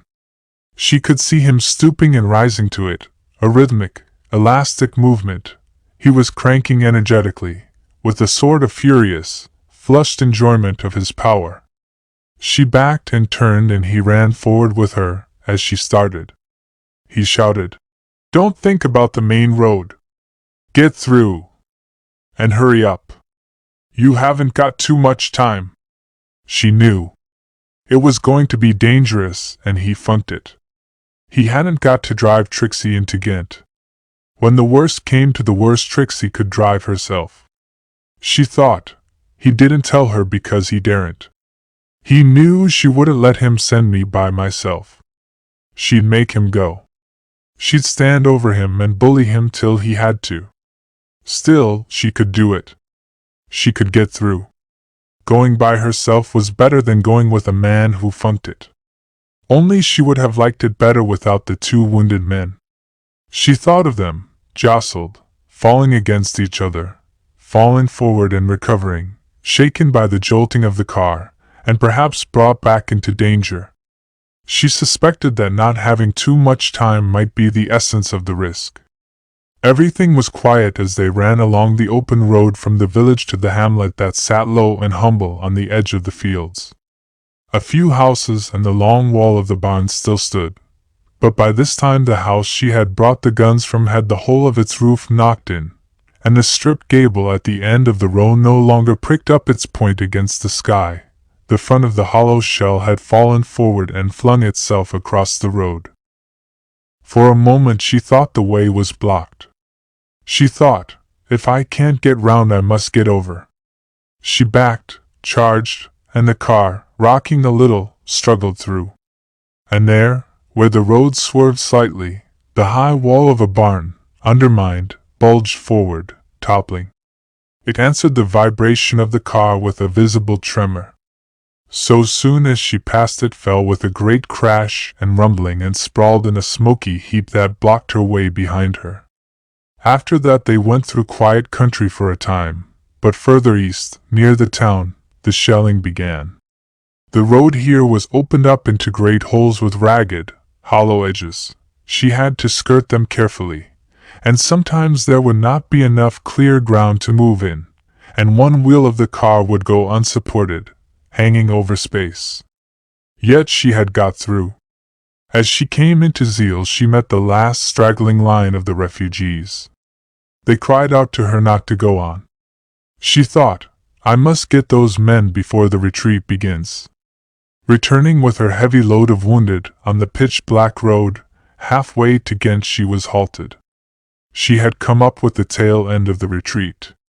Trixie Rankin stood on the hospital steps looking out. The car turned in and swung up the rubber incline, but instead of stopping before the porch it ran on towards the downward slope. Charlotte jammed on the brakes with a hard jerk and back to the level. She couldn't think how she had let the car do that. She couldn't think why she was slipping from the edge of it into Trixie's arms, and stumbling in that ignominious way on the steps with Trixie holding her up on one side. It didn't last. After she had drunk the hot black coffee that Alice Bartram gave her, she was all right. The men had gone out of the mess room, leaving them alone. I'm all right, Trixie, only a bit tired. Tired? I should think you were tired. That Conway man's a perfect devil. Fancy scooting back himself on a safe trip and sending you out to Zeal. Zeal! McLean doesn't care much where he sends you. Oh, Mac, as if he could stop us. But he'd draw the line at Zeal, with the Germans coming into it. Rot. They weren't coming in for hours and hours. Well, anyhow, he thought they were. He didn't think anything about it. I wanted to go and I went. He couldn't stop me. It's no good lying to me, Charlotte. I know too much. I know he had orders to go to Zeal himself, and the damned coward funked it. I've a good mind to report him to headquarters. No, you won't do that. You wouldn't be such a putrid beast. If I don't, Charlotte, it's because I like you. You're the pluckiest little blighter in the world. But I'll tell you what I shall do. Next time your Mr. Conway's ordered on a job he doesn't fancy, I'll go with him, and hold his nose down to it by the scruff of his neck. If he was my man, I'd bloody well tell him what I thought of him. It doesn't matter what you think of him. You were pretty well gone on him yourself once. When? When? When you wanted to turn Mac out and make him commandant. Oh, then, I was a jolly fool to be taken in by him. So were you. She stopped on her way to the door. I admit he looks everything he isn't. But that only shows what a beastly humbug the man is. No, he isn't a humbug. He really likes going out even if he can't stand it when he gets there. I've no use for that sort of courage. It isn't courage. But it isn't humbug. I've no use for your fine distinctions either. She heard Alice Bartram's voice calling to Trixie as she went out. It's jolly decent of her not to go back on him. The voice went on. You needn't mind what Trixie says about cold feet. She's said it about everybody. About Sutton and Mac, and all our men, and me. She thought, what's the good of lying when they all know? Still, there were things they wouldn't know if she kept on lying, things they would never guess. Trixie doesn't know anything about him, she said. No more do you. You don't know what he was. Whatever he is, whatever he's done, Charlotte, you mustn't let it hurt you. It hasn't anything to do with you. We all know what you are. Me? I'm not bothering about myself. I tell you it's not what you think about him, it's what I think. Yes, said Alice Bartram. Then Gwynnie Denning and John Conway came in, and she left them. John carried himself very straight, and again Charlotte saw about him that odd look of accomplishment and satisfaction. So you got through? He said. Yes. I got through. They kept their eyes from each other as they spoke. Gwynnie struck in. Are you all right? Yes, rather. The little Belgian army doctor was there. He was adorable, sticking on, working away with his wounded, in a sort of heavenly peace, with the Germans just outside. How many did you get? 11, 13. Oh, good. I've the rottenest luck. I'd have given my head to have gone with you. I'm glad you didn't. It wasn't what you'd call a ladies' tea party. Who wants a ladies' tea party? I ought to have gone in with the Mac Corps. Then I'd have had a chance. Not this time. Mac draws the line somewhere. Look here, Gwynnie, I wish you'd clear out a minute and let me talk to John. Gwynnie went, grumbling. For a moment silence came down between them. John was drinking coffee with an air of being alone in the room, pretending that he hadn't heard and didn't see her. John, I didn't mind driving that car. I knew I could do it and I did it. I won't say I didn't mind the shelling, because I did. Still, shelling's all in the day's work. And I didn't mind your sending me, because I'd rather have gone myself than let you go. I don't want you to be killed. Somehow that's still the one thing I couldn't bear. But if you'd sent Gwynnie, I'd have killed you. I didn't send Gwynnie. I gave you your chance. I knew you wanted to cut Mrs. Rankin out. I never thought of such a rotten thing. Well, you talked about danger as if you liked it. So did you. Oh, go to hell. I've just come from there. Oh, so you were frightened, were you? Yes, I was horribly frightened. I had 13 wounded men with me. What do you suppose it feels like, driving a heavy ambulance car by yourself? You can't sit in front and steer and look after 13 wounded men at the same time. I had to keep hopping in and out. That isn't nice when there's shells about. I shall never forgive you for not coming to give a hand with those men. There's funk you can forgive and... She thought. It's John, I'm saying these disgusting things to. I'm as bad as Trixie, telling him what I bloody well think of him, going back on him. And there's funk. You'd better take care, Charlotte. Do you know I could get you fired out of Belgium tomorrow? Not after tonight, I think. It was horrible. He got up and opened the door. Anyhow, you'll clear out of this room now, damn you. I wish you'd heard that army doctor damning you. Why didn't he go back with you himself then? He couldn't leave his wounded. He slammed the door hard behind her. That was just like him. Wounded men everywhere, trying to sleep, and he slammed doors. He didn't care. She would have to go on lying. She had made up her mind to that. So long as it would keep the others from knowing, so long as John's awfulness went beyond their knowledge, so long as it would do any good to John, she would lie. Her time had come. She remembered saying that. She could hear herself talking to John at Barrow Hill Farm. Everybody's got their breaking point. I dare say when my time comes I shall funk and lie. Well, didn't she? Funk, the everlasting funk of wondering what John would do next, and lying at every turn to save him. He was her breaking point. She had lied, the first time they went out, about the firing. She wondered whether she had done it because then, even then, she had been afraid of his fear. Hadn't she always somehow, in secret, been afraid? She could see the car coming round the corner by the church in the narrow street at Stowe. She could feel it grazing her thigh, and John letting her go, jumping safe to the curb. She had pretended that it hadn't happened. But that first day, no.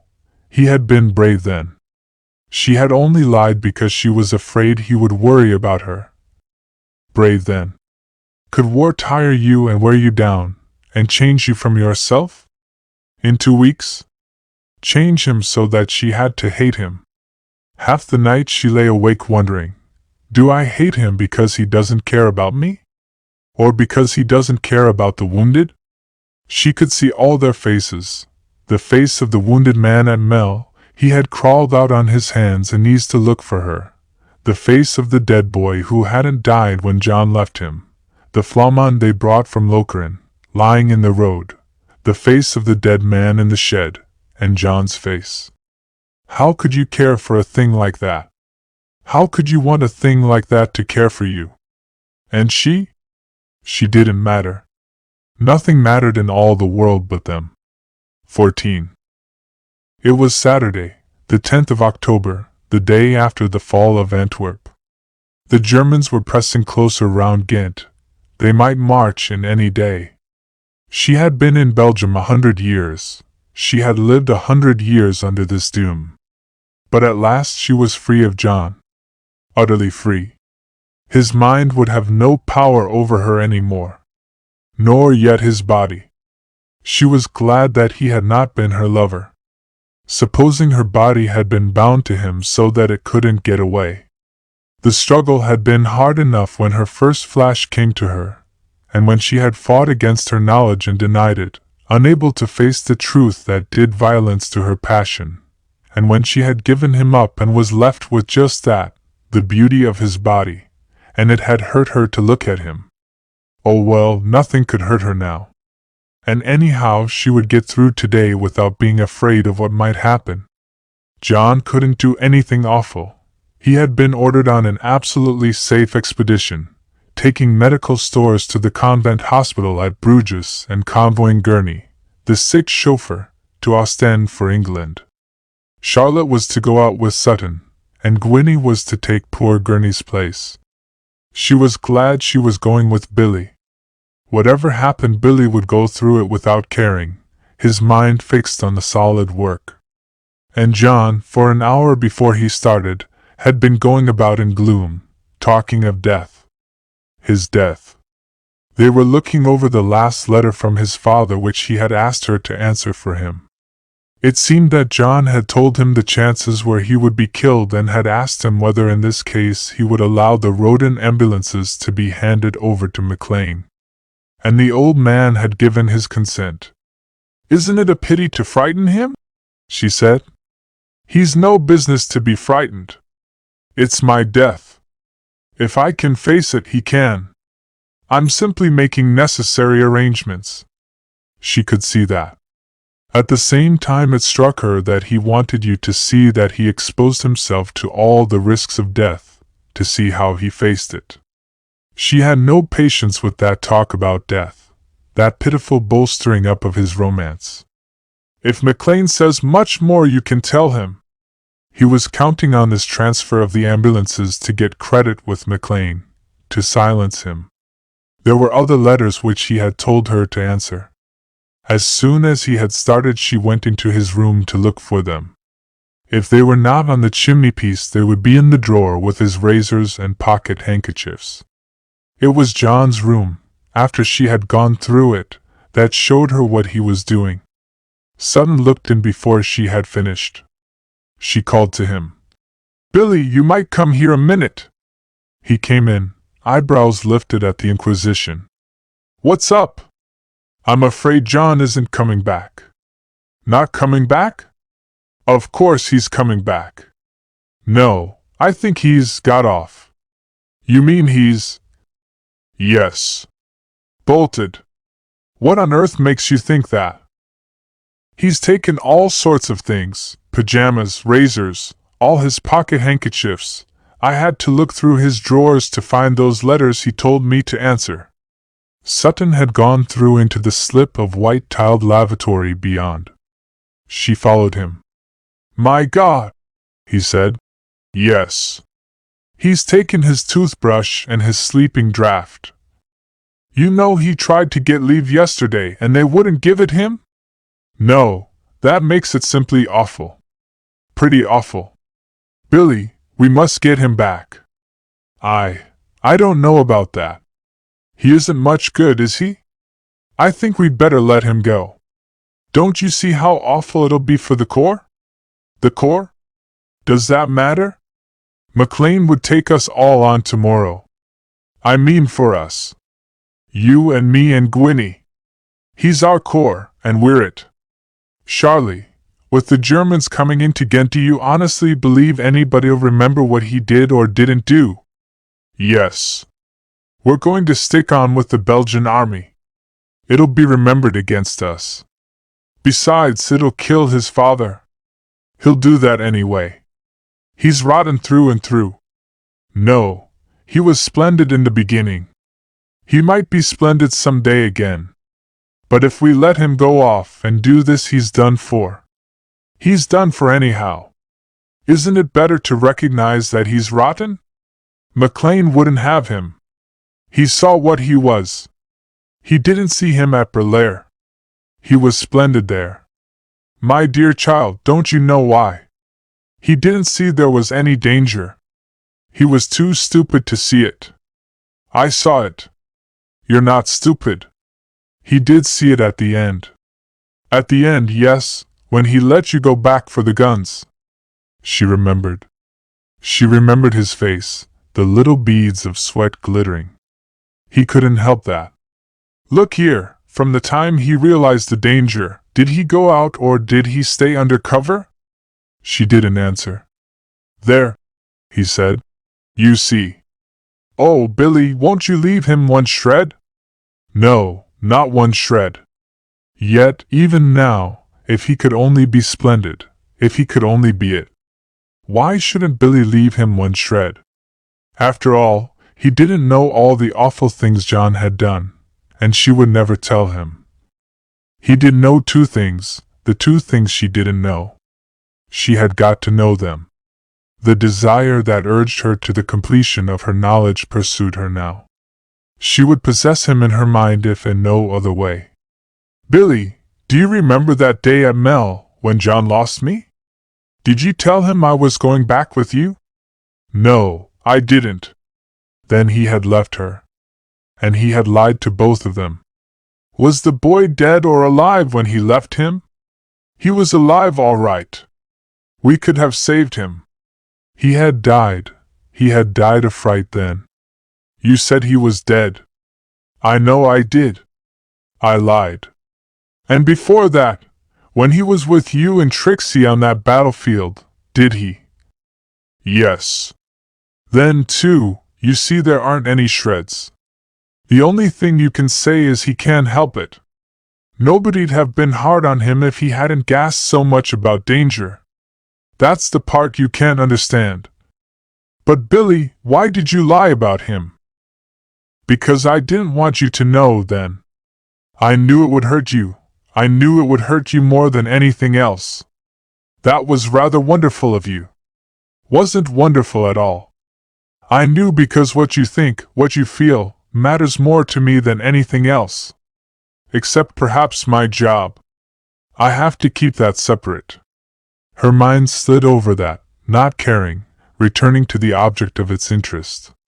Look here, Billy, you may be right. It probably doesn't matter to us. But it'll be perfectly awful for him. They can't do anything to him, Charlie. It's what he'll do to himself. Suicide? Not he. I don't mean that. Can't you see that when he gets away to England, safe, and the funk settles down, he'll start romancing all over again? He'll see the whole war again like that, and then he'll remember what he's done. He'll have to live all his life remembering. He won't. You'll remember, you'll suffer. You're feeling the shame he ought to feel and doesn't. Well, somebody's got to feel it. And he'll feel it too. He won't be let off. As long as he lives, he'll remember. I don't want him to have that suffering. He's brought it on himself, Charlie. I don't care. I don't want him to have it. I couldn't bear it if he got away. Of course, if you're going to be unhappy about it. The only thing is, can we go after him? Can we spare a car? Well, yes, I can manage that all right. The fact is, the Germans may really be in tomorrow or Monday, and we're thinking of evacuating all the British wounded today. There are some men here that we ought to take to Ostend.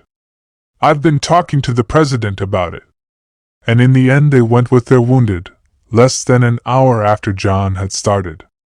I don't say I'll bring him back, said Sutton, but at any rate we can find out what he's up to. He meditated. We mayn't have to bring him. I shouldn't wonder if he came back on his own. He's like that. He can't stand danger, yet he keeps on coming back to it. Can't leave it alone. I know. He isn't quite an ordinary coward. I'm not sure. I've known chaps like that. Can't keep away from the thing. But she stuck to it. John's cowardice was not like other people's cowardice.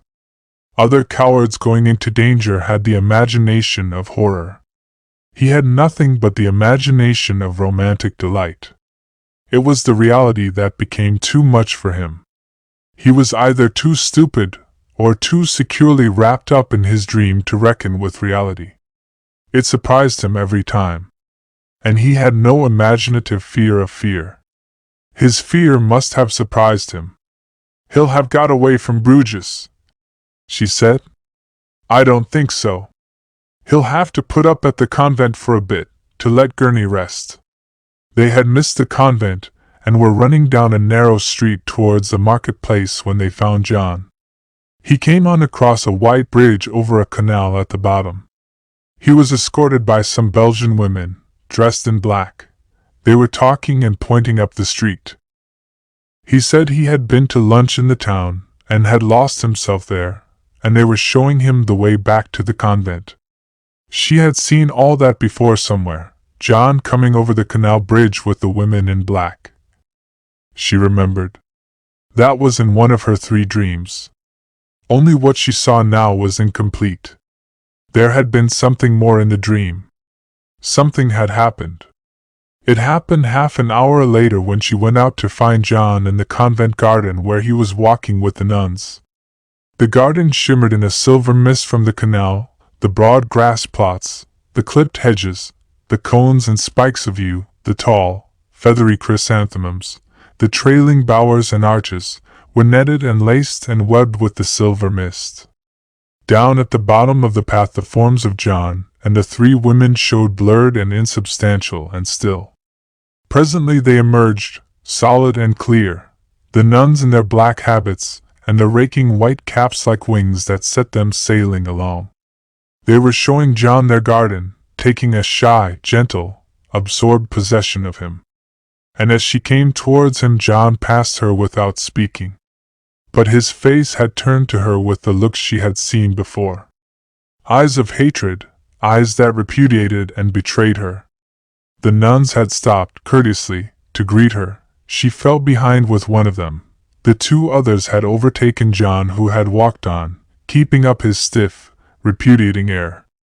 The air, the turn of the head, the look that she had dreamed.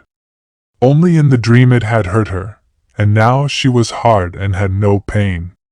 It was in the convent garden that they played it out, in one final, astounding conversation. The nuns had brought 2 chairs out onto the flagged terrace, and set a small table there covered with a white cloth. Thus invited, John had no choice but to take his place beside her. Still he retained his mood. The nuns had left them. Sutton was in one of the wards, helping with an operation. I thought, he said, that I was going to have peace. It seemed to her that they had peace. They had been so much at the mercy of chance moments that this secure hour given to them in the closed garden seemed, in its quietness, immense. But first it's Sutton, then it's you.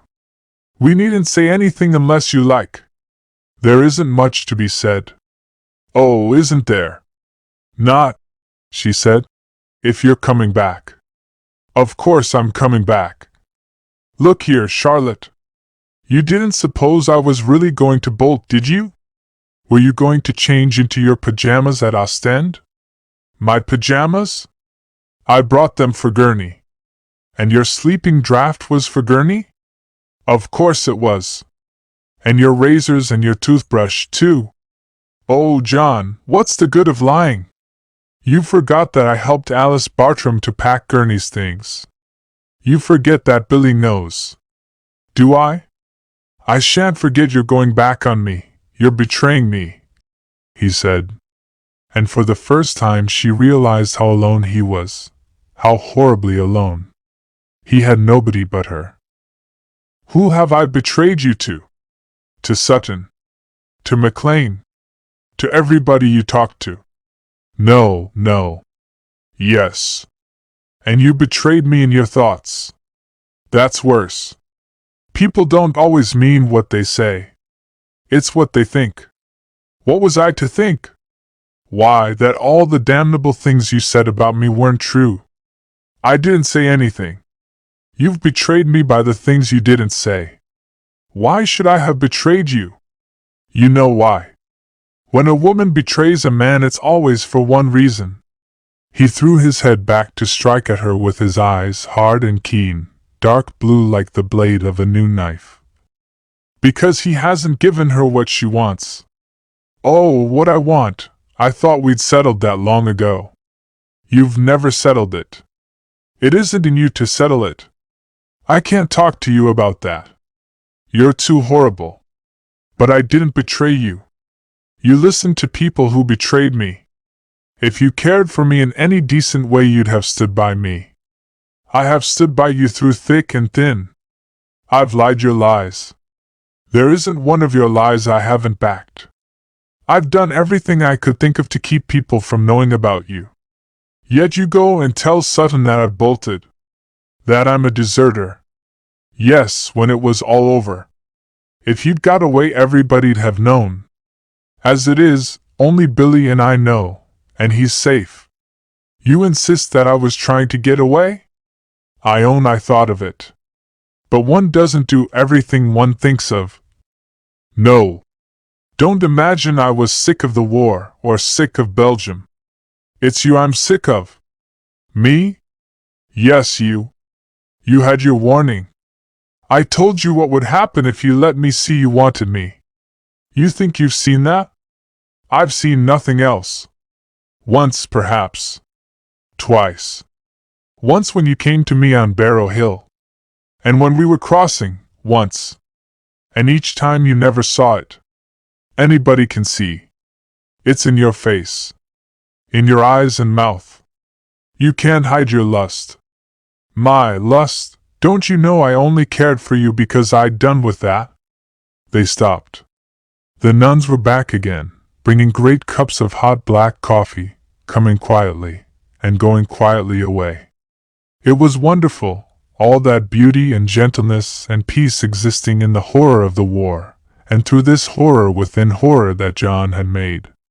They drank their coffee, slowly, greedily, prolonging this distraction from their torment. Charlotte finished first. You say I want you. I own I did once. But I don't now. Why, I care more for the scrubbiest little Belgian with a smashed finger than I do for you. I suppose you can satisfy your erotic susceptibilities that way. I haven't any, I tell you. I only cared for you because I thought you were clean. I thought your mind was beautiful. And you aren't clean. And your mind's the ugliest thing I know. And the cruelest. Let's get it right, John. I can forgive your funking. If your nerves are jumpy, they're jumpy. I dare say I shall be jumpy if the Germans come into Ghent before I'm out of it. I can forgive everything you've done to me. I can forgive your lying. I see there's nothing left for you but to lie. But I can't forgive your not caring for the wounded. That's cruel. You didn't care for that boy at Mel. John's mouth opened as if he were going to say something. He seemed to gasp. No, you didn't, or you wouldn't have left him. Whatever your funk was like, you couldn't have left him if you'd cared, any more than I could have left you. He was dead when I left him. He was still warm when I found him. Billy thought you were bringing him away. He says he wasn't dead. He lies then. But you'll take his word against mine. Yes, she said simply. And he says he didn't tell you I was going on with him. You don't care for me. If you'd cared, you couldn't have left me.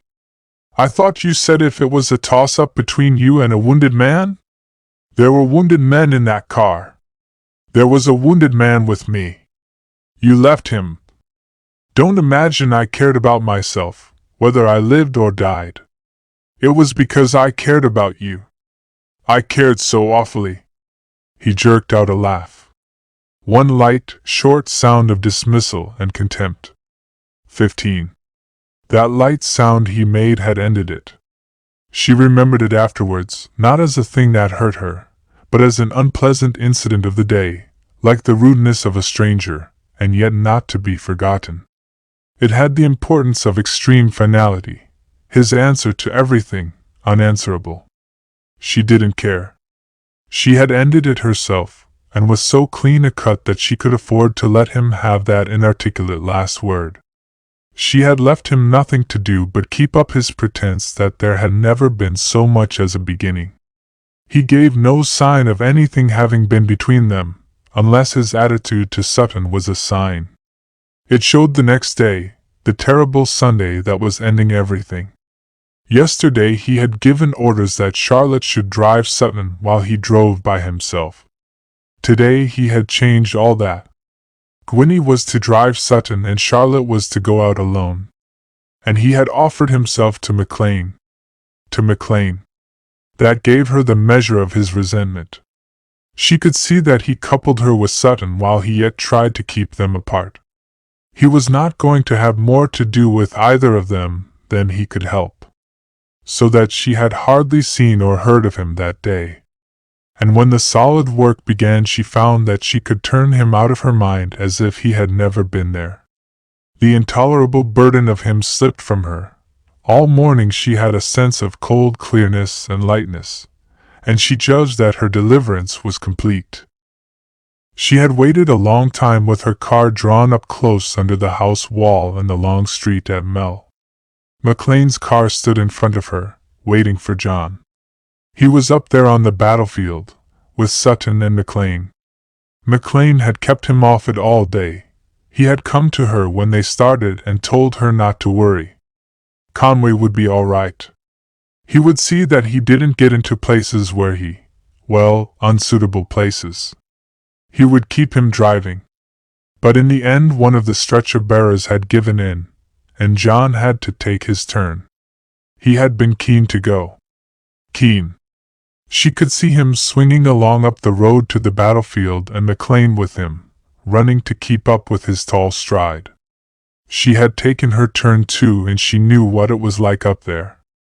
Endless turnip fields, turnips thrown up as if they had been pulled, livid roots that rotted, and the wounded and the dead men lying out among them.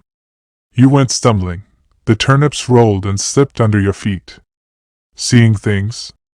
Her mind looked the other way, frightened. She was tired out, finished. She could have gone to sleep now, sitting up there on the car. It would be disgraceful if she went to sleep. She mustn't think about the battlefield. She couldn't think. She could only look on at things coming up in her mind. Hoeing turnips at Barrow Hill Farm. Supposing you found dead men lying out on the fields at Stowe? You would mind that more. It would be more horrible. She saw herself coming over the fields carrying a lamb that she had taken from its dead mother. Then she saw John coming up the field to their seat in the beech ring. That hurt her. She couldn't bear it. She mustn't think about that. John was all right. He wasn't shirking. They had been away so long now that she knew they must have gone far down the battlefield, deep into it. The edges and all the nearer places had been gleaned. It would be dark before they came back. It was getting dark now, and she was afraid that when the light went she would go to sleep. If only she wasn't so tired. She was so drowsy that at first she didn't hear McLean speaking. She hadn't seen him come to the step of the car. McLean's voice sounded soft and unnatural and a little mysterious. "I'm afraid something's happened," Who to? Well. The muffled drawl irritated her. Why couldn't he speak out? Is John hurt? I'm afraid so. Is he killed? Well, I don't know that he can live. A German's put a bullet into him. Where is he? She jumped down off the car. McLean laid his hand on her arm. Don't. We shall bring him in. He's dead then? I think so. You'd better not go to him. Of course I'm going to him. Where is he? He steered her very quickly and carefully across the street, then led her with his arm in hers, pressing her back to the dark shelter of the houses. They heard the barking of machine guns from the battlefield at the top and the rattle of the bullets on the causeway. These sounds seemed to her to have no significance, as if they had existed only in some unique relation to John Conway. His death robbed them of vitality. The door of the house opened a little way. They slipped into the long, narrow room lighted by a few oil lamps at one end. At the other, John's body lay on a stretcher set up on a trestle table, his feet turned outwards to the door, ready. The corners at this end were so dark that the body seemed to stretch across the whole width of the room. A soldier came forward with a lighted candle and gave it to McLean, and she saw John's face, the bridge of his nose, with its winged nostrils lifted. His head was tilted upwards at the chin. That gave it a noble look. His mouth was open, ever so slightly open. McLean shifted the light so that it fell on his forehead. Black eyebrows curling up like little mustaches.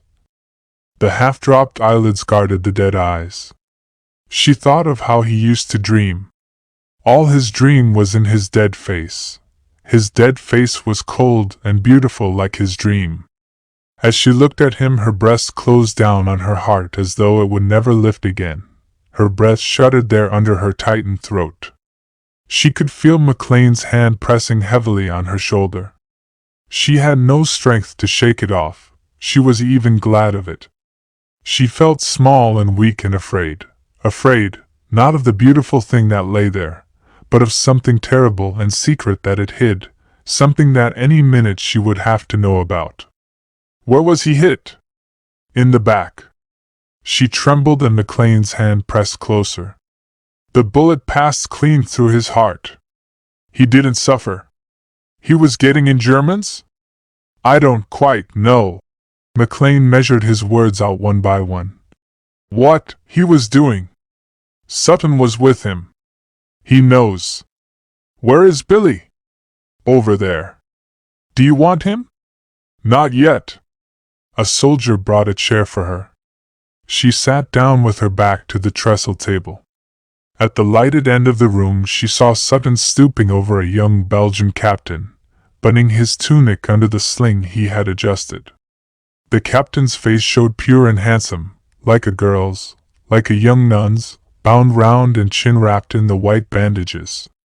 He sat on the floor in front of Sutton's table with his legs stretched out flat.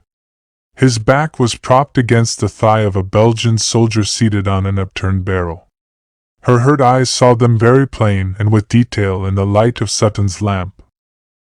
That part of the room was full of soldiers. She noticed that they kept clear of the trestle table as they went in and out. Only one of them, the soldier who supported the young captain, kept on looking, raising his head and looking there as if he couldn't turn his eyes away. He faced her. His rifle stood steady by his knees, the bayonet pointing up between his eyes. She found herself thinking.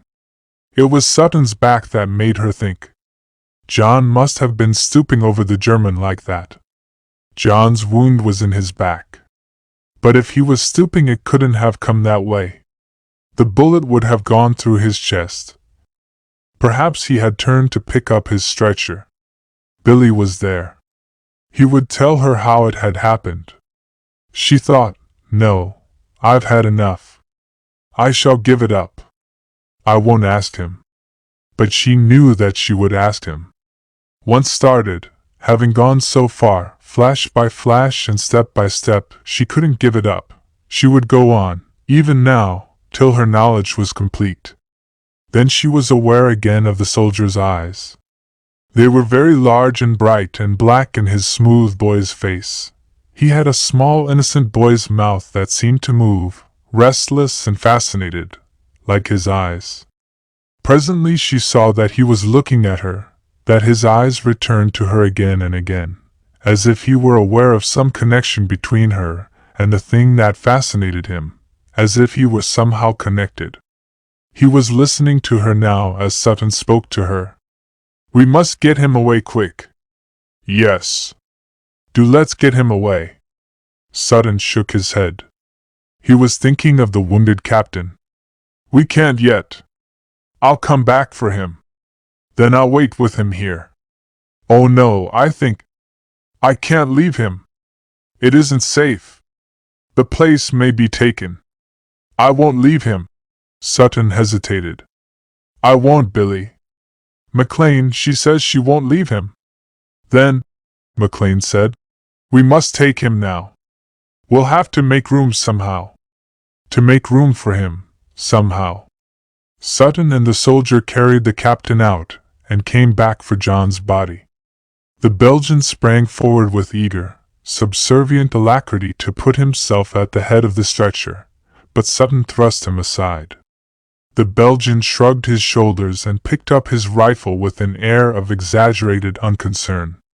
Sutton and McLean carried out the stretcher. Charlotte was following them when the soldier stopped her. "Mademoiselle." He had propped his rifle against the trestles and stood there, groping in his pocket. A dirty handkerchief, dragged up by his fumbling, hung out by its corner. All along the sharp crease there was a slender smear of blood. He looked down at it, and pushed it back out of her sight. He had taken something out of his pocket. "I will give you this. I found it on the battlefield." He handed her a small leather pocketbook that was John's. It had her photograph in it, and his, taken together. They were putting him out of sight, under the hood of the ambulance, and she waited there when the war correspondent came up. "Can you tell me the name of the volunteer who's been killed?" "Conway. John rode in Conway." "What? That man? The man who raced the Germans into Zeal?" "Yes," she said. "That man." She was in John's room, packing, gathering together the things she would have to take to his father. Sutton came to her there. They had orders to be ready for the retreat any time that night. Billy had brought her John's wrist watch and cigarette case. "Billy," she said, "that soldier gave me this." She showed him the pocketbook. "What soldier?" "The one who was with the captain." "He gave it you?" "Yes. He said he found it on the battlefield. It must have dropped out of John's pocket." "It couldn't have dropped. I wonder why he kept that." "But he didn't keep it. He gave it to me. He was going to keep it, or he'd have handed it over to me with the other things. Does it matter? Well," she thought, "why can't he leave it alone? They had all his things, his poor things." But Sutton was still thoughtful. "I wonder why he gave it you. I think he was sorry." "Was he?" "Sorry for me, I mean." Sutton said nothing. He was absorbed in contemplating the photograph.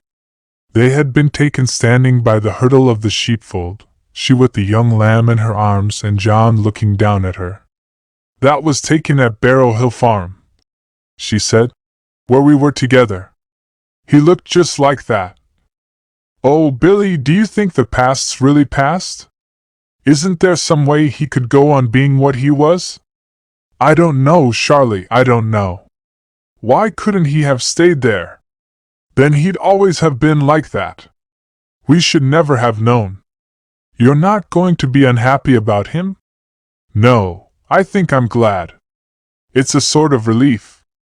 I shan't ever have that awful feeling of wondering what he'll do next." "Billy, you were with him, weren't you?" "Yes." "Was he all right? Would it make you happier to think that he was or to know that he wasn't?" "Oh, just to know." Well, I'm afraid he wasn't quite. He paid for it, Charlie. If he hadn't turned his back, he wouldn't have been shot. She nodded. What? You knew? No, I wasn't sure. She was possessed of this craving to know everything. Short of that, she would be still bound to him. She could never get free. Billy, what did happen, really? Did he leave the German? The German? Yes. Was that why he shot him? The German didn't shoot him. He was too far gone, poor devil, to shoot anybody. It was the Belgian captain that he left. He was lying there, horribly wounded.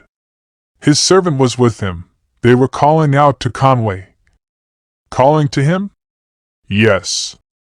And he was going all right when some shrapnel fell, a regular shower bath, quite near, like it did with you and me. That scared him and he just turned and ran. The servant shouted to him to stop, and when he wouldn't, he went after him and put a bullet through his back. That Belgian boy? Yes. I couldn't do anything. I had the German. It was all over in a second. When I got there, I found the Belgian standing up over him, wiping his bayonet with his pocket handkerchief. He said his rifle went off by accident. Couldn't it? Rifles do. Bayonets don't. I suppose I could get him court-martialed if I tried. But I shan't. After all, it was his captain. I don't blame him, Charlotte. No. It was really you and me, Billy. We brought him back to be killed. I don't know that we did bring him, that he wasn't coming by himself. He couldn't keep off it. Even if we did, you wouldn't be sorry for that, would you? No. It was the best thing we could do for him. But at night, lying awake in her bed, she cried. For then she remembered what he had been. On Barrow Hill, on their seat in the beech ring, through the Sunday evenings, when feeding time and milking time were done. At 4 o'clock in the morning she was waked by Sutton, standing beside her bed. The orders had come through to evacuate the hospital.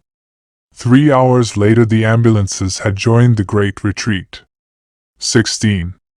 They had halted in Bruges, and there their wounded had been taken into the convent wards to rest. Charlotte and Sutton were sitting out, alone together on the flagged terrace in the closed garden. The nuns had brought out the 2 chairs again, and set again the little table, covered with the white cloth. Again the silver mist was in the garden, but thin now to the clearness of still water. They had been silent after the nuns had left them. Sutton's sad, short-sighted eyes stared out at the garden without seeing it. He was lost in melancholy. Presently he came to himself with a long sigh. Charlotte, what are we going to do now? Do you know? I know. I'm going into Mac's Corps. So am I. That isn't what I meant. For a moment she didn't stop to wonder what he did mean. She was too full of what she was going to do. Is that wise? I don't altogether trust old Mac. He'll use you till you drop. He'll wear you to the last shred of your nerves. I want to be used till I drop. I want to be worn. Besides, I know I'm safe with Mac. His cold, hard indifference made her feel safe. She wasn't really safe with Billy. His goodness might disarm her any minute. His sadness might conceivably move her to a tender weakness. But for McLean she would never have any personal feeling, never any fiery affection, any exalted devotion. Neither need she be afraid of any profound betrayal. Small betrayals perhaps, superficial disasters to her vanity, while his egoism rode over it in triumph. He didn't want affection or anything fiery, anything that John had had. He would leave her in her hardness. He would never ask anything but hard, steel-cold loyalty and a willingness to share his risks. What else can I do? I should have come out if John hadn't. Of course I was glad we could go together, but you mustn't suppose I only went because of him. I don't. I only thought perhaps she wouldn't want to stay on now he's dead. More than ever now he's dead. Even if I didn't want to stay, I should have to now. To make up. For what? For what he did. All those awful things. And for what he didn't do. His dreams. I've got to do what he dreamed. But more than anything, I must pay his debt to Belgium. To all those wounded men. You're not responsible for his debts, Charlotte. No? Sometimes I feel as if I were. As if he and I were tied up together. I could get away from him when he was alive. But now he's dead, he's got me. It doesn't make him different. It makes me different. I tell you, I can't get away from him. And I want to. I want to cut myself loose, and this is the way. Isn't it the way to tie yourself tighter? No, not when it's done, Billy. I can see a much better way. If you married me. She turned to him, astonished and a little anxious, as though she thought something odd and dangerous had happened to him. Oh, Billy, I couldn't do that. What made you think of it? I've been thinking of it all the time. All the time?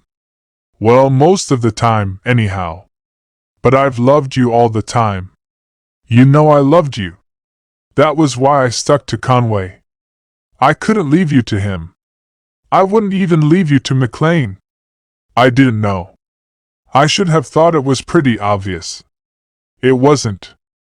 I'd have tried to stop it if I'd known. You couldn't have stopped it. I'm sorry. What about that? It isn't any good. It really isn't. Why isn't it? I know I'm rather a queer chap and I've got an ugly face. I love your face.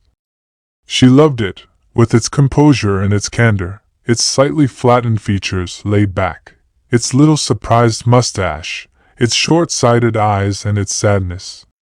It's the dearest face. But, I suppose, he said, it sounds a bit startling and sudden. But if you'd been bottling it up as long as I have, why, I loved you the first time I saw you. On the boat. So you see, it's you. It isn't just anything you've done.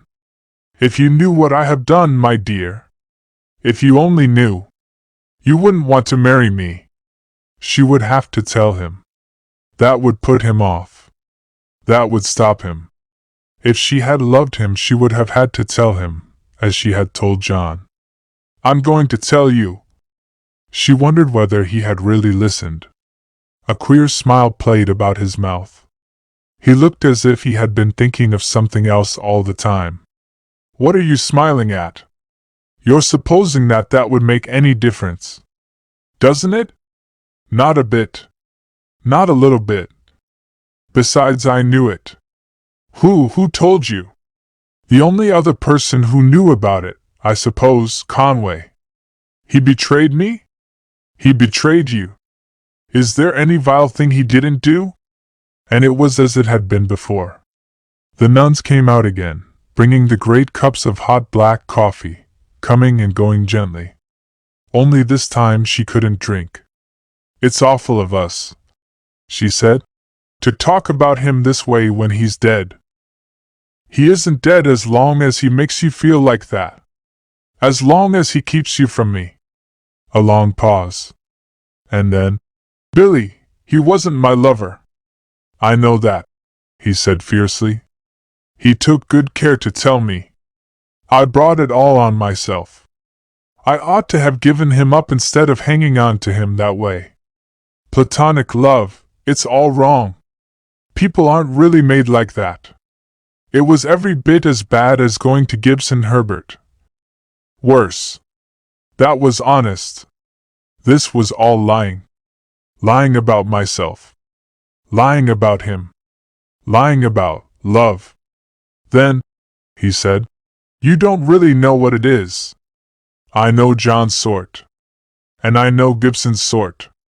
And I know there's a heavenly sort, Billy, in between. But I'm spoiled for it. I think I could have cared for you if it hadn't been for John. I shan't ever get away from him. Yes. If you can see it. Of course I see it. I can see everything now. All that war romancing. I see how awful it was. When I think how we went out and got thrills. Fancy getting thrills out of this horror. Oh well, I think you earned your thrill. You can't earn anything in this war. At least I can't. It's paying all the time. And I've got more things than John to pay for. There was little Effie. Effie? Gibson's wife. I didn't want to hurt her. Billy, are you sure it makes no difference? What I did? I've told you it doesn't. You mustn't go on thinking about it. No, but I can't get over his betraying me. You see, that's the worst thing he did to me. The other things, well, he was mad with fright, and he was afraid of me, because I knew. I can't think why he did this. Same reason. You knew. He was degraded by your knowing, so you had to be degraded. At least I suppose that's how it was. She shook her head. He was darker to her than ever, and she was no nearer to her peace. She knew everything and she understood nothing. And that was worse than not knowing. If only I could understand. Then I believe I could bear it. I wouldn't care how bad it was as long as I understood. Ask McLean then. He could explain it to you. It's beyond me. McLean? He's a psychotherapist. He knows more about people's souls than I know about their bodies. He probably knows all about Conway's soul. Silence drifted between them, dim and silvery like the garden mist. Charlotte, are we never to get away from him? Is he always to stick between us? That dead man. It isn't that. What is it then? All this. I'd give anything to care for you, Billy dear, but I don't care. I can't. I can't care for anything but the war. The war won't last forever. And afterwards? I can't see any afterwards. Sutton smiled. And yet, he said, there will be one. 17. The boat went steadily, cutting the waves with its sound like the flowing of stiff silk.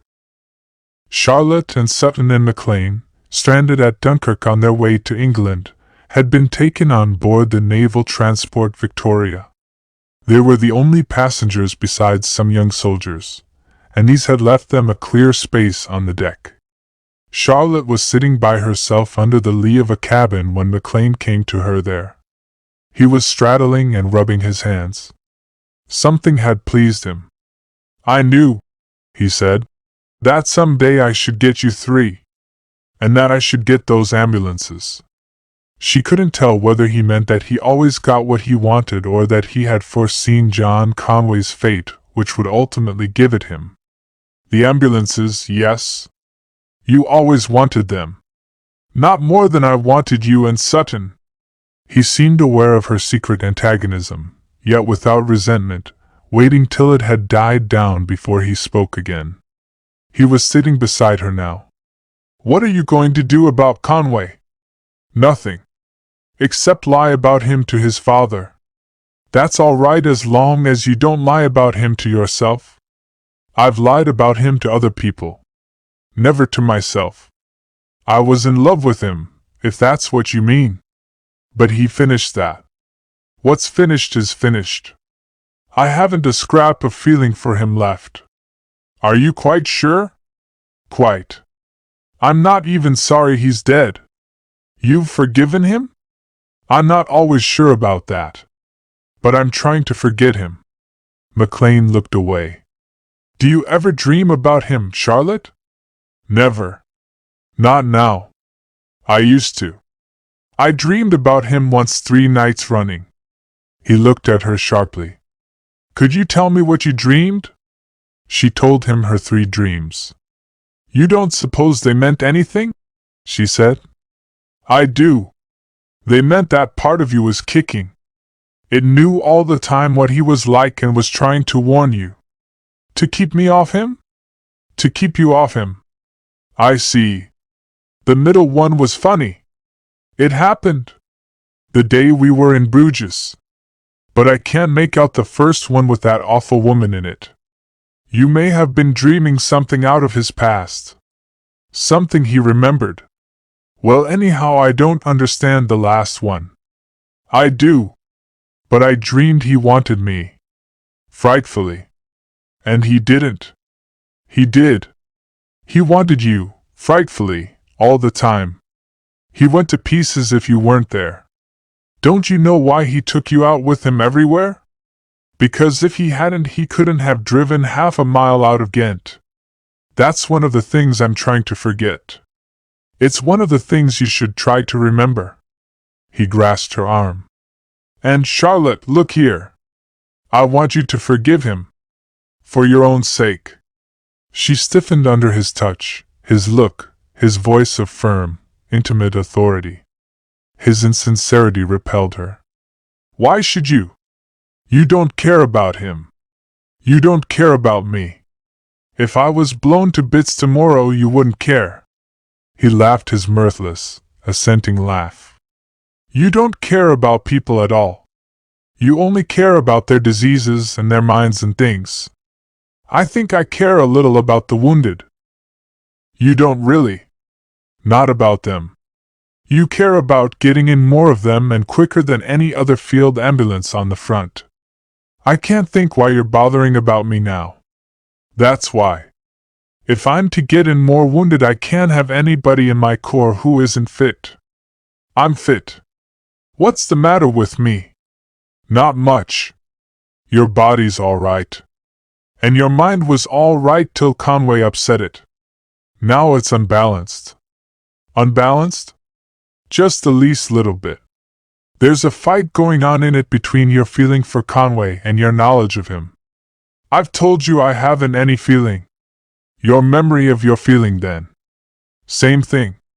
You know he was cruel and a liar and a coward. And you loved him. With you those two states are incompatible. They struggle. And that's bad for you. If it goes on, you'll break down. If it stops, you'll be all right.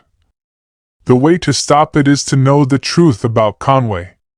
The truth won't clash with your feeling. Don't I know it? Not all. Not the part that matters most. You know he was all wrong morally.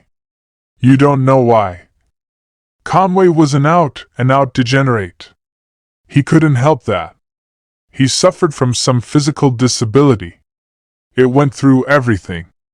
It made him so that he couldn't live a man's life. He was afraid to enter a profession.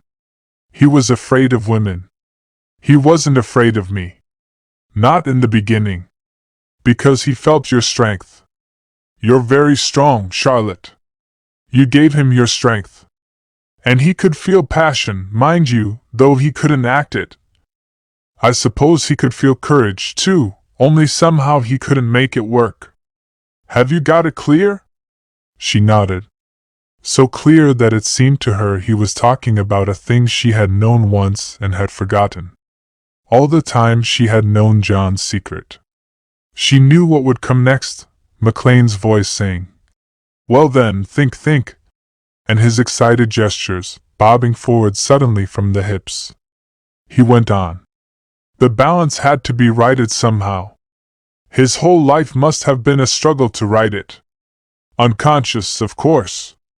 Instinctive. His platonics were just a glorifying of his disability. All that romancing was a gorgeous transformation of his funk. So that his very lying was a sort of truth. I mean, it was part of the whole desperate effort after completion. He jumped at everything that helped him to get compensation, to get power. He jumped at your feeling for him because it gave him power. He jumped at the war because the thrill he got out of it gave him the sense of power. He sucked manhood out of you. He sucked it out of everything, out of blood and wounds. He'd have been faithful to you forever, Charlotte, if you hadn't found him out.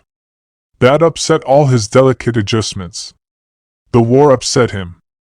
I think the sight of blood and wounds whipped up the naked savage in him. But no, He was afraid of that. He was afraid of himself. Of what was in him. That fear of his was his protection, like his fear of women. The war broke it down. Then he was cruel to you. Yes. He was cruel. Her voice sounded flat and hard, without feeling. She had no feeling. She had exhausted all the emotions of her suffering. And her knowledge of his cruelty was absolute. To McLean's assertion of the fact, she had no response beyond that toneless acquiescence. Taking you into that shed. He had roused her. How on earth did you know that? I've never told a single soul. It was known in the hospital. One of the carpenters saw the whole thing. He told one of our orderlies, who told my chauffeur Gurney, who told me. It doesn't matter what he did to me. I can't get over his not caring for the wounded. He was jealous of them, because you cared for them. Oh no, he'd left off caring for me by then. Had he? He gave a little soft, wise laugh. What makes you think so? That. His cruelty. Love can be very cruel. Not as cruel as that, she said. Yes. As cruel as that. Remember, it was at the bottom of the whole business. Of his dreams. In a sense, the real John Conway was the man who dreamed. If you're right, he was the man who was cruel, too. And it's his cruelty I hate. Don't hate it. Don't hate it. I want you to understand his cruelty. It wasn't just savagery. It was something subtler. A supreme effort to get power. Remember, he couldn't help it. He had to right himself. Supposing his funk extinguished something in him that could only be revived through cruelty? You'll say he could help betraying you. To you too? To me too. When you lost faith in him, you cut off his main source of power. You had to be discredited so that it shouldn't count. You mustn't imagine that he did anything on purpose. He was driven. It sounds horrible, but I want you to see it was just his way of saving his soul, the only way open to him. You mustn't think of it as a bad way. Or a good way. It wasn't even his way. It was the way of something bigger than he was, bigger than anything he could ever be. Bigger than badness or goodness. Did it do cowardly things to save itself? No. If Conway could have played the man, it would have been satisfied. It was always urging him. Try, he said, and she knew that now at any rate he was sincere. He really wanted to help her. He was giving her his best. His voice was very quiet now. His excited gestures had ceased. Try and think of it as something more real, more important and necessary than he was, or you and I. Something that is always struggling to be, to go on being. Something that degeneracy is always trying to keep under. Power. A power in retreat, fighting to get back its lost ground. Then what she had loved was not John Conway. What she had hated was not he. He was this something, tremendous and necessary, that escaped your judgment. You couldn't hurt it with your loving or hating or your ceasing to love and hate. Something that tortured you and betrayed you because that was the only way it knew to save itself. Something that couldn't save itself altogether, that clung to you and called to you to save it. But that was what she had loved. Nothing could touch it. For a moment while McLean was talking, she saw, in the flash he gave her, that it was real. And when the flash went, it slipped back into her darkness. But on the deck in front of her she could see John walking up and down. She could see the wide road of gold and purple that stretched from the boat's stern to the sun. John's head was thrown back. He looked at her with his shining, adventurous eyes. He was happy and excited, going out to the war. And she saw them again, the batteries, the cars and the wagons. Dust like blown smoke, and passing in it the long lines of beaten men, reeling slowly to the footway, passing slowly, endlessly, regiment by regiment, in retreat. The end.